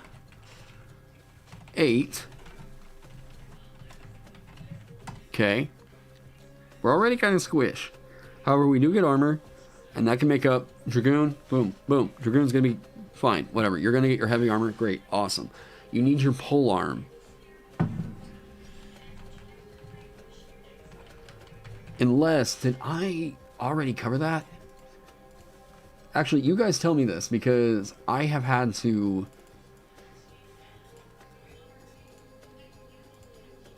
Okay. I've had to give some kind of reach, maybe. You guys tell me what you think this means, okay? Simple weapons, warhammers, and polearms. I think this is the simplest way to execute all the weapons that this throws out, and not bog down a lot of the different subclasses. Polearms. I'd love to hear what you guys think all polearms means.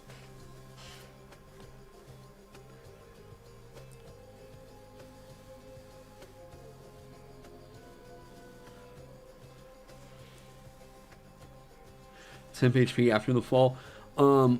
There's a oh man, there's an ability in Final Fantasy that might kind of justify that being a thing, called Lancet, where like you can literally deny anything that benefits from Polearm Master. Halberds, glaives. Okay, cool. Glaives. Blah, blah, blah. Good. I want that to make sense. Because I would rather just give you that and let you design. If you want to go spear Dethic, you can do that. Spear Supernal, sure, that'll work. Yeah, there we go. Boom. Okay, so you can get those. And that ties it into the base class. So that way we don't have to throw it out to you right here in Draconic, okay? Yeah, quarter stabs. Boom. Okay.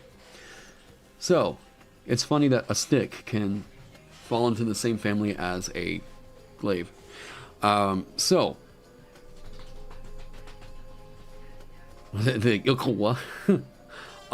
so, here's what we need to figure out, okay? It will already get the 8 hit die. It already has its polearms, okay? But we need to... Do we need to heighten that idea, right? You need to use polearms. I don't think so. But it would be really cool.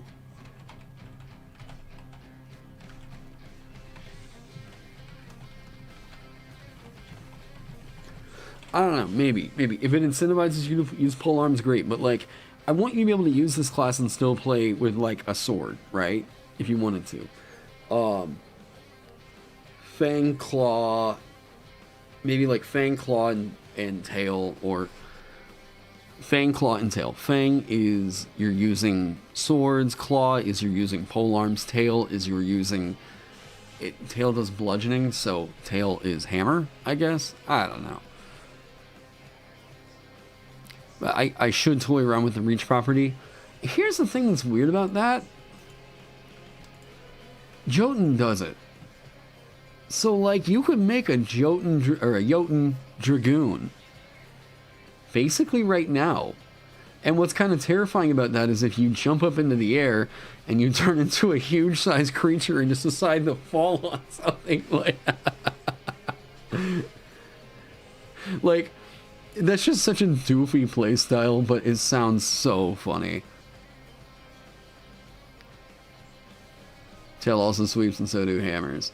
I thought about that where it was like you could switch between like, you know, Fang, Maw, or Maw, Claw. Maw, Claw. I had like a rhyme for this that was really cool. Yeah, Jotun Dragoon Bugbear.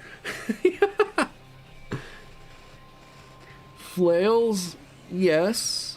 Flails are cool. Whips, yeah.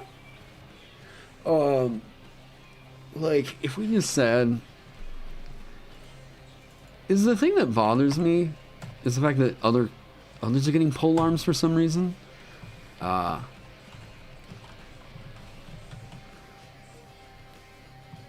should be, no wait, Claw, Maw, and... What's the nursery rhyme equivalent we want here? Claw, Maw, and... This needs to define dragons. What rhymes with claw? And it can define like their... Gnaw would be so close. Okay. Well, I've got Maw. Well, yeah, Maw, Jaw is covered by Maw. Raw, Claw, and Maw. Jaw. So Maw is going to cover their mouth. Yeet. Saw. What are some? Caw. Straw, McGraw, draw, saw, law. Ooh. You know, the law of claw and maw is like, yeah. Anyways. Maw, guffaw, pshaw. Why does it suddenly say before? What? Okay. Anyways, I thought that might be kind of fun to do. Like, give it some kind of a, like, rhyming through line in there, you know? Death gets blunt melee. Dragoon gets piercing melee. Elven gets... I think that might be, like, a kind of a non-starter, because, like, people are going to build the thing that they want to build and use the weapons they want to weapon with. And it usually feels a little odd to build something so around the Claw Maw law. Claw Maw, attorneys at law. I think that we have a decent enough identity. Okay, so some people were asking, like, what's the difference between, like, Dethic and Jotun, right? You can't make a tank. Like, you can't make a tank as tanky as you can in Jotun as you can with Dethic. Dethic runes are like armor, okay? Jotun runes are all about power.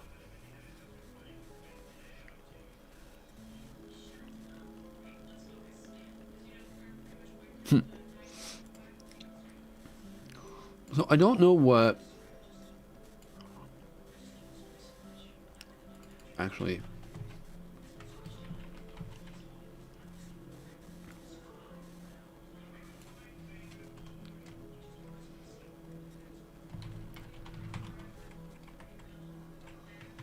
Okay, that actually gives us some wiggle room there. So... Boom.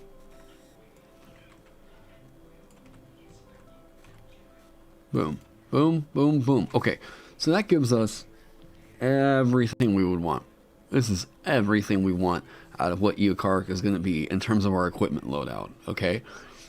We don't need much of anything else up here. We just need the mechanic that is going to be, I'm going to jump on the thing, hit the thing, and do damage to the thing, alright? So, what are kind of the ideas here? Force... Fire, force,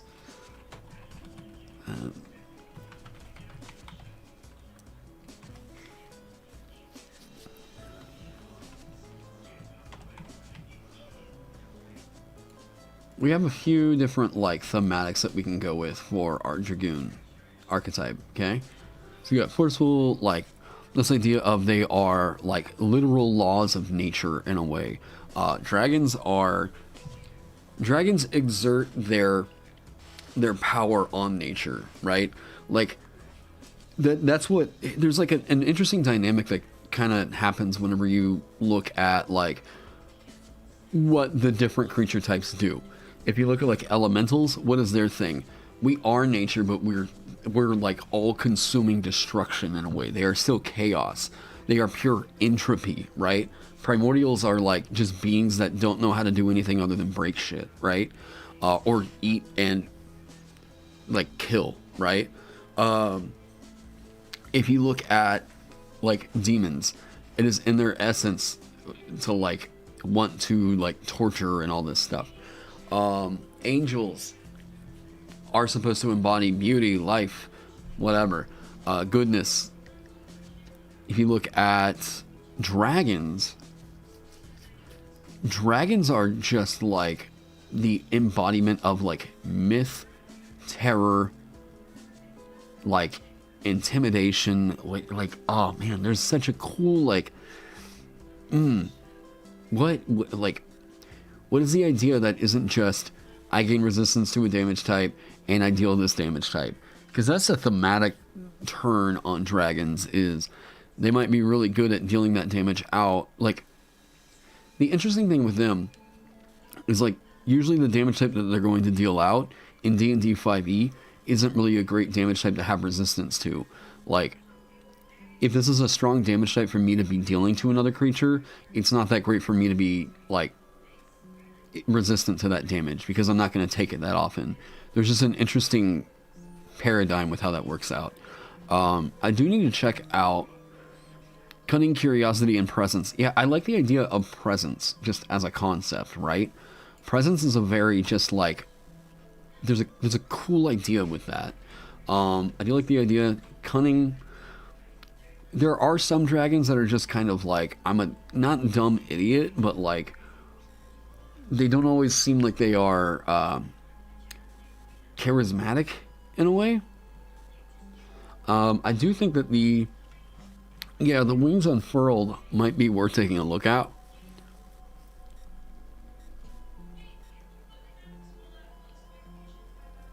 You can't get your hands on them, they're incredibly mobile.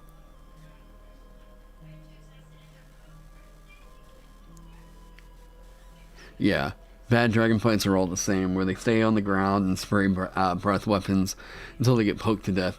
Like, what's funny to me, have you all, I mean, I'm sure you've all played Skyrim.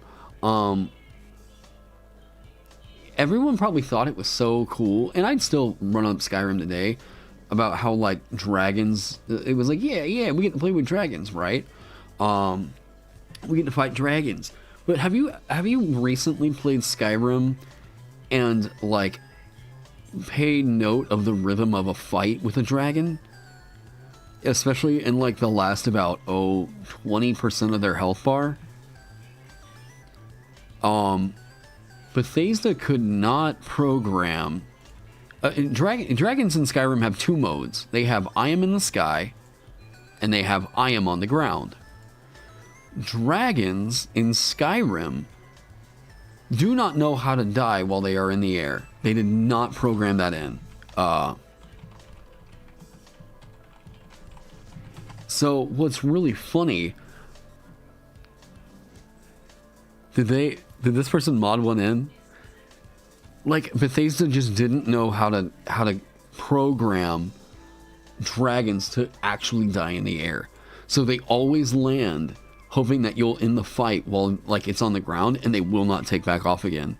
Unless you, like, heal them up, I guess. But it's, like, auto-programmed that dragons will always land if they're, like, below a certain threshold on their health bar.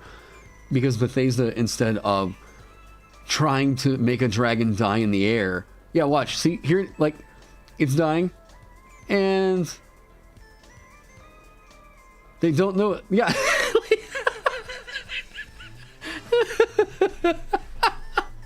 They don't know how to. They didn't program the dragons to die in the air. So, like, by default, like, the game kind of takes a shit whenever the dragon actually does die and lose all of its health in the air. So, this is. Yeah. What? So he poisons it. You'll see. So he poisons it, and the game is like, the pathfinding goes, oh shit, where do I go? What do I do? And it just tries to find the closest, like, area of ground. And the game is like, well, we're going to play the same animation for the dragon dying as we are for him landing. And, like, this is too funny. Because, like, right here, the dragon doesn't know where to go. It can't pathfind to find the lowest, like, and so...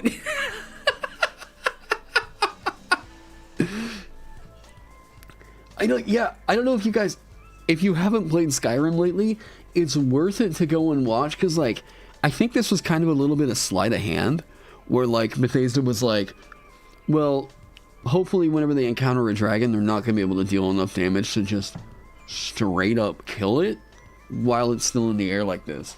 Or maybe our archery mechanics are going to be so, like, hard to aim that they're not going to reasonably kill it with arrows in the sky, right? Well, people played this game for a fucking long time, and we found some stuff that they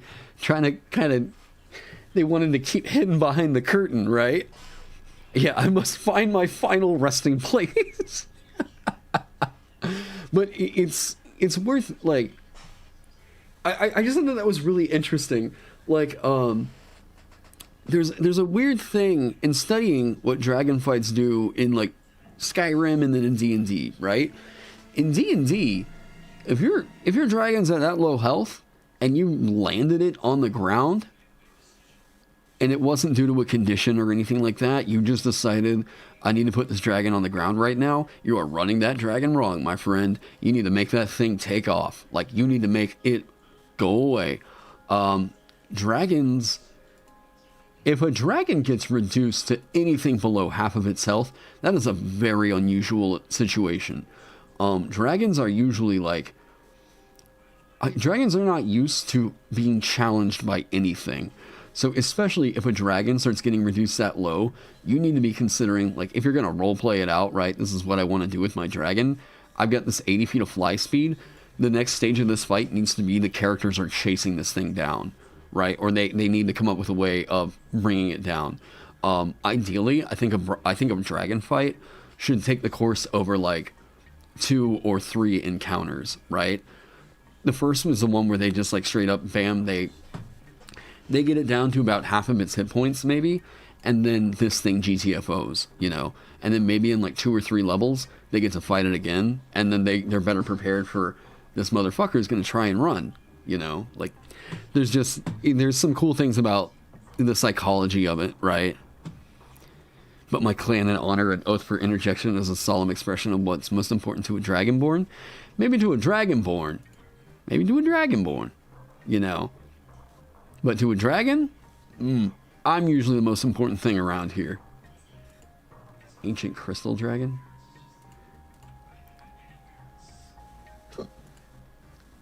Yeah, that art for Fizzvans is really good.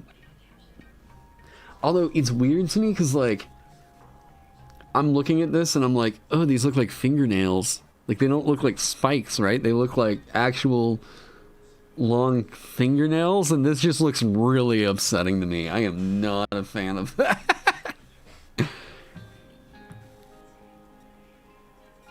Dragons just want to win, but they're not dumb, right?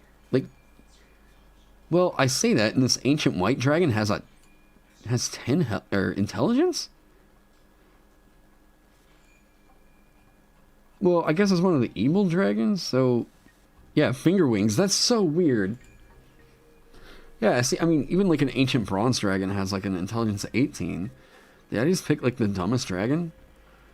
The emerald dragons, like all the gemstone dragons are kind of unfair since they're psionic, but like... You know, yeah, I think the white dragon might just be the dumb one for some reason. Is there a lore reason why their intelligence is so low?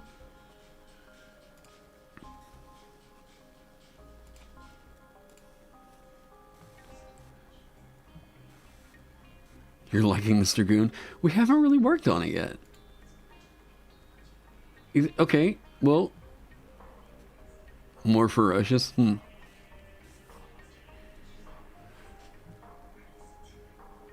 Wait, the wings of topaz dragons are canonically backwards? Let me see this. Hang on, let's see this.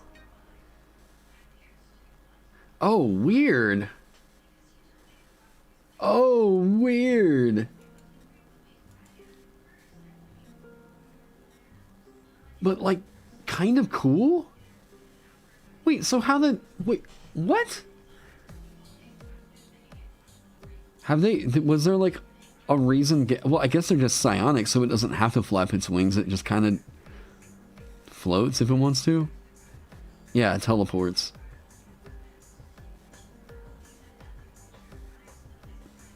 Dragons are the embodiment of ego. Yeah, they fly butt first.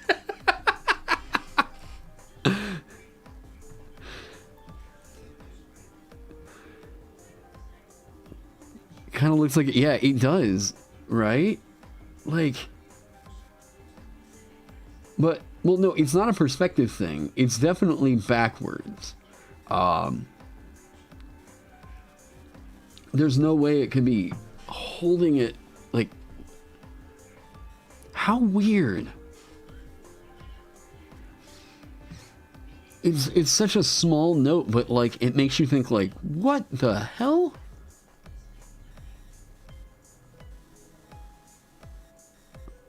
Like, that's super interesting. I mean, I think that crystal dragon having the fingernail wings is really weird. What are the other, copper emerald? What's a weird thing with emerald? No, that's not.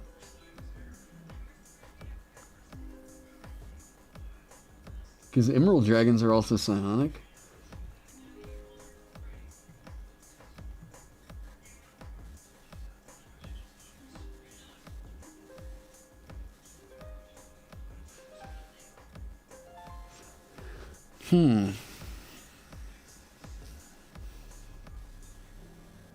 Wait, doesn't want to be found or identified?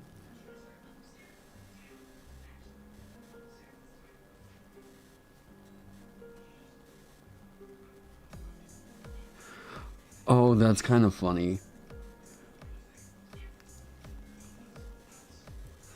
I think that this is... So this is kind of funny. It like gives you a plot hook that like this thing doesn't want to be found or identified, but not because it like committed the murder, right? Like it saw a murder, it doesn't want to be found or identified, not because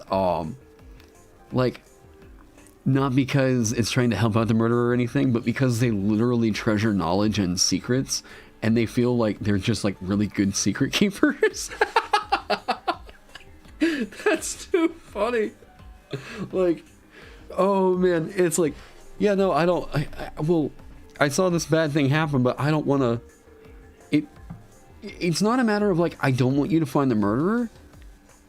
It's just it's too good of a secret to tell. Like, oh, that is so funny. Like that, of course, that is exactly how a dragon would think, right? Like, oh, that is so good. I love that. I do say that like. Fizzbands, aside from like the character option stuff, I mean they fixed Dragonborn pretty well. Fizzbands, aside from the character facing stuff, I think is actually a fantastic book. The Drake Warden is, I still think, probably overtuned. That Ascendant Monk is kind of whatever. It is a way for us to pull this back. The Ascendant Monk is odd. It's weird that this thing came out in this state with such a poor design right here. Yeah.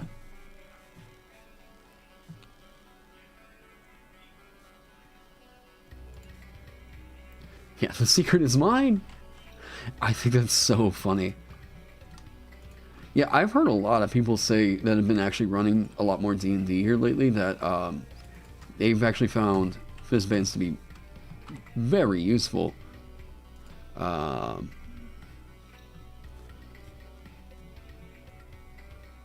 Okay. Okay, we don't need the wings. We just need you to be able to jump. Okay. So let's reduce this down to its core mechanics of what this means, okay? We just need... You can get a flying speed equal to your walking speed until the end of your turn. Boom. When you take a certain action, bonus action. Okay. That requires, hang on, sorry, I need to think about all the different clauses.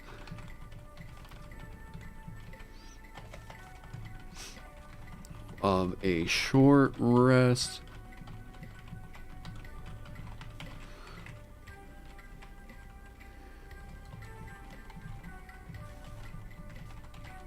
Number of times.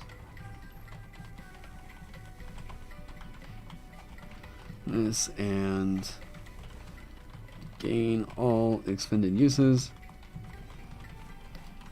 Finish a long rest. Okay, so this is given to you at 6th level. Why do I think that Wings Unfurled really fails? So I tried to reduce this down to its most base components to just kind of tear apart, like, what does this one actually mean, okay? Number one, you're already using, like, you're already having to keep track of a resource right here, and that you have to use specifically Step of the Wind to do this. Is Step of the Wind good? Sure, but, like, forcing the monk's hand to give up Flurry of Blows to do Step of the Wind? I don't think this is that good. Maybe here at 6th level it's easier to justify that, like, well, sure, but we want to make them, like, good at disengaging, I guess. We want to make them the disengagement monk. I just don't get the identity that this monk is supposed to invoke, other than, like, Ascendant Dragon is supposed to be kind of a blaster, and I guess it kind of did. They gave this to you at 6th level.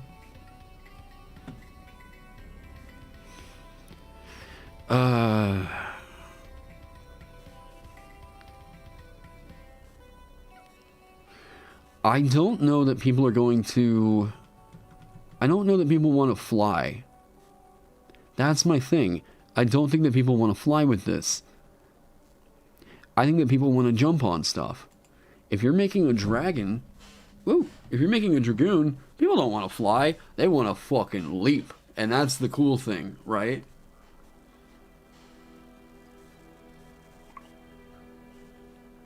Does not provoke opportunity attacks.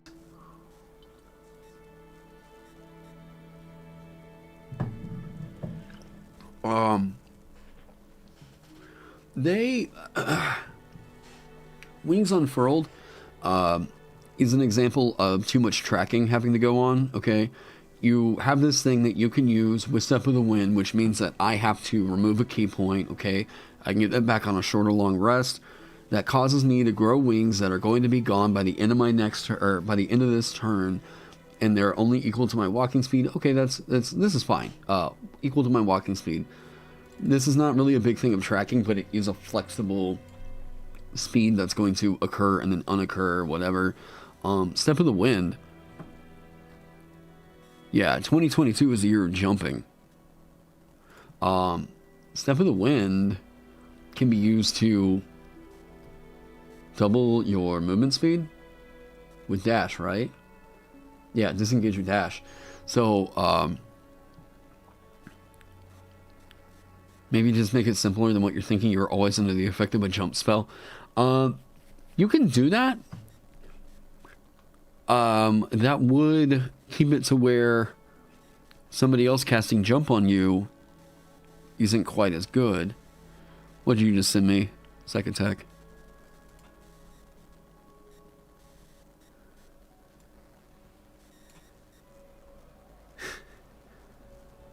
Wait, is this Skyrim? Is this just Skyrim with a bunch of mods? This is not Skyrim. This is like the most modded out Skyrim I've ever seen. When a dragon dies in flight, they instantly ragdoll. Yes. Okay, yes. Bethesda didn't know how to do this. Like... Very cool mod. Wow, it even really looks like a brass dragon, or copper dragon. Yeah, Bethesda didn't know how to do this. You see what I mean? Like, it's so funny that there's a mod that allows this to happen. I wonder why they didn't. I wonder why they decided not to do that. Like, because it's very possible.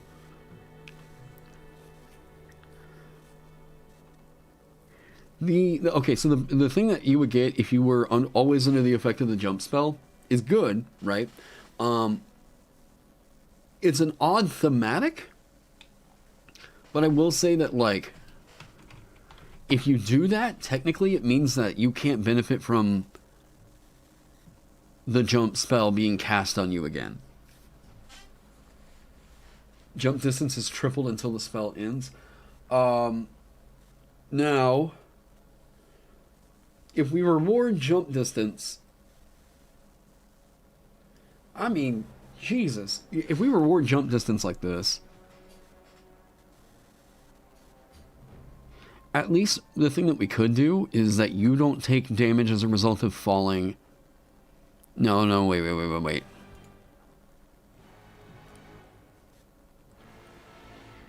Well, no, I mean, I'm not worried about making the thematics work out. I was just, I was trying to make sure. I was trying to think of this, okay? If I want to reward you for jumping and falling onto a thing. Yeah, I don't want it to be 90 feet. I mean, 90 feet of jump is hilarious. That's also asking you to bonk your head inside of a dungeon. I want you to...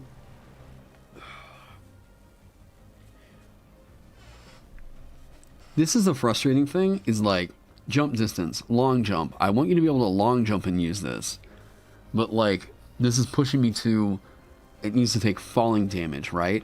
It really needs to be the distance traveled. I intentionally have not been looking at Keeper the Cobalt Queen, because Benjamin did a Dragoon over there as a prestige class, but it's only for 5 levels.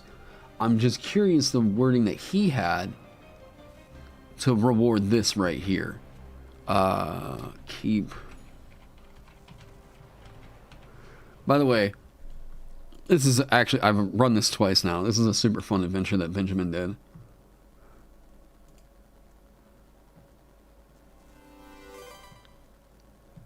Dragonsworn Knight. Okay. So, how... Because I don't think I'm going to be able to mimic this. I don't really think I want to either, from what I remember. Not that it's bad, but it's different than what I'm kind of envisioning. Okay.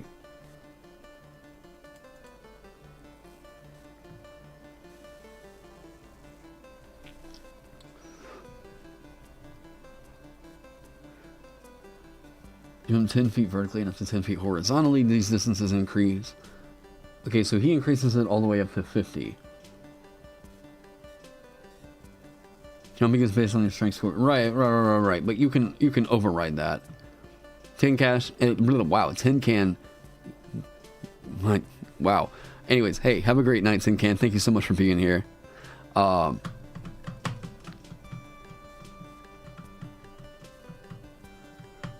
It would be cool if you could increase it for every 2 runes you have inscribed from Eokaric.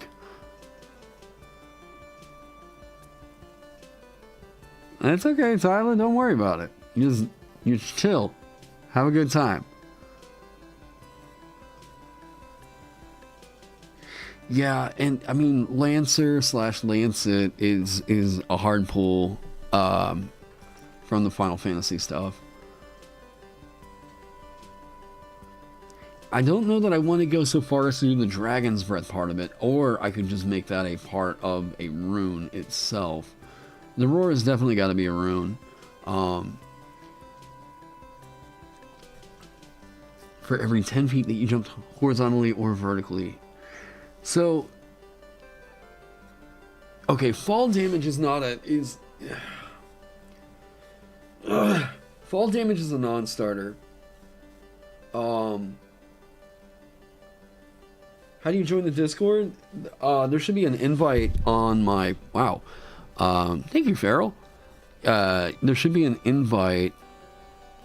I need to just do this. Hang on.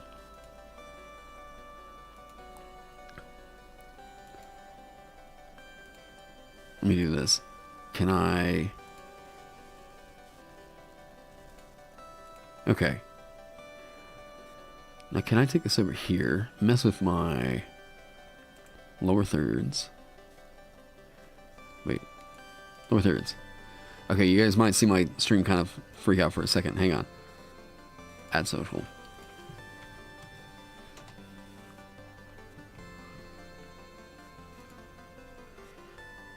Discord. Bam. Okay. That should work. Save.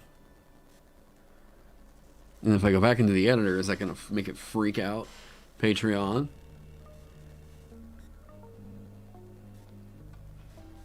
Okay, let me see what the Discord link looks like. Because this invite should be good forever. There's Linktree, and I think the Linktree link also has a Discord server invite. Okay, that looks terrible. Let's do this. Save. Boom. Oh, wait. No. Camera. Wait. What is happening? Okay, there we go. Boom. Twitter. Boom. My link tree. And then... boom. That's my Discord. That invite should be good forever. Enjoy.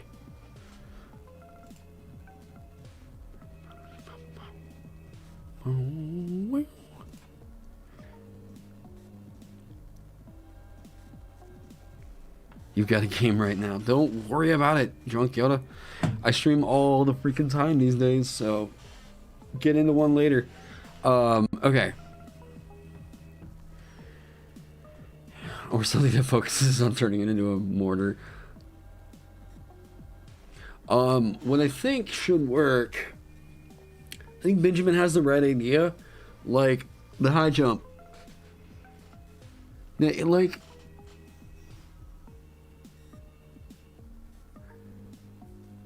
you can make one weapon attack that deals an additional 1d6 damage for every 10 feet that you jump vertically. And what's cool with this is going to be the hidden sneak attack right here. So this one doesn't have to get extra attack. This one's going to be like, you want to secure the one attack real hard, which I think is very cool. So 1d6 for every 10 feet that you jump vertically.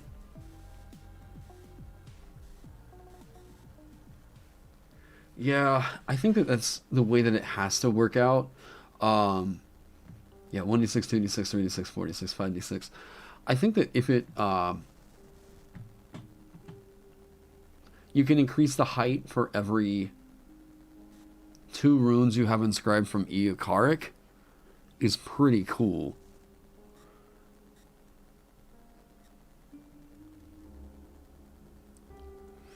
Yeah, you're the lurker slash skirmisher, which I think is kind of what the Dragoon has been, in a way.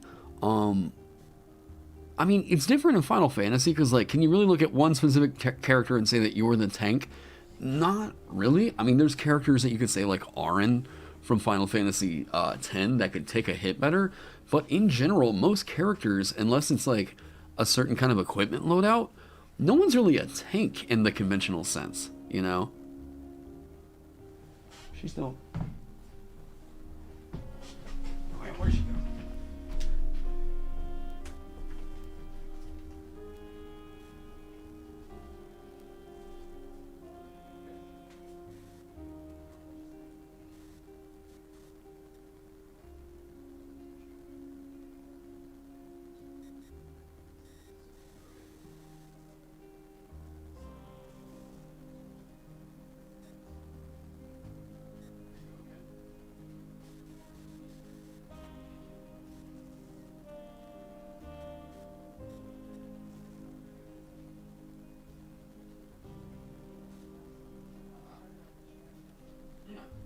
I was making sure because I didn't know if you like went to sleep or what. I was like, it got quiet out there.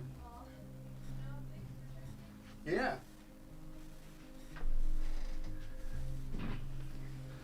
Sorry, just making sure because I couldn't hear Amanda anymore. And I didn't know where she went. No more Runekeeper Dragoon now? Wait, what? This is gonna be a thing. We're gonna make it. I think the mechanic makes sense. The height increases by 10.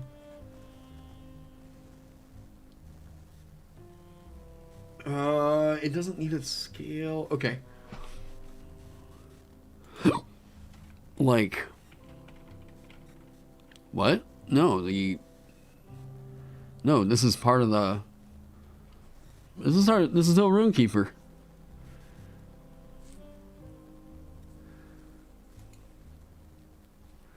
Those are just notes that I'm taking to remind myself as to what we're trying to do with it.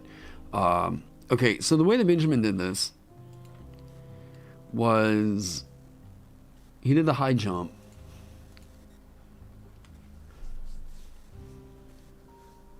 "10 feet vertically and up to 10 feet horizontally."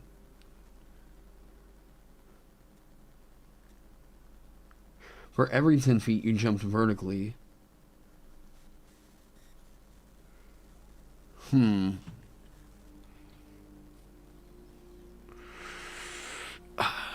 I think that there's...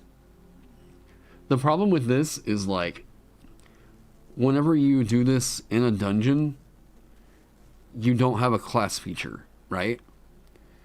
And I would like for it to still pay off for you whenever you do the, like, am I going down a long hallway? Are the ceilings 10 feet tall so I can't use my cool thing I want to use, right? It's weird. There's just not a clear way to make this to where it works vertically as well as horizontally.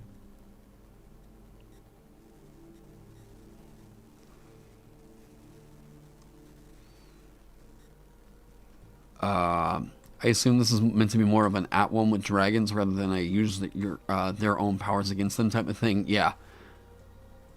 You're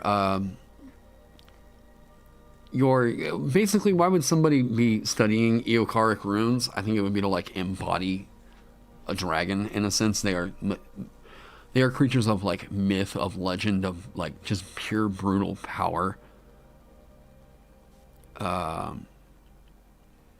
Just kind of out of the blue, would I have any useful tips on recording without any expensive gear? It depends on how much that you have to spend. Okay, this mic right here. Ooh, I'm sure that was super fun to listen to. This is a Shure SM58. This is a top of the line mic. I've had this one for about 20 years and it sounds great. I got this mic for Christmas whenever I was like 11 years old, and it is an amazing microphone. The thing that makes a huge amount of difference is actually your preamp. I'm pulling this up.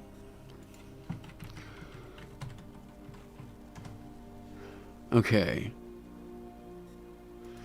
So, if you want to get started in recording good audio,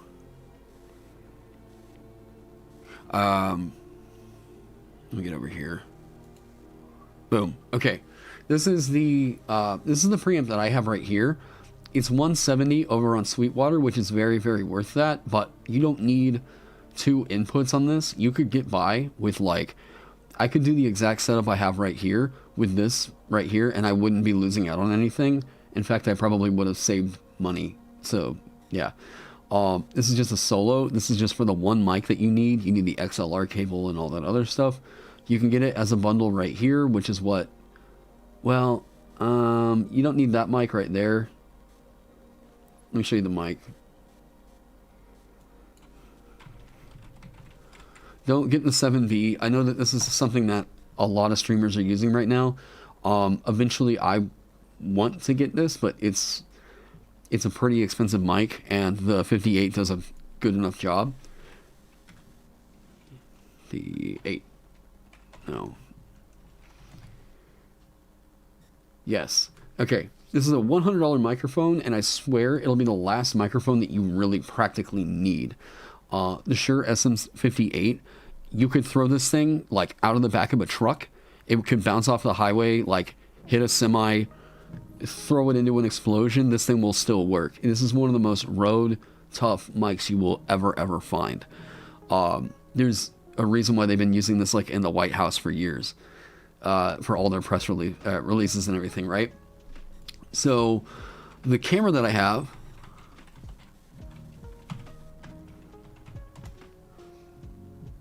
yes, the camera that I have is actually a Logitech C922. This is not a super expensive microphone, as you can see right here, $68.99. Or sorry, wow, microphone. I picked mine up originally for like, I think I picked mine up for like 99 bucks, but that would, yeah, 99 bucks back in the day. Like a year or two ago actually, but I have an arm and everything for it now. The thing that makes this camera really kind of tricky to deal with is, okay, so here's my camera right here. Okay, now the thing that makes this camera look really good is not the thing that makes this camera look really good is the fact that I'm taking a lot of load off of this camera to do this. Let me show you. Okay. The thing that makes this camera look really good is that I was able to take loads off of this camera by getting a good lighting set. I have 2 lights that are pointed at me on either side right here. You see? Whoop. So there's a camera or there's a light over here and a light over here, okay?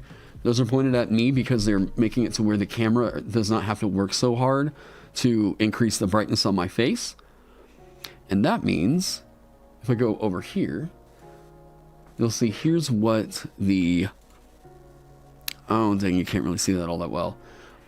These are my settings right now that I have for the camera in OBS, okay? Ideally, what you would like to do is reduce this exposure, okay? Because whenever I reduce the exposure, yeah, you see, it's the camera's not having to increase the brightness so much. Exposure is how much light it's basically how much light the camera is trying to kind of like artificially put on the image, right? Your camera has to work a lot harder in order to get more exposure going, so you will lose frame rate in your camera by doing that. I set my frame rate to 24 because it gets a more like kind of cinematic look. Also, whenever I deal with allergies, my left eye tends to water. So my frame rate is set at 24. I think it gets a more cinematic look. My exposure is at like -5 because I don't really want this to work so hard. That's why I got the lights. Yeah, I'm so happy I'm crying, right? Yeah. Yes, this is still live. Wait, is that Benjamin Huffman? My dude, hey!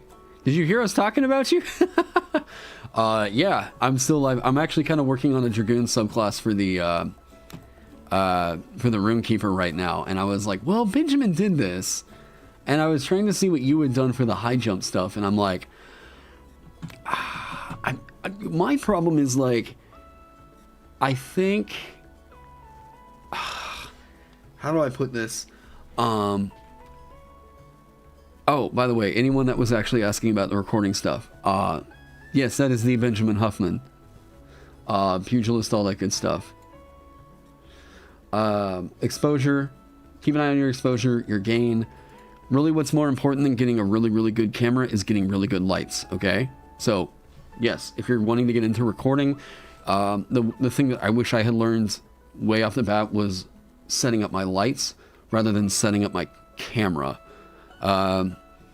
Your lights will do wonders for your camera setup, I promise you. Yeah, okay. Benjamin. First off, hey, I hope you had a great Christmas, holidays, and all that stuff. Been a while.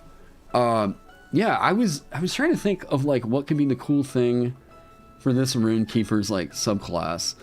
And like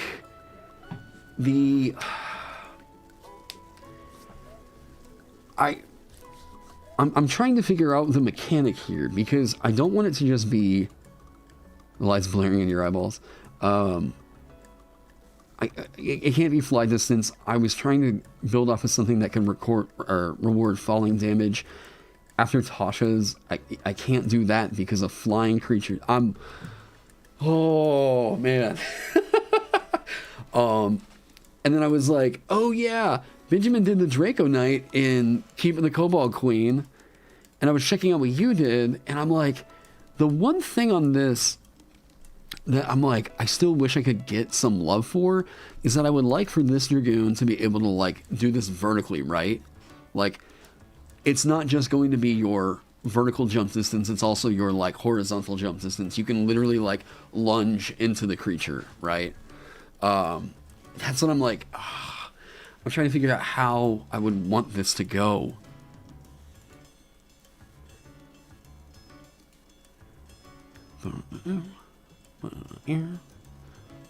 By the way, I don't know if you're busy or anything, but you're free to call me on Discord if you're available, man. But I know your house can get crazy, so.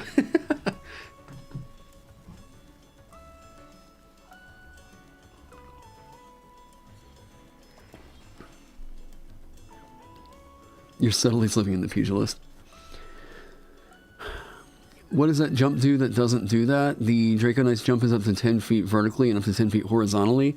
I thought yours had a specific clause that it had to be vertical jump.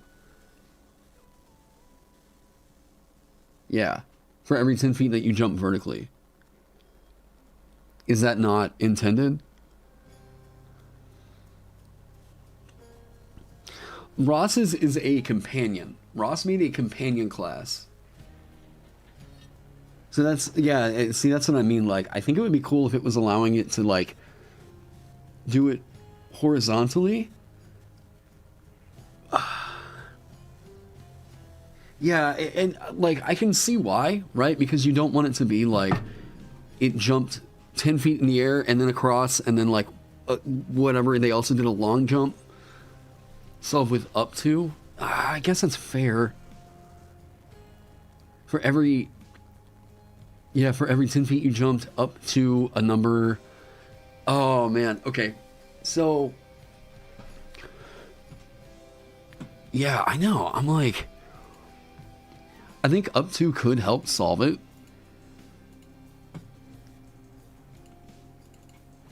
Like,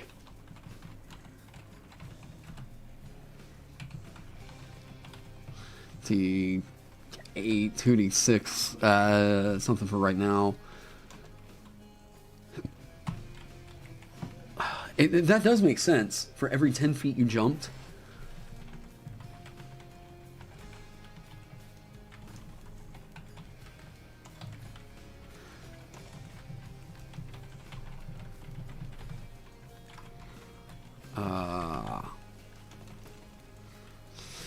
If you make an attack, or you can make an attack.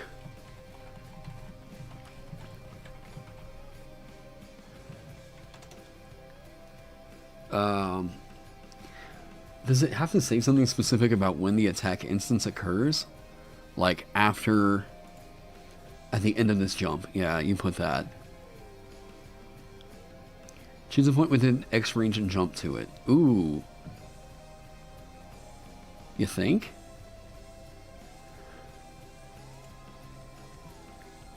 You know, if you say that, is it gonna be weird that you can't, like, if it's within range of you jumping your long jump? This distance between where you there and the that's, well, yeah. I see what you're saying. Like, it almost like you're aiming a, yeah, treat it like a grenade. That makes sense. Oh, man.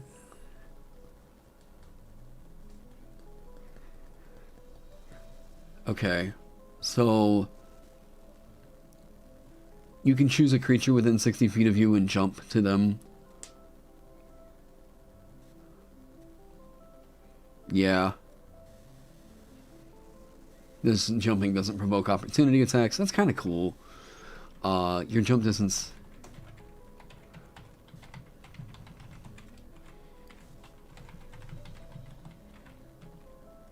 to 30 feet or something like that. I don't know.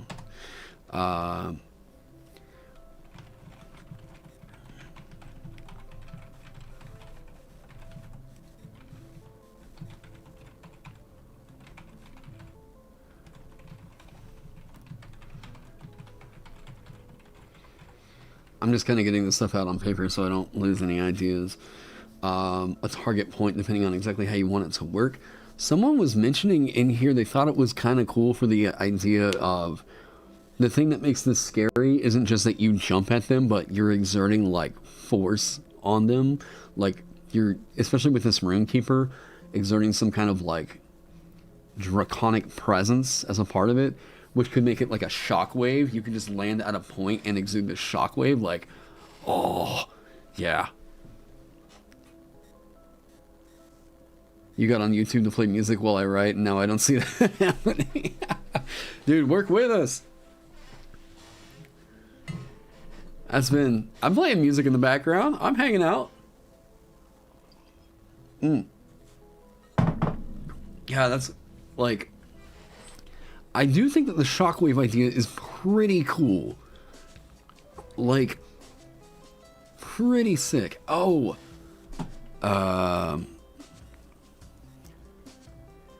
Benjamin needs to be on this stream. Okay.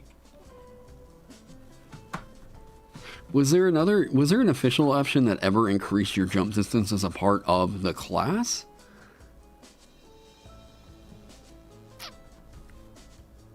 Oh, I mean, if you just wanted to do audio, you'd be welcome to, but like, no pressure, man.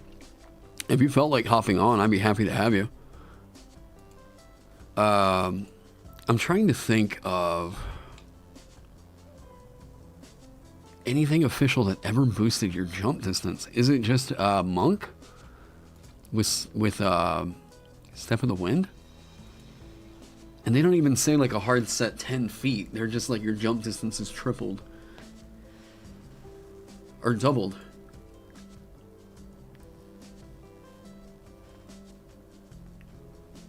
You don't think so? Well, jump spell also just says triples. I think that why do they say doubles and triples? It's I think that the issue with it, well, I mean, you hard set, thanks to Ben now, up to a maximum of 2d6.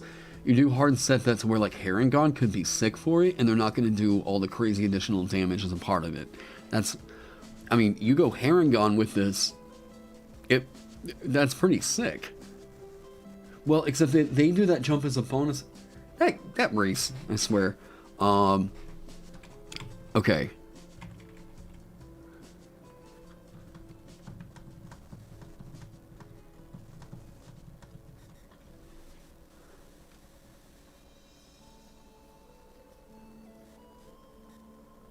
Actually, there's a reason that the jump thing shouldn't be a normal jump rule mod. Jump spell, right. And that's what I was kind of thinking. Oh yeah, I've got a couple of Lena Raine songs on here. There, we'll turn it up for you.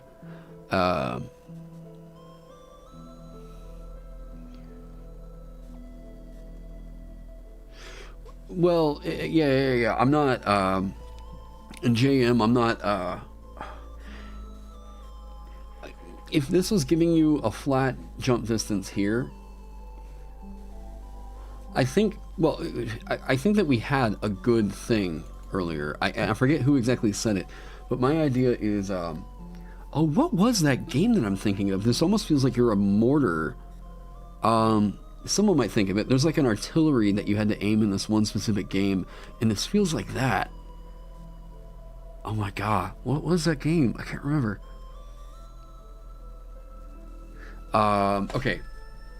So your jump distance increases by 30 feet. Nah, this just needs to be like, pick a point within.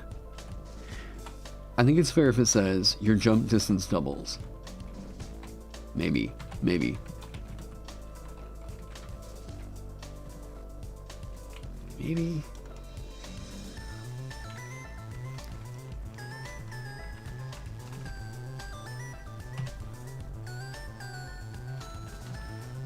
Can't jump to the point.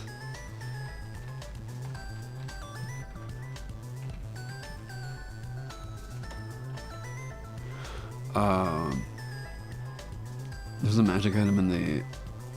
Oh, no. I was thinking of... for whatever reason, I was visualizing a... There's a video game... There's like a mortar or like... Whatever. Picking this thing rather than making this a you jump and it happens, for whatever reason, whenever it's like you pick a point, that makes me feel like... I was visualizing that in my head. Yeah, see, Benjamin, here's why you gotta come to my stream, man. You got all your fans here.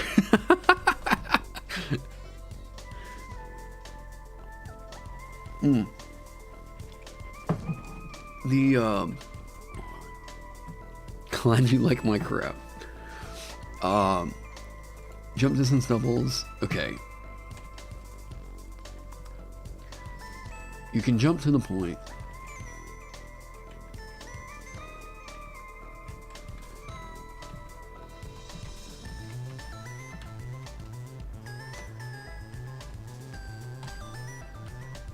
Okay.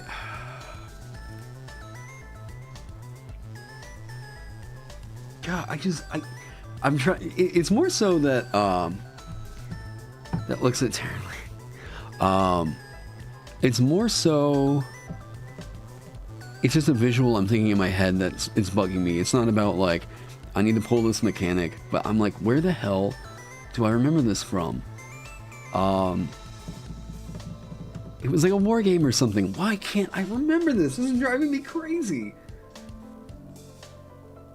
I feel like I can almost hear it too. Oh, I got it. Well, someone had mentioned Doomfist earlier. No, it's, I think I just realized what it was. I know the Doomfist aiming. Oh, crap. Was this it? No. Oh, no. I thought it was the Condor Mountain fight from, Final Fantasy VII. No, that's not it. What is it? Damn it. I almost want to say it's like a Call of Duty game. Although Doomfist...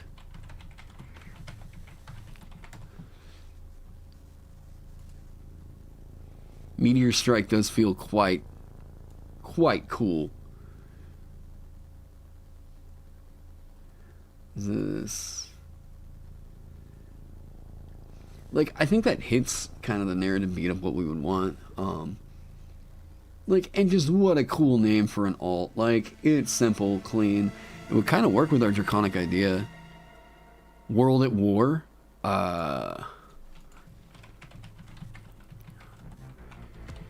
This is such a dumb thing. I don't know why I'm fixated on what is it I'm visualizing. Oh. Maybe? Hey, what's up, everybody? It's John. Wait, Kids using a mortar. No, you quiet. Is this it? No. Wait. Okay, he's just throwing mortar shells. No, I want to see the actual mortar strike.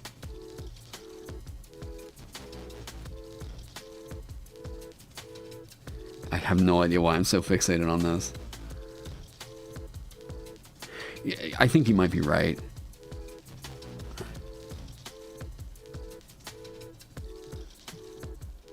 Oh my god, why is this driving me so crazy? This is so dumb. You want to join in voice chat? Oh. Dude, yeah, if you're feeling it, oh, I'm happy to have you on. Hang on. I just wanted to get that visual down right.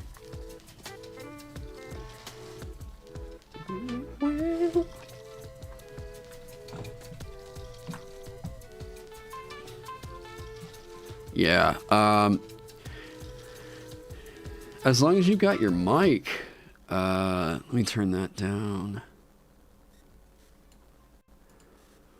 Yeah, if you've got a mic, man,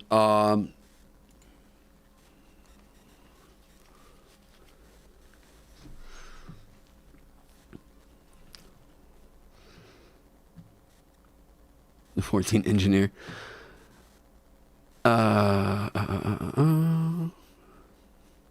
Vibing the big step. I know I had to turn it down because I think we're gonna get Ben on here in a second. Let's see. Let me turn that up because I know it's usually. Yeah, if I just call you, let me see.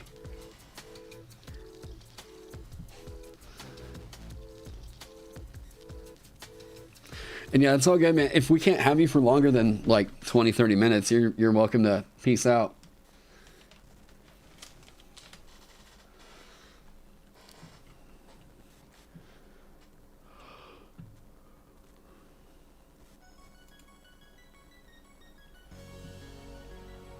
Alright, what's up? Hey, how's it going? Good, how are you? Not too bad. Just kind of, oh man, I feel like I've hit a point where the base class feels pretty solid on this right now. I have a few subclasses that feel decent. There's a few little narrative or a few little playstyle beats that I think people are kind of expecting. Like, you know, whenever you roll up a barbarian, you know what that's going to do in a fight. People are kind of asking like, okay, well, what does this do, you know? So I was hoping to kind of flesh that out before the end of this week. And I'm just kind of defining what it means to do all the things that Runekeepers of different languages do. You know what I mean? Okay. But the thing the thing has kind of been like, with these different subclasses, if you go Deathic, that is tank. That is, Dwarvish runes are about tanking, armor, enhancing weapons, and all that. Druidic, I haven't really... Oh, I love that Druidic gets its own. That's so cool. Yeah, thanks. There's going to be one for Thieves' Cant, too. Awesome. And then Elvish, Fiendish. The thing that... Oh, Goblin. Goblin's going to be ridiculous. And then Eocharic are Draconic runes. And Jotun, because we already have those in the game. Primordial. So basically, the thought was, I mean, remember back whenever we were doing Legends of Frozenfar, I was like, I think it would be super cool if we could give language some weight. And this was like my means of doing really neat that. idea. So, yeah, as of right now, I'm like just kind of fleshing out the subclasses, trying to make things kind of turn. Yeah, I don't know. What have you been up to? Pushing hard on the Ultimate Adventurer's Handbook mostly. Yeah. How's everything Yeah, going? it's going well. It's just when you're, pushing through a 200, 300 page book that's got content that was written 3 years ago that needs to be cleaned up or rewritten. Plus, I've got like 8 collaborators, they've all been great and very patient with me, thankfully. And then we're hoping to do print on demand, which means there's a lot of art that we used in previous books we can't do. So it's more complicated than I had imagined it would be. So it's taking like almost a year more than I thought it was going to take to do this. Yeah. Well, I mean, that thing is going to sell like, I mean, that's going to be such a massive, massive home run. Like, based off the fact of like, I mean, the complete handbook series is already super successful, and like, I mean, that thing just getting approved alone for, the Pugilist is going to be on print, the Accurse is going to be in print, like, that, I think to me, I'm like, knowing what the finish line would be at the end of it would be like the big drive of, Yeah. Yeah. I mean, it's gonna be amazing when it's out. It's just being patient with it being out, and then also, sometimes it's like really boring editing stuff when I want to be writing. Yeah. And like just weeks of editing, and so that's sort of why you've seen. I don't know if you've been visiting the blog, but the Mystic class is in development, and that'll be a release off of the guild once Unearthed, once Ultimate Adventurer's Handbook is at least off to layout. I remember I saw, because I think you dropped so I've seen the playtest that you showed on September 24th, but you did a recent one, right? I did another one where I did levels 1 through 10. Boom. Oh. Hang on. I actually need to put that on camera. Hang on. Okay. I mean, boom. I'm happy to keep on talking about Runekeeper too. Oh, yeah. I was just saying, like, people are asking how you were doing, what you were up to, and... Yeah. Is the art custom? Did you guys get that commission? No, that's just some wacky stock art that I found, and I saw that stock art like a year and a half ago, and I was like, I can't wait to write something this makes sense for. And there's a Cartomancer subclass for this class, so here we go. Yeah. Okay. So you're doing this one over on the guild? No, this is kind of. I think of right now the plan is Ultimate Adventurer's Handbook is my last project on the guild. Everything after this is going to be released direct from my website, and maybe through DriveThruRPG and Well, I don't know about Kickstarter. It kind of depends on how all this stuff shakes out. But. Yeah, I have been fighting with that about like what am I going to do with the Runekeeper, because I mean, yeah, God, dang, the layout work is great. I've been fighting with that. Oh, Nate, okay. I wrote a bunch of new spells for this, which are pretty fun. More divination cantrips. You cause a creature of your choice that you can see within range to shimmer with magical energy. When you do, the target must make a charisma saving throw. Okay, deal 1d6 radiant damage and overexposed. Oh, there you go. What? Okay, so do you think that crit range reduction, if you were to write a feature that says like the let me zoom up on this so everybody in chat can see that. Like, do you think that people would know what it means if you just said the roll required to score a critical hit on the creature is reduced by 1? Because I've been writing a lot of mechanics like this. I feel like it's better for the health of the game for this stuff not to stack too much. You think? Because then you're going to find... I mean, if it's just a single feat that does that, probably okay.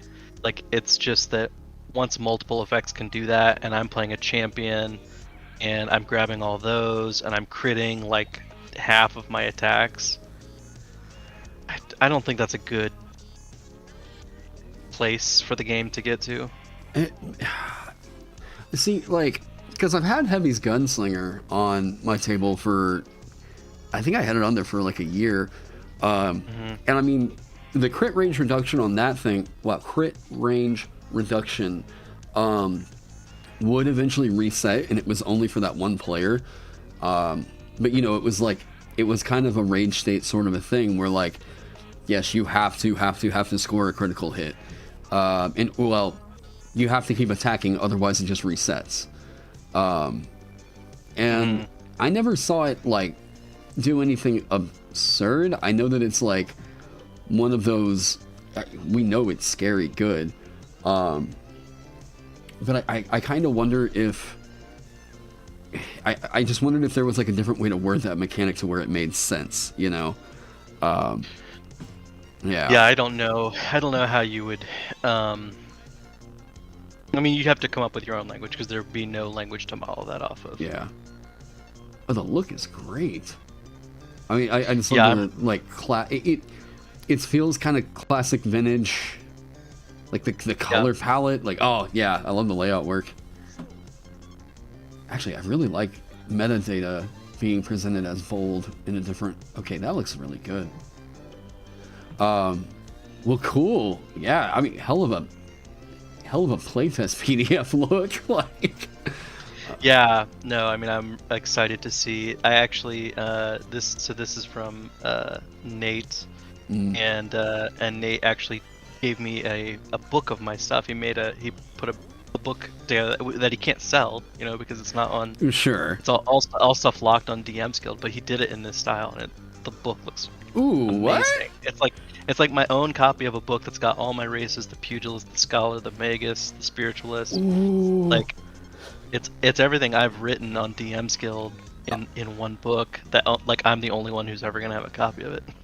Okay, that's pretty nasty. Oh yeah, it's beautiful. Well, yeah. Okay, so what I was just trying to do now. So part of the reason this is for the Draconic language, is that? Yeah, Eocaric. Yeah. Okay. So your opinion on this, real quick, because like, Eocaric is a script, like it's the runes that like dragons have been known, and this is kind of like a quality of life thing, because Trek has pointed this out, and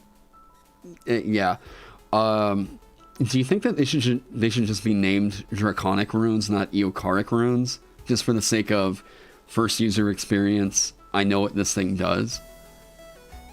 Well, the runes should probably be named after the language they come from, for sure. Yeah. But I think it would be good for the subclass to have a different name than the language, because otherwise it gets a little too repetitive. The words you're using are a little too repetitive. Like Draconic. I'm the Draconic subclass that specializes in the Draconic language and uses Draconic runes. Right, yeah. It's a little too... Transmutation wizard that uses transmutation spell. And they avoid that in some manner with wizard in a way. But, okay. So, yeah, my whole idea with this was just like, this is a D8 class, just so you're kind of up on the features, abilities, and stuff. Okay, so D8 class, light armor, medium armor, shields, simple weapons, warhammers, and polearms.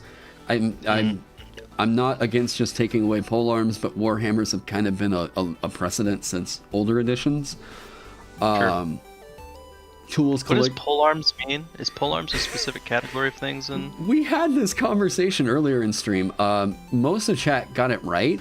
It basically just means anything that you would look at and say spear or staff. Apparently, from what I can tell. All right. Because, like, yeah, I thought about clipping that from here and just putting spears in the. Anyways, tools. You basically see all this: saving throws, intelligence, wisdom. Yeah. So the big meat of this is runic invocation, which I think, based off of what we saw or what we did in Legends of Frozen Far, is and isn't the same. real quick rundown, think of it like you are getting a cantrip and a spell, but that spell does Warlock refresh, short rest refresh, right? Okay, all right. Intelligent. Each rune is that combination of cantrip plus spell. Basically, yeah. Sometimes they're just a proficiency. Sometimes they are. Okay, all right. I get this weapon gives you a +1 to attack and damage rolls, or it's a whatever. It doesn't innately give you anything in the class that lets you add intelligence to wisdom, or it doesn't do anything. Think about the build otherwise as cleric, where you can build a strength-based cleric, you can build a strength-based Rune Keeper, and it's going to function. Okay. Eyes of the Rune Keeper, just because this was in Warlock, I was like, this feels like a perfect first level thing. But the feedback I keep getting back from people is this actually is not their favorite thing in the world, because they want to just get additional languages as you level up. I think that's not a bad idea. So I'm thinking about, I don't know, building into this in some capacity. You get your subclass at second. Is that runic dialect? Is that what the...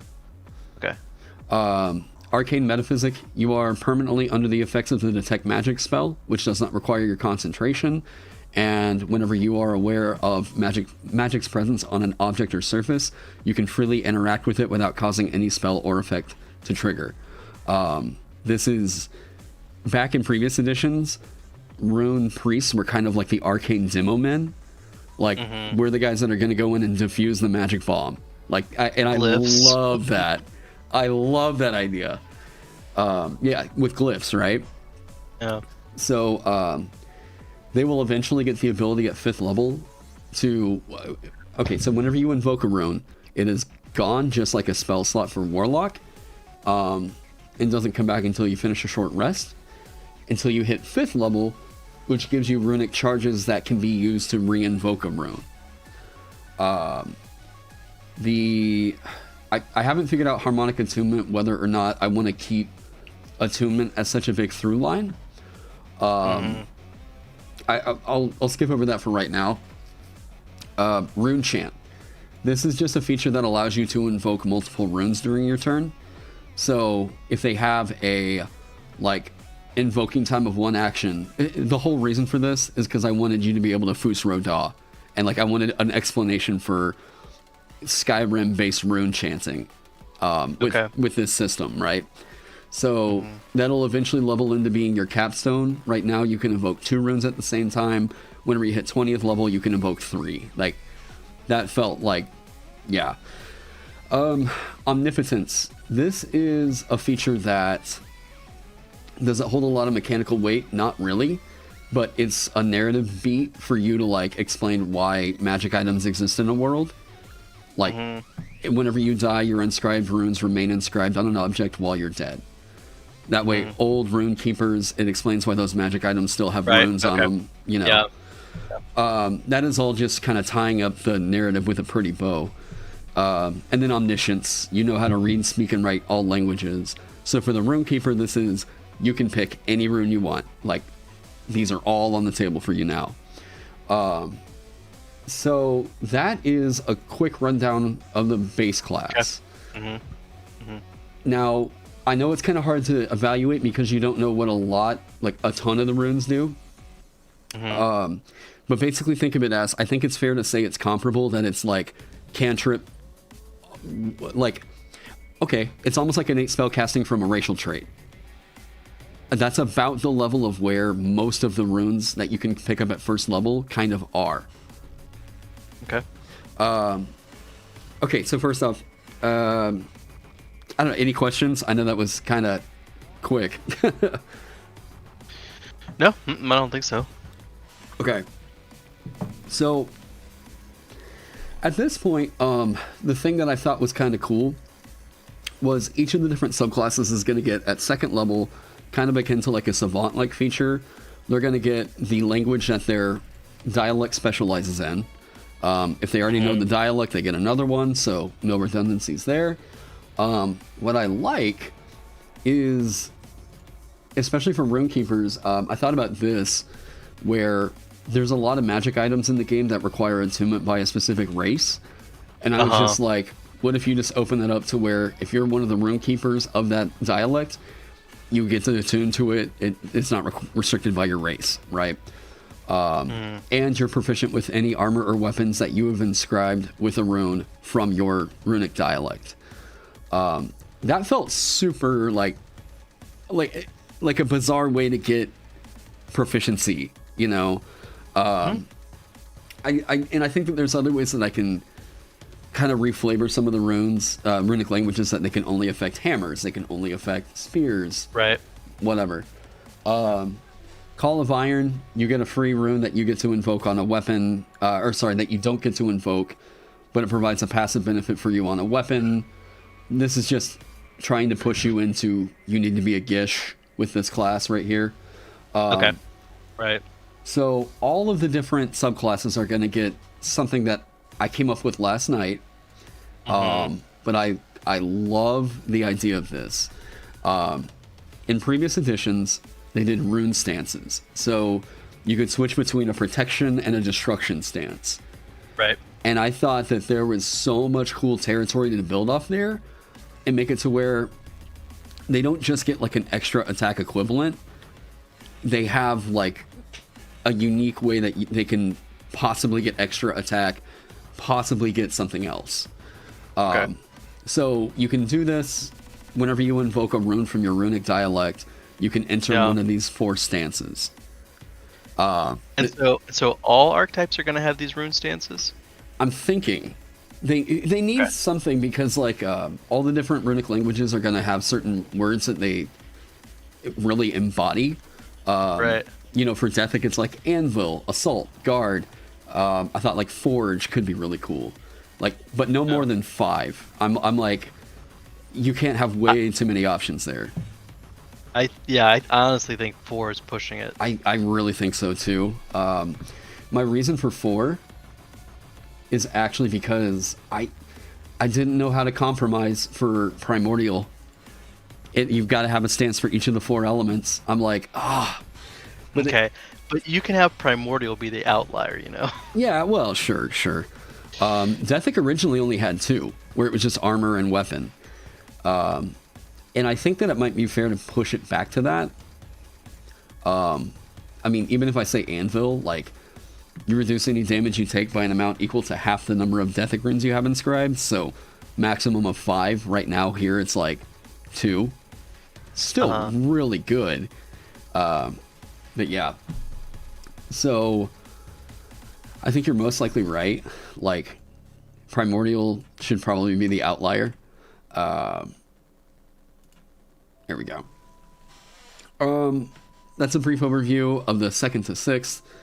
At 10th level, they're all going to get basically a word of feature. Okay.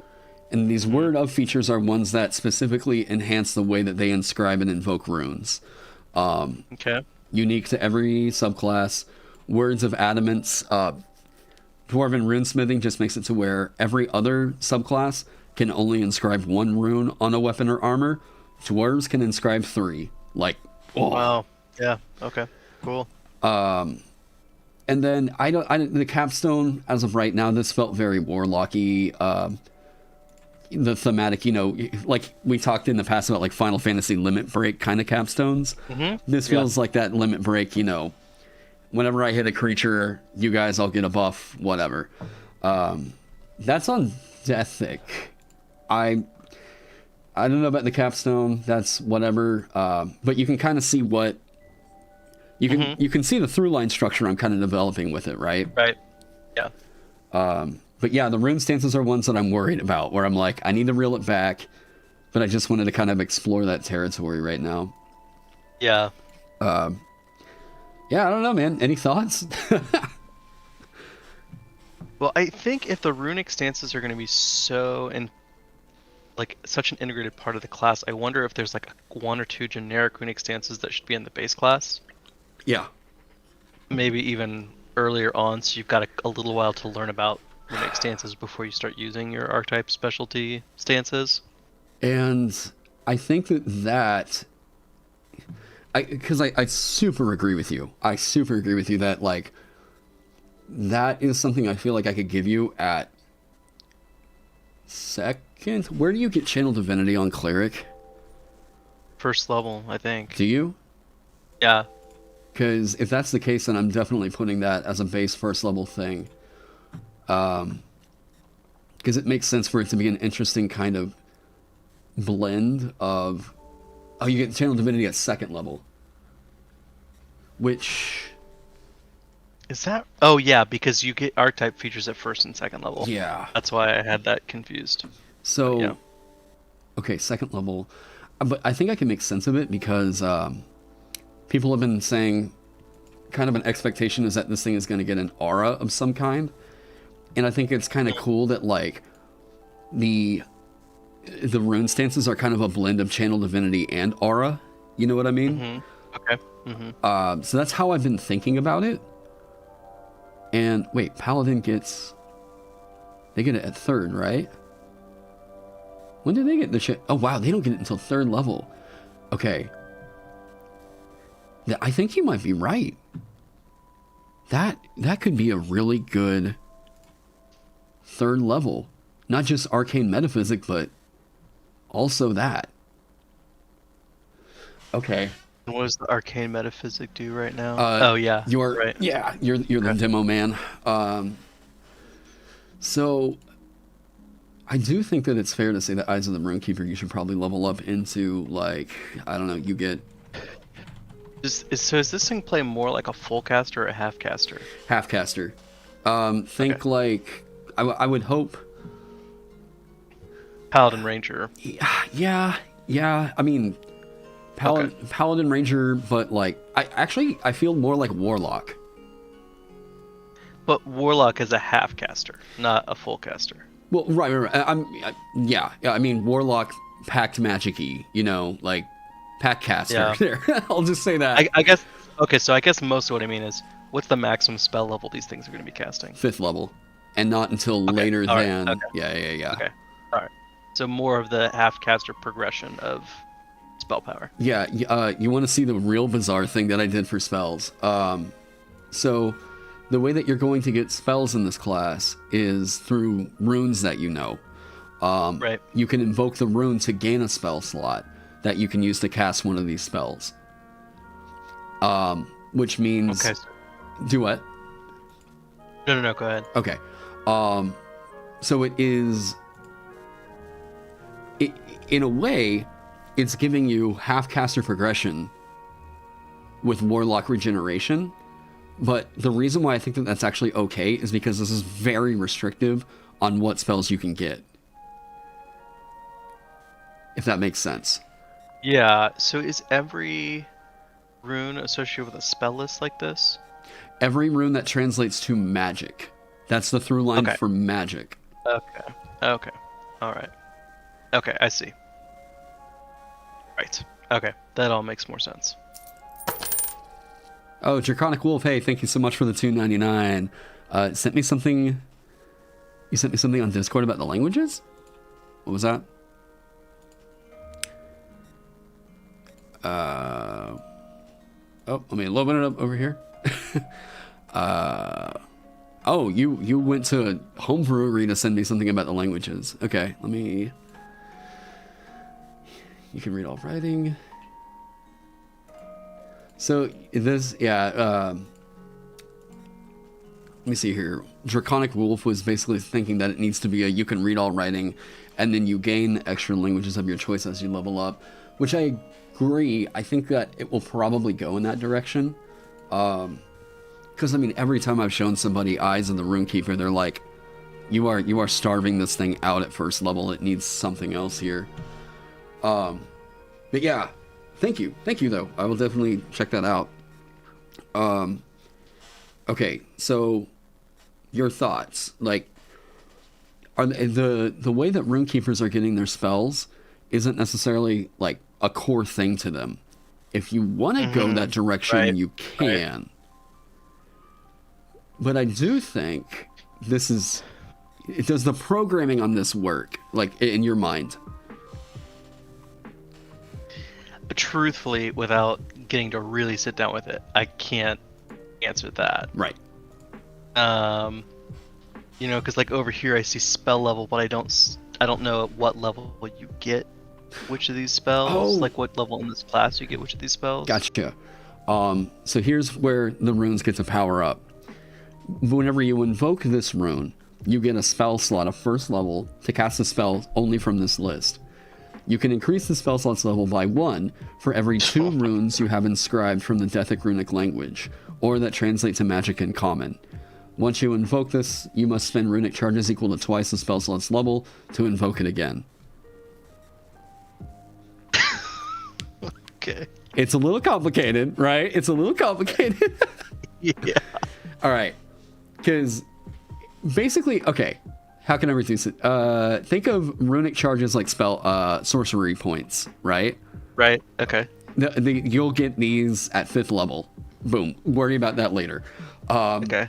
That's going to be about the level in which you could even get this 2nd level spell with them. The reason why I said 1 for every 2 runes is because you see that your number of inscribed runes? Right. I mean, I figured it had to do with rune inscribing scaling or something. It means that you'll only ever be able to get a 5th level spell slot with it. Okay, and it means that you are locked hard on that runic language. Well, yeah. I mean, well, yes, you're locked hard on that runic language, but then also like that means you won't be casting 2nd level spells until 5th level. 3rd level spells till 11th level. Okay, yeah, all right. See, is it kind of clear? Can you wait? Can you ever cast a 5th level spell then? 17th level. Kind of standard for. Right. Okay. 10. Okay. All right. Wait. Hold on a sec. Is that right? Okay. Increases by 1 for every 2 sorry. runes. Yeah. I was getting confused obviously. No. Yeah. if you need to tap out, you're more than welcome to. I think I might be okay for a little bit longer. Okay. All right. I gotta write about caves. You what? And then I gotta go write about caves, like I was intending to do an hour and a half ago when I got onto this stream. You have to write about caves? I'm trying to write a hex crawl campaign. Oh, cool. Okay. Okay, so yes, this is a weird spellcasting system. It's a weird way for you to get your rune. Your rune gives you the magic, and only from a certain, whatever. Yeah. But it is essentially a warlock caster, or a pack cast. Well, not even a pack caster. It's a short refresh half caster. Like. Right. Yeah. But it also requires that other things that you invest in to give you the ability to half cast as short. Yeah, because essentially that list is getting bigger only if you're writing in the same language or if you're writing the same word. Correct. Magic, I guess. Okay. Yeah, if you were just like continuously writing like, magic, whatever. Yeah, absolutely. Then I think that's kind of cool that I want to be the Runekeeper that specializes in getting a bunch of different, right. But it's like it can't really work for me until I explain it one time to somebody and they get it, and they're like, oh, okay, right. Yeah, sure. You feel confused now? I'm working. We're trying to clean it up to where it makes sense. Yeah, I've also got fiendish runes. I think the subclasses are a cool idea, and it was something that like someone mentioned that goblin runes were a thing, and I was like, oh, of course that has to be a subclass. Like, yeah. I assume it's going to be like a demolitionist or an arsonist or something. Yeah. So their runic stances they can't control. Okay. Yeah. So, goblin runekeepers surrender to madness and havoc embodied in their rune stances. Whenever you invoke a goblin rune, you must make a wisdom saving throw against your rune save DC, which you can choose to fail. On a failure, you roll a d8 and consult the list below, and if a stance grants you a cantrip, and this is it's just doofy. All the other runekeepers can control their stances, goblin can't. You might enter the stance of Greed. 46 gold coins fall to the ground in an unoccupied space near the invoked rune, which disappear after 1 hour. Just weird. Insult. You know the Vicious Mockery cantrip. You can cast it as a reaction to a creature failing an ability check, attack roll, or saving throw. Funny. Yeah. Mischief. You know the Minor Illusion cantrip. If you make a fart with it, basically, whatever. Right. It has this... Yeah. Surprise, you can turn invisible until the end of your next turn. And it's going to be basically like the wild magic, in a way, Right. Rune Okay. Keeper. Right. Uh-huh. The other one's Eokaric. I'm trying to make the Cold Dragoon for that. Primordial is going to be the one that is going to be kind of weird. It's going to give you... This is the exception that I think is helping me to actually define the rule for what spellcasting will be. Okay. And it's that this is going to be the only subclass currently that gives you spell slots. And Oh, man. I am terrified. And I was like, is this going to work? Can I make this work? Because, like, I thought it could be cool to kind of do a proof here of this is how you're going to get your cantrips and your spells only through runes you know. And I feel like the problem right now, not only is this a little complicated, I just don't think... I think that there's a better and cooler way to do this. I do think that mixing two different kinds of spell slots on top of a fairly complicated... I mean, it makes sense to me fairly quickly, but I don't think I'm a good baseline for, like, rules literacy of the average, like, D&D player. Sure. So, I don't know. I would be hesitant to mix these two things. I think two different kinds of spell slots would work if that's, like, the Clash's whole, like, shtick, like how it stands out from other classes. Yeah. But this has already got, like, at least two other shticks. Yeah. No, you're right. I've been fighting with myself all day about whether or not I can justify keeping that in there. I just think... I just don't think even giving you long rest slots and then your other thing can come in, short rest slots, and then this other thing happens on a long rest. I think that's just too much tracking to make it really work. But Primordial, I was really loving the idea of this could be the blaster.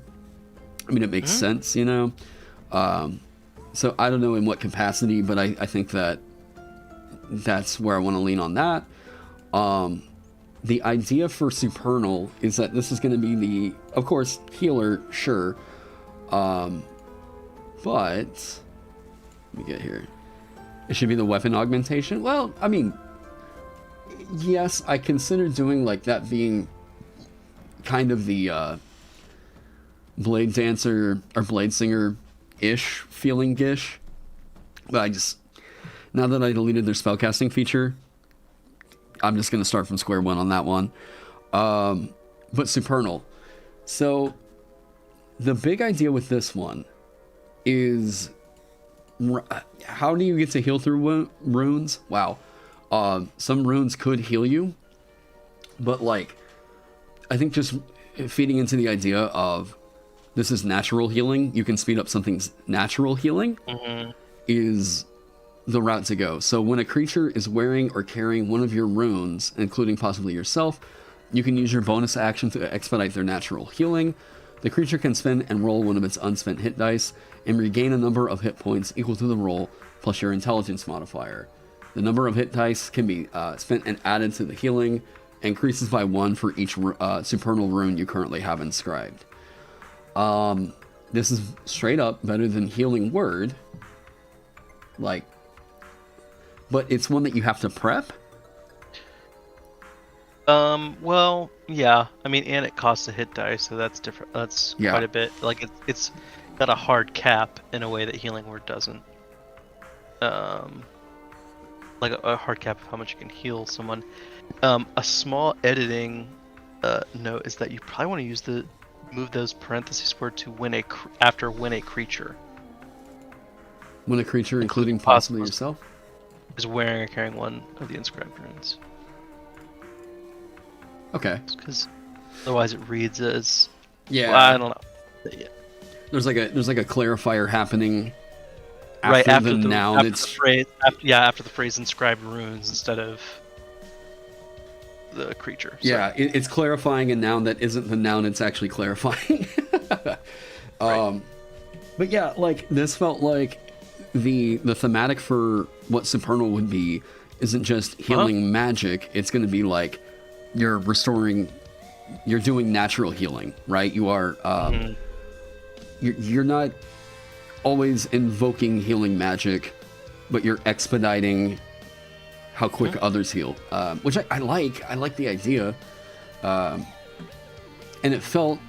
I don't know that there's another concept that does something like that, outside of cantrips that like you or like Ross made, or Wither and Bloom right now, I guess. I actually have a cantrip that is basically Sigillic Grace. Is it part of it? Yeah, it's Give Life. I mean, it's different enough. I mean, but it's Give Life is a cantrip that's touch. I mean, Wait, actually, that might be you spending a hit dice. Actually, yeah, it's because Give Life I knew of. Give Life I know of. I think I shouted it out in the last live stream. But the thing with Give Life was that it was you take your own hit die and give it to somebody else. Right. Yep. Yeah, there you go. Which I thought was kind of cool for the idea of what sacrifice meant to Supernal. You sacrifice one of your hit die and you can give it to somebody else. Or I think it's not you give it to them, you give them the actual hit die. Oh, I can't remember. Oh yeah. When the Runekeeper that inscribes sacrificium starts their turn, they can grant the creature wearing or carrying the inscribed item one of their Runekeeper hit dice, no action required. So you can literally just like dish out your hit dice to other creatures. And I'm not sure about the invoked effect or anything, but like this is kind of the idea of what healing to me could mean for the Supernal, right? Okay. Yeah, this is where I'm sitting with this right now. Yeah. So, any thoughts or anything? It's a lot. Yeah, that's like any thoughts or anything. It's such a funny thing to ask after giving me like this much information. Yeah, I don't know. I think it's going to be. I mean, you've got a lot of really interesting ideas here, particularly in terms of like the defining features. I mean, the runic system is an interesting idea. I'm looking forward to seeing it in its final form, and I think it's such a novel, like execution on its own, that I know my impulse would be to simplify the remainder of the class as much as possible. Yeah. But I also don't know how, like, for instance, how many runes are people learning? And there's components of that I don't. Wizard. It's just spellbook based. Whenever you find them, you can add them to your runic lexicon is basically your rune spellbook. Okay, but so like, how many runes do you start with? You start with 4. And do you gain a set number every level on top of being able to copy them into your book? 1. Okay. Yeah, 1 per level. There's like, because what's cool, what I feel like is really cool with this is like, there's a, basically every single adventure has a magic item that has runes on it that I can hardcore adapt into this system and reward you for whenever you find them on your adventures. This plugs into any module because there's already runes in those adventures. What I think this needs is people are kind of pressing me and saying this needs to get Glyph of Warding. It needs to just get Glyph of Warding somewhere in the base class. And I'm like, I agree, but like, I don't know. Anyways, this has been a it's been a fucking chore, man. Like, to say the least. Yeah. Well, I think, to me, nothing is as set in stone as the basic structure of runes already. Like, that feels like the thing that changing that means probably the more work than anything else, right? Yeah. Yep. Okay. So then it's all about tuning the entire rest of this thing around the way that runes work and all that, how complex runes are, and so or aren't. I mean, like, maybe they're simpler than I'm thinking on first view. Yeah. But like with runic stances, like I'm just thinking, like, if you've got like 20 different runes I can activate, and then like 6 different runic stances that I can cycle through, and there comes a point where information overload. Yeah, or like analysis paralysis. Yeah. I mean, just so many options that it gets difficult to know. So that's the thing, is early levels, they're only going to have 2 inscribed runes. So, right. Inscribing is basically like prepping it, okay? And this is going to... 4, you can inscribe 2. Yes. At a time. As in, you can have 2 of them prepped at a time. Active, right? If you think of them like... Okay, so this system functions in exactly the same way as the Rune Knight does. If you look at the runes in there, it is 1 for 1 exactly the same. I've elaborated on it a little bit more. So it's like during a short or long rest, you can inscribe a rune, which basically means that that's a thing that you provides a passive benefit, so like a cantrip level power. And then it's something that you can do that's about like a first level spell slot. Okay. Some of them level up, etc., right? So that is... that's kind of where I'm sitting at with how many they get, how many inscribed runes they can have at a time. Yeah. Anyways. You got a question from chat a while back. Oh. I want to make sure people know the answer to, which is people want to know where they're going to be able to pick up Runekeeper when you're done with it. Yeah, so I've been battling back and forth on this for a while. I think the only place where I'm going to be able to do all the things I really want to do with this one is likely going to be on the DM's Guild. I've been trying to reduce it down to where I could just do it. Number one, I put so much work into this that I can't just do it for free. I've got to make something back on this. And then I wanted to do OGL, but this makes reference to way too much lore. Yeah. And not just lore. I'm sure there's a bunch of, like, if you're including spell lists in this, you've got to go through and cut a bunch of... Yeah. Okay, so Drunken Yoda, my Patreons are going to get it for free. I'll send you a complimentary copy. You send me your email on the DM's Guild, I'll send you a comp copy, no worries. But yeah, so it's probably going to be over on the DM's Guild. There's going to be more in this than I think I've had in a class in the past. Even the merchant after the gold update. So I think that this is probably going to have to be about, I don't know, $9.95? I think $7.95 is what I'm aiming for. But yeah, so that's DM's Guild most likely, unless I don't know, get a wild hair and do something else. But yes. Yeah.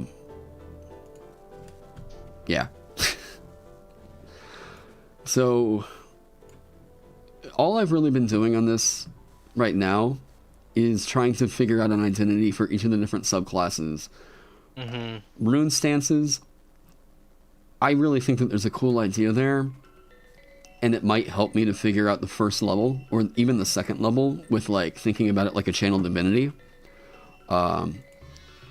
You'd pay at least $15. Well, $7.95 is what I'm hoping to put it at.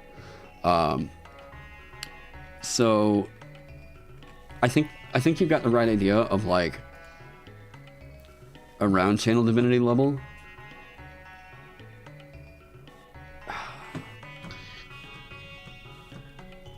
then I want to do this scaling of how many languages you can get. Well, let me see. What's the other first level feature apart from Runic Lore? Eyes of the Runekeeper. Oh, I think that's fine to have at first level then, and then to have Runic Dialect is your subclass. So it could easily go at second level. You I think? mean, like, for sure. You're All you get is your arc. How many features do you get from your archetype at second level? 2. Like, and it's usually a language, and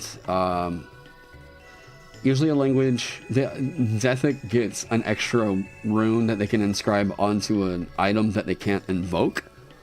So they just get its passive benefit on an item. I'm trying to find... Yeah, I think you could put a bonus language skilling thing at that same level. At second level? Yeah. And you think moving the chant or the... You think moving the stances down to first? Well, what's happening at third? Arcane Metaphysics? Oh, yeah. Yeah, that's not that good. I mean, Arcane Metaphysics is like such a niche. I mean, like the Detect Magic Always On is good. But the other effect is so specific. The other effect is going to be like, that's going to come up like once in a whole campaign or something. You think?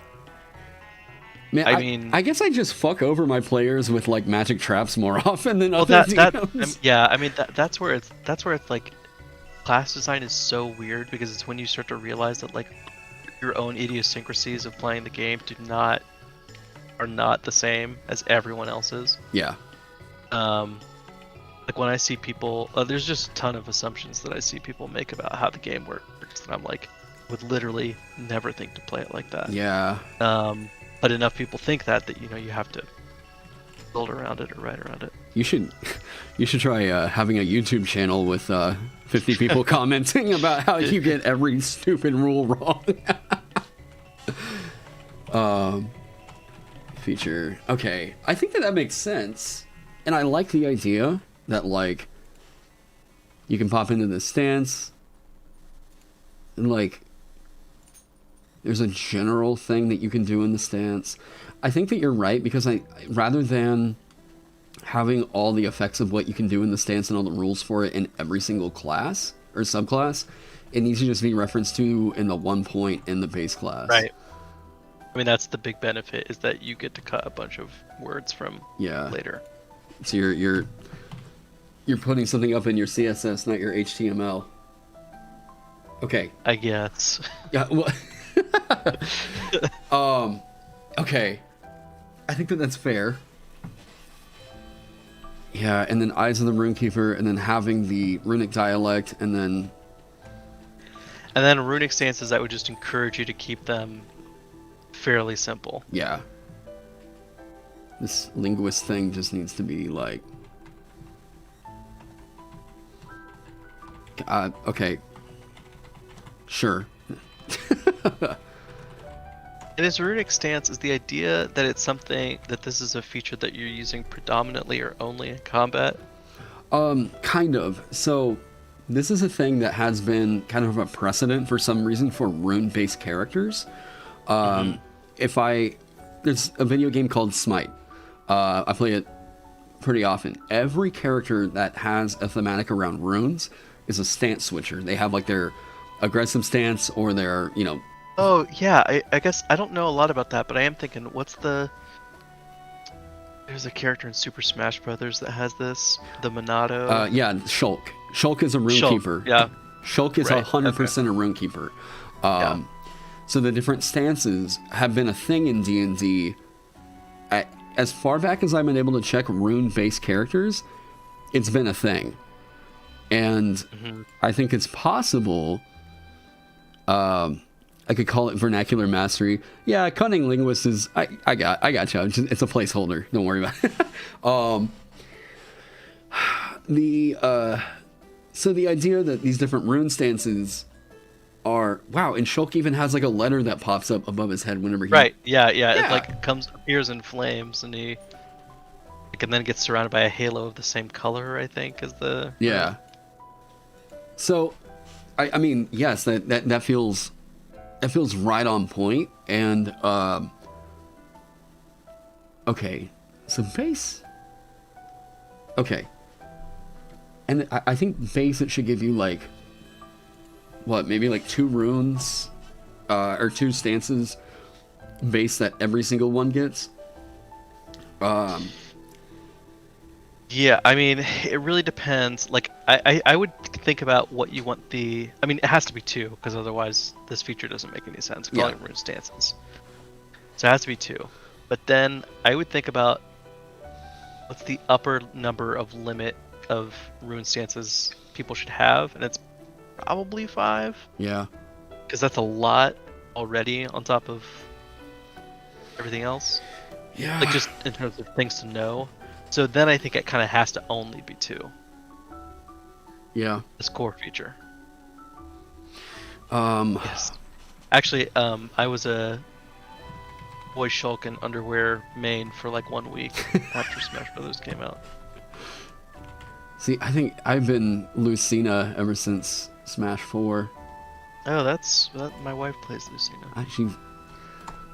She's always been solid. I don't think that they've ever actually nerfed, or they might have buffed Lucina a few times, but like I don't think they've ever actually nerfed Lucina, from what I can remember. Even though she's like one of the top performing characters in the entire game, or was for a long time. I haven't kept up with competitive Smash in so long.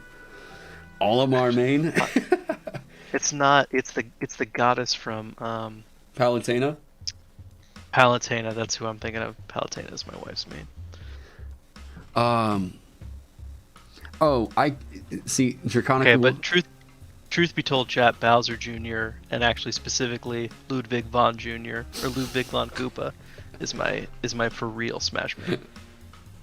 See, whenever they announced Ridley, like, dude, I had a full blown panic attack.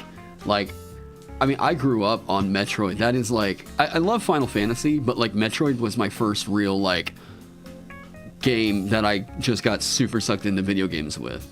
And then it was, Zelda and then Final Fantasy. But whenever they announced Ridley, I don't think I've ever had that much of a Banjo. Whenever they announced Banjo, I had another little freak out like that. But like, man, there's just something so like primal about that feeling of seeing like, oh man, I grew up with that character. Like, I don't know why Smash does that. It makes me feel like a little kid again, but I only play it like once every month or so. Like, yeah. DDD is the best. What do you think? Attack and defense, and then... I mean, yeah, that's the kind of obvious, I think, standout one. Yeah. Now, here's the cool thing. Another through line, I think it was JM that called this out in the last stream, was 2D. 2D, and Prime isn't bad. It's hard to compare the two, BT 3D. But I'll take either. So, one of the things that Rune Priests or whatever did back in earlier editions was they were one of the only classes that gave you flat bonuses, which is a lot. But I'm thinking that, like, attack stance. My thinking is like, since this is the Gish, is it reasonable that this thing can give you a bonus to damage rolls equal to half the number of runes you have inscribed? Like, huh? I don't know about that. I mean, it could be, because, like, let's think about like a lot of ranger archetypes around third get some kind of constant damage bonus, right? And this thing doesn't natively get extra attack. Yeah, and that's where, like, well, okay, it doesn't get extra attack, but there's room to make it happen if this is a stance. You know what I mean? Yeah. If it doesn't natively get extra attack, is it worth it for you to go over and invest 5 levels into another class, and by the time that you have an 8th level character, you can do this and extra attack, while Cleric gets... Right, no, it's not, yeah. So I think that it's actually kind of okay. I also think it's kind of okay. And then in defense stance, I liked this idea of you reduce any damage you take by an amount equal to half the number of runes you have inscribed. Now, equal to half of runes. Now that takes some of the meat out of Deathic's mouth, but like you look at these two and you're like, oh, ooh, those are... You get what the stances are now. Like, you understand that, like, I have aligned myself with either aggression or defense, and both of these options look like, ooh, scary good. But you can't... This also... Yeah. But I like the idea of they're both good enough to where you're happy to be in either stance, right? Like, right. If defense had been a bonus to AC, it'd be like, well, I'm just always in defense. But this damage reduction is more balanced against the attack stance bonus. Yeah. I like this a lot. Like, the more and more I think about the idea of this is going to be the flat damage, like, kind of a class, or the flat bonus kind of a class, and you're reducing the amount of, like, die roll calculations and stuff, it kind of justifies the complexity, like, in a way. Yeah, I mean, I think the other thing is that this clarifies that this is a Gish class. Yeah. Earlier, like, I don't think I got that. I don't like. I mean, it took me a while to totally get like what this thing was modeled after. That's already in the system. Like, we got to Halfcaster eventually, but yeah. Now this, I think, clarifies. Oh, and it's a Gish. Yeah. Well, and it's like it's possible that you could build a straight up support. Oh, so you could have support Gishes. I don't see. Yeah. Well, like, how do I put it? Like with Supernal, I'm trying to see how you can make Supernal into something that doesn't just feel like a why not do a paladin instead. Right. Because that's always the challenge. Every time you write a divine character, it's like, yeah, but for sure. Can I write a divine character and not give it fucking healing? Like, that's well, always... yeah. I mean, yeah. When people ask me to write a divine magus, I keep on thinking like, how would I make it not feel like just a weird alternative paladin right thing? There we go. I like let's get rid of that. Assault. Assault stance is good, but so okay, I do like the idea of rune stances. And that they do kind of push this into being that Gish a little bit harder. Oh man, that does feel cool. Like, it doesn't even have to be on the weapon, it's just the number of runes you have inscribed, enhanced. Okay, I like that. I like that a lot. And I guess since they're in here, all the different subclasses could get a boost based off of the stance that they're in, rather than unique stances. Oh, so you're saying that every archetype would just modify the way attack stance and defense stance work? Right? You see what I mean? Yeah. Yeah. I mean, that would be an interesting. I think that frees you up to either give a third stance that they can switch into, or improve both. Or I mean, yeah. It gives you a lot of options there. Oh, I like this a lot. Oh, and the fact that it's just damage rolls means that it can still be on spells. And runes, I guess. But none of the runes are getting a flat bonus on... Okay. Ooh. Whenever it says... Okay, attack stance on that, you gain a bonus to damage rolls. That doesn't imply that you ever add that to more than one roll of an instance of damage, right? You know what I mean? So yeah, so that's really tricky. You might want to say you gain a bonus.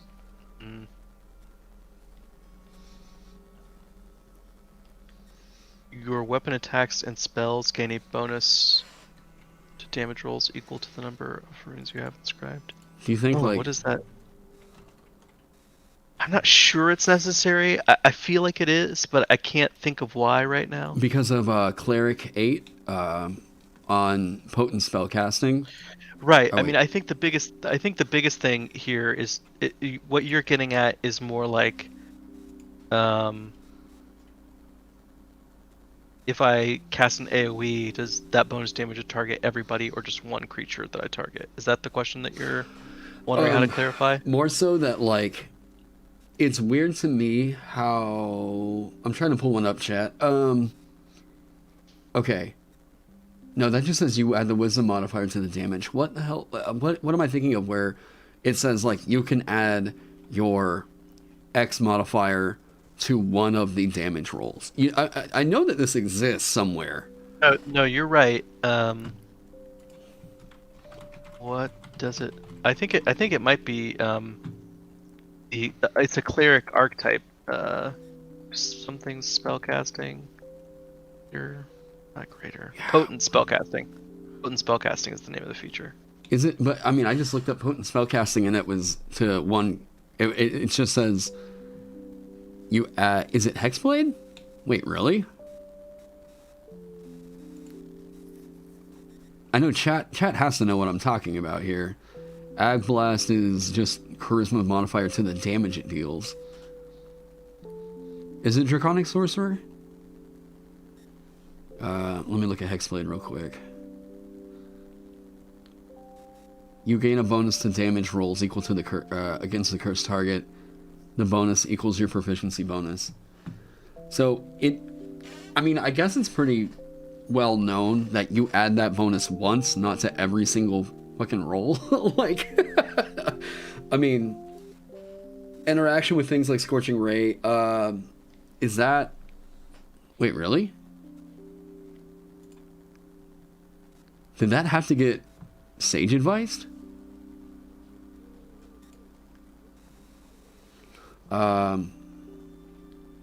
Oh, okay. Yeah, okay, here it is. Elemental Affinity. Yep. When you cast a spell that deals damage to the type associated with your draconic ancestry, you can add your charisma modifier to one damage roll of that spell.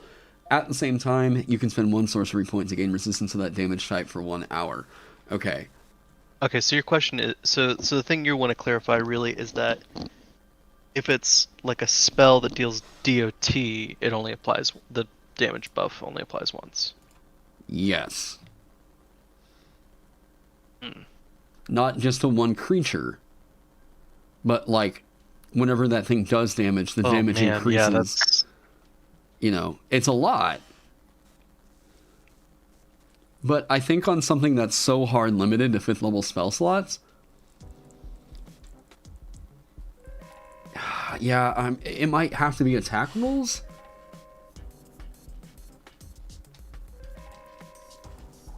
You get whenever you deal damage. I mean, what are you like? Are you releasing like playtest packets for this, or is basically your YouTube series the way you're doing playtesting for this, or getting feedback? Kind of, yes. I'm happy to do like a playtest version of it. Once I get it a little bit further along. But because I think, yeah, you know, playtesting, especially if you take it to a toxic place like Reddit, is a great place where someone will absolutely tell you if this is fucked up, and you need to change the wording, because otherwise this weird interaction with this one specific spell will totally break the game. Fair. It can be easy to fall into the trap of hedging some option out because you worry that maybe there's an edge case somewhere. But if you're planning on doing a kind of public playtest of it anyway, somebody's going to point it out and tell you. Yeah. Well, I mean, I already know from the number of people that are asking about it, and I mean, I get like 1,000 views on the VODs for the live stream, so I'm like, okay, Okay. cool. Like Right. people are interested in it, so I'm getting feedback on it. Okay. All right. But yeah, that's I mean, attack rolls does make it very nice and yeah. clean, but then I would be super careful when you're looking through all the spells gained from different runes to make sure that they favor spell attacks versus saving throw stuff. Yeah, and that's my thing, right? I'm like, it should be a Gish. I think that this deserves to be a Gish. So I think that Primordial may have been just kind of that non-starter where I'm like, I didn't get the right pull for. It was weird. It didn't really start out as a Gish either. It started out like me thinking that this is going to be kind of a quasi wizard cleric in a way. But no, I'm liking where it's going right now. Okay, attack stance. So I don't need to worry about, like, it doesn't need a magic stance. I feel like if I add another one in here, people are gonna complain that it impedes on too much territory, which I kind of agree with. Well, and what would the magic stance even be?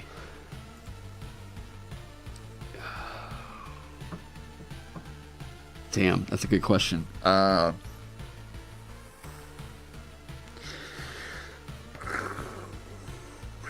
don't want to increase damage rolls. I guess if you're entering that stance, it might. No, I don't want to like screw with your. I don't want to screw with any saving throw DCs or anything like that. What is the definition of Gish? It's just a character that's good at. It's like a martial character that has a facility with spells. We've been calling it a Gish for what, since second edition, like a sword mage or something. Yeah. I can't remember what Gish stands for, but it's like half of the original word. Yeah, I think it's like a combination of two or something like that. It's not an acronym. I don't think it's an acronym. Oh, interesting. It's named after a Githyanki martial / magic hybrid from D&D lore. Okay, all right. Huh. I thought it had something to do with a Gith, but I didn't understand why Gish and Gith came. Interesting. Well, yeah. Thinking back, as an idle thought, like Primordial would have a really simple way of modifying these, where when you enter attack stance, you can choose like acid, fire, cold, lightning. Your bonus or the bonus damage is that type or something, and then defense is you have resistance against that type of damage. Isn't this? I mean, you basically did something very similar to that with your Magus, though. Yes, the Magus has Inspell. Yeah, well, what's it called? Mystic Mark, which it can choose to either make as an Inspell or an Aegis, and then later on, its archetypes modify the way you're, or they don't modify. I think the base Inspell and Aegis. What they do is they give you a benefit if you remove the Inspell or Aegis early. So, I know that the Druidic one is like if a creature fails a saving throw and you've got an Aegis on it, you can remove the Aegis to let them reroll the saving throw, and maybe even with advantage or something. Okay. Yeah, I'm trying to make sure. Like, that's also one of the things is like, there's a few people out there whose homebrew I always double check that like it's not number one that it's going to be compatible with whatever the homebrew I recommend is, because I've had heavies pulled up this whole time because he's been allowing me to pull from some runes and everything that were in complete armors. But I also want to make sure that like it's going to play well with the stuff I allow at my table for sure, but other people who I recommend stuff.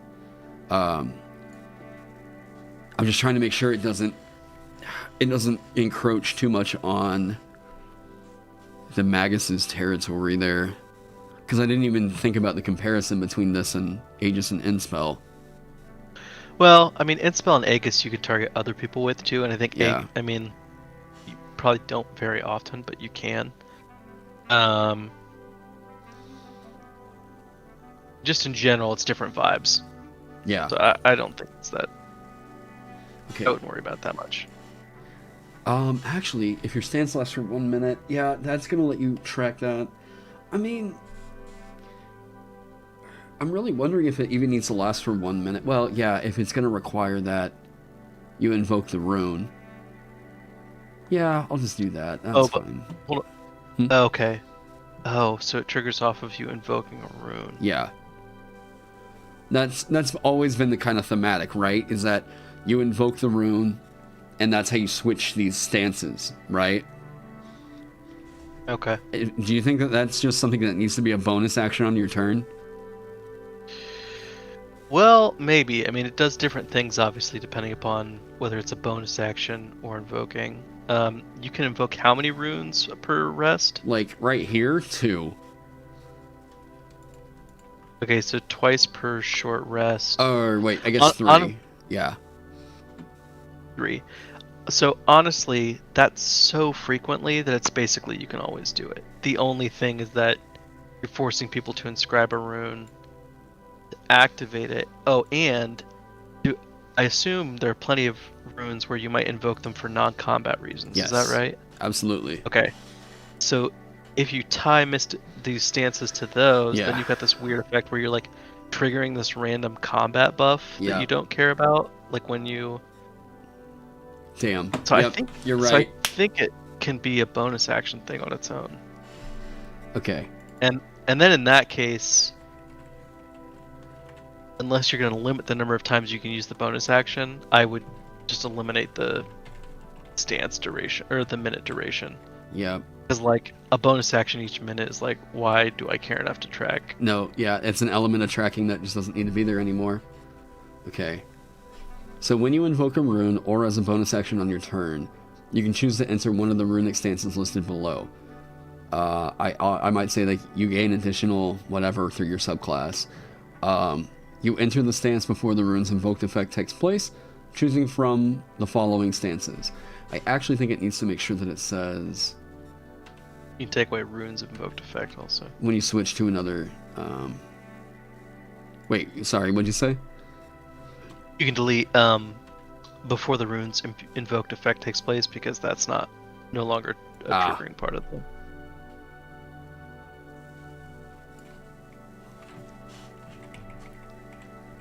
Yeah, okay. Wait, so Tristan... Oh, wait, no, Spencer said it might be encroaching on Ross's Yojimbo stances. See, I keep forgetting that he did the Yojimbo.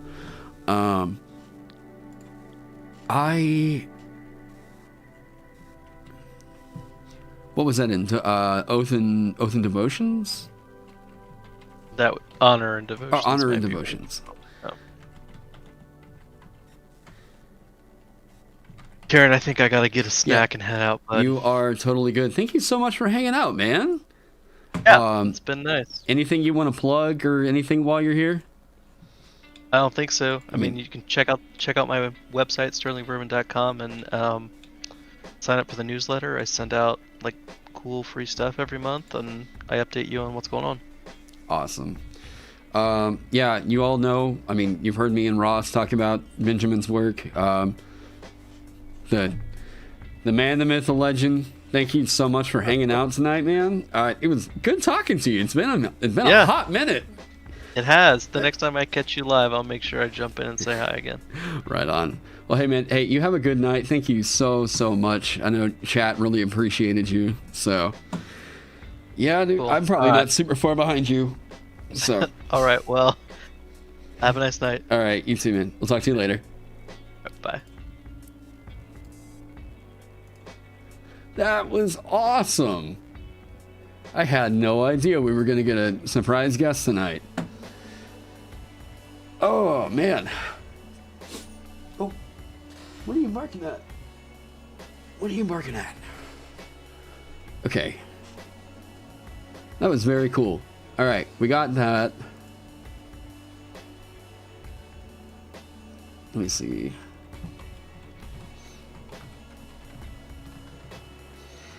Last until you switch to another stance. Okay, I need to double check on that one with Ross's Yojimbo, because yes, I do want to make sure that I want to make sure that everything plays well together. Archetypes. Is this? Yeah, Dave Adams and LAP. Where is Monk? Wait, what? Oh, I thought that said sushi. I was like, okay, Ross's Yojimbo class.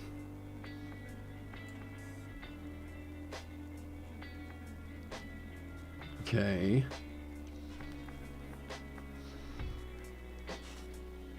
Spiritual balance. Where is your Bushido core? Is it your balance? I think it was your balance points. Or no, okay, Kame. Okay.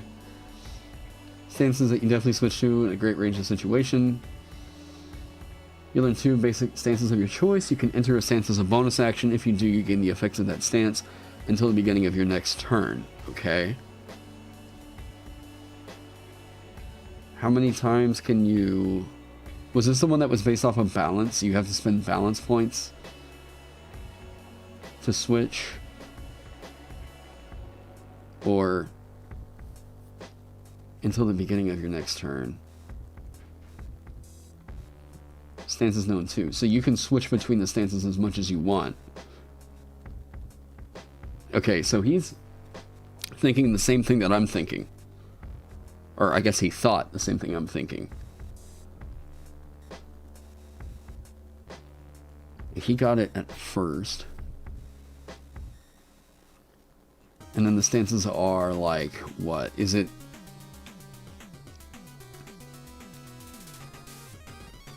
Spiritual discipline...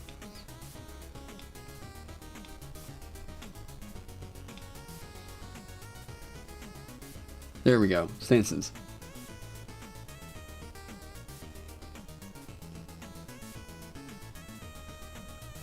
Melee attacks you make can be made through the weapon has the thrown property. Oh, that's so cool. Like, oh, this is everything. This is everything I wanted out of like my Saturday morning sword fighter, right? Saturday morning cartoon sword fighter. Like, you send out a gust of wind from your sword and bam, like, that's so cool. It's so funny to me how something that simple makes my monkey brain just like, yes, sling wind blade, great. The first creature you must hit, okay.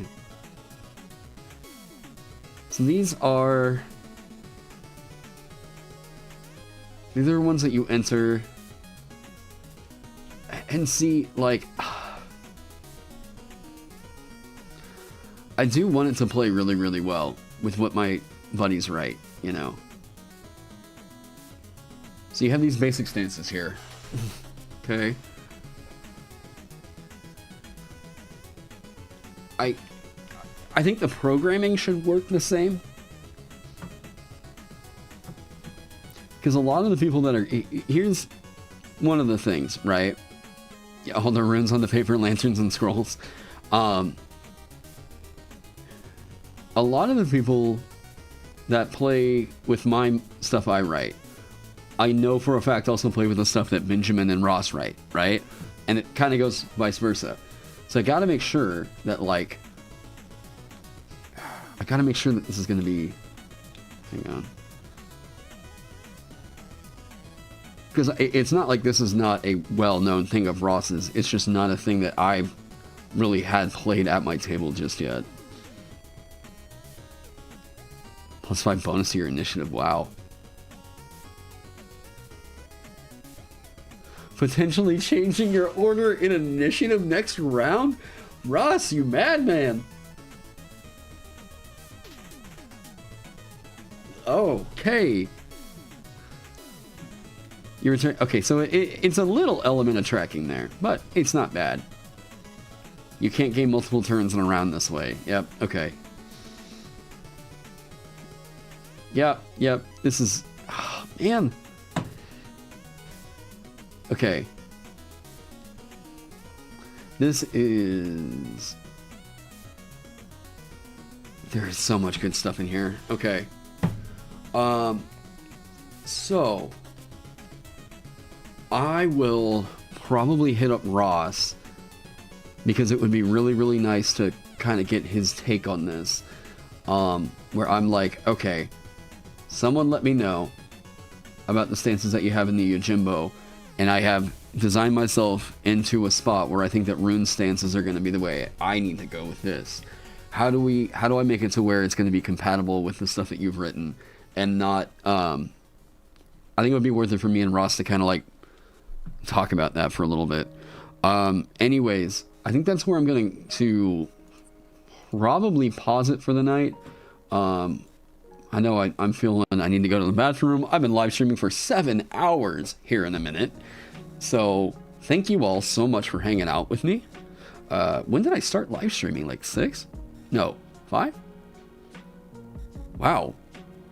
Okay. The universal stance system. Yeah, if we could figure something like that out, right? I think that it's going to be a cool way to get that to play pretty nice. And also have these two kind of like, you know, kind of nudging each other on the... Yeah, anyways. So, yeah, Awesome Soul. By the way, hey, you guys, Awesome Soul also has a YouTube channel. Go check out his stuff over there. Subscribe if you haven't to him already. Thank you so much for helping to moderate tonight. Awesome. Like, dude, thank you. Thank you. You helped clean that all up. Everybody please say thank you to Awesome Soul if you're still here.